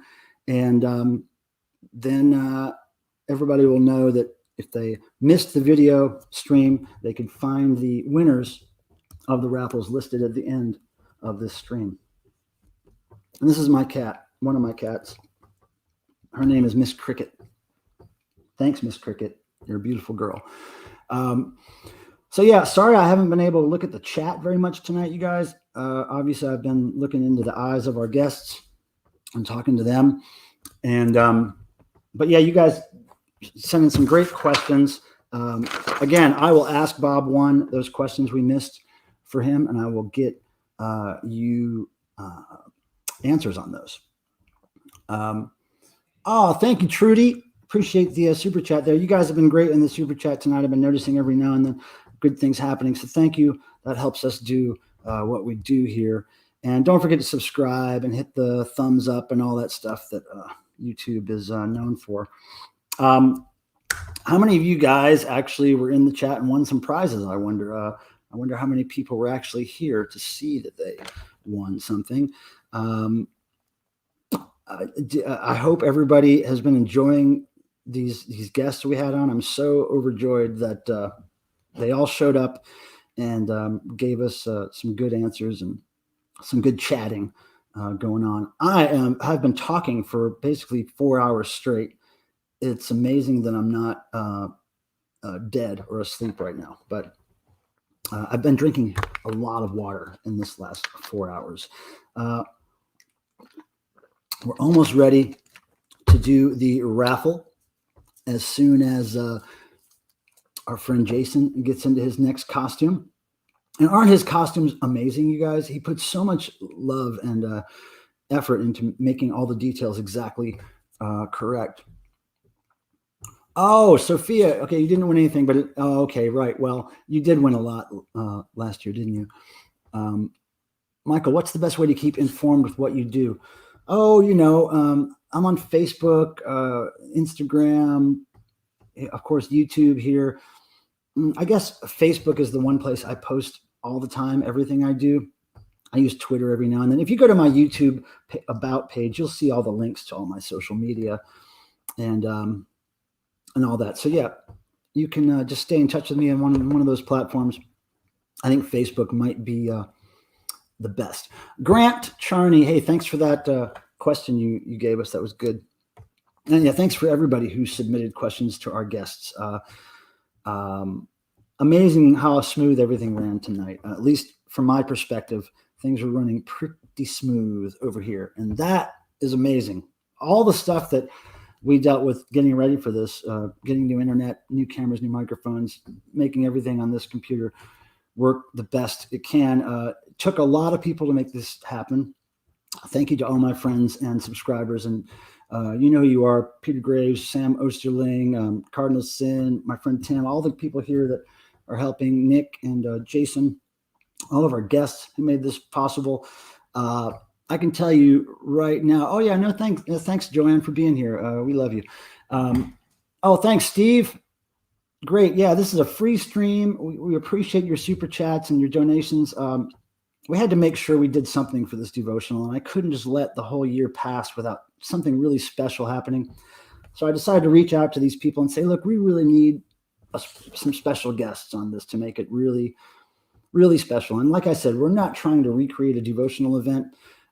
This isn't Devotional 2020 online. This is just a tribute to the fact that 20 years ago on this year, hey, there's a good picture. Hold on a second. Let's pause that. Okay, let's check out this picture of our friend Jason. And he is posed with a couple of boogie boys and a turkey monkey. And I think you can see where the turkey monkey is placed. And you can see the boogie boys sleeping. And you see our friend Jason in his total Devo homemade suit. And he's a great guy. He's a great guy. And that picture is awesome. We'll just let that picture sit there for a minute. Yeah, good stuff there. This is right before I believe the party in my hotel room started. So that gives you an idea of where that's coming from. There's our friend Shelby on the stage with doing the Devo karaoke stuff. Yeah, good times. So, oh, Keith, 3 a.m. Holy Christ, dude! Thanks for hanging out so late with us, man. We really appreciate that. Raymond Amico, what's up? Good to see you. Yeah, I can finally see the chat now. Okay, hey, everybody, we're ready for our something here. Let me pause this thing. We're ready to give some stuff away again. Or do you feel excited about that? Here we go. Ready? We're going to remove this. Boom. And we're going to add this. Boom. All right, you guys, hold on a second. We're going to go solo with your layout once more. Boom. All right, you. Look at that costume. Okay, duty now for the future costume with custom flat cap and silver visors that they wore during their tour. I'm ready. The only difference is he can't see through the silver visor. I had to help him a little bit. I had to help him into his place. Okay, so two interesting things here. First, what I'm going to call Soggy Bob. So this is I had bought a few Bob 2s, and these are the numbered limited editions. And for those of you who follow me on Facebook, you've seen. Over the years, I've now had 3 houses with a total of 5 water damage issues. So Bob here got soggy. He was floating when I rescued him. When I took him out of the package, though, he is completely intact. It's just the box itself is soggy, so I just call him Soggy Bob. But he's okay. So we're fighting now for Soggy Bob. All right, who gets Soggy Bob? Okay, Peter Graves. Peter Graves gets Soggy Bob. Yeah. Nice job, Peter Graves. Okay. Soggy Bob. Soggy Bob goes to Peter Graves. Now, the Merge 4, which has just started reproducing these socks again, I guess. So both of these together can be yours if your name is... If your name is Trepanation. Trepanation. Okay, Trepanation, you have a pair of Merge 4 custom socks of DE. That's it. You have to pay extra for the VO. All right. Thank you guys very much. Also, I would just like to say one separate thing. I do appreciate everybody's support. Buying these raffles and supporting the stream, supporting Michael with the super chats and all that kind of thing. And if you have any money left over at all, we have been donating money to the Beachland Ballroom to try to keep them afloat through this last almost full year of not being able to host any concert events. They're now fighting for a new way to try to host events via a combination of live stream and, an actual, people being in there. But I think they can only hold up to 64 people in their 200 plus room. So if you have the ability, go to, they have a GoFundMe where they're trying to raise money, or you can just email it to me and I will forward it over. Just tag it with Beachland. And I am going to send over another check to them, and anything that you send, I will forward on. Any of you who joined the raffle, you have my email already. It's ahipdude@msn.com, ahipdude@msn.com. Anything you send me, I will send all of it, 100% of it to them. Thank you very much for supporting us tonight and staying with us for this entire event. It's been a lot of fun. I've been really laughing at Jason all night long. So it's been great. Thanks. Michael, back to you. The future. All right. Okay, so guys, before we leave here, I've got a video I want to share with you, and it's announcing all the winners in the age groups for the DEVO 2020 5K race that we did virtually this year. So let me try to do this. Okay, I'm going to share the screen. Going to go over here and go here. And then here we go, everybody. Let's see if this works. Okay.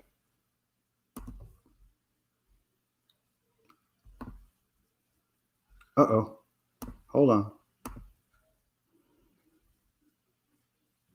Okay, so. Hi, it's Jim Cheney here. race director of the 5K DEVO. Hey, great job to everyone that ran this weekend and this morning and the prior week. You've probably done something that you've never done before, and that's get out the door and go 3.1 miles. So great job. We're sorry that we couldn't be here this weekend in downtown Akron, which is where I am, down at Lock 3, location of our 5K DEVO that we've had for 3 years now. This is our fourth. But I'm really proud of you guys. So duty now, congratulations. Keep up the good work. Get out and get some fresh air from this point forward. Enjoy the rest of the devotional. And here are our overall top 5 men, top 5 women, top Masters runners, which is 40 to 49 years old, and top Grandmasters runners, which is 50 and above. Congratulations. Take care.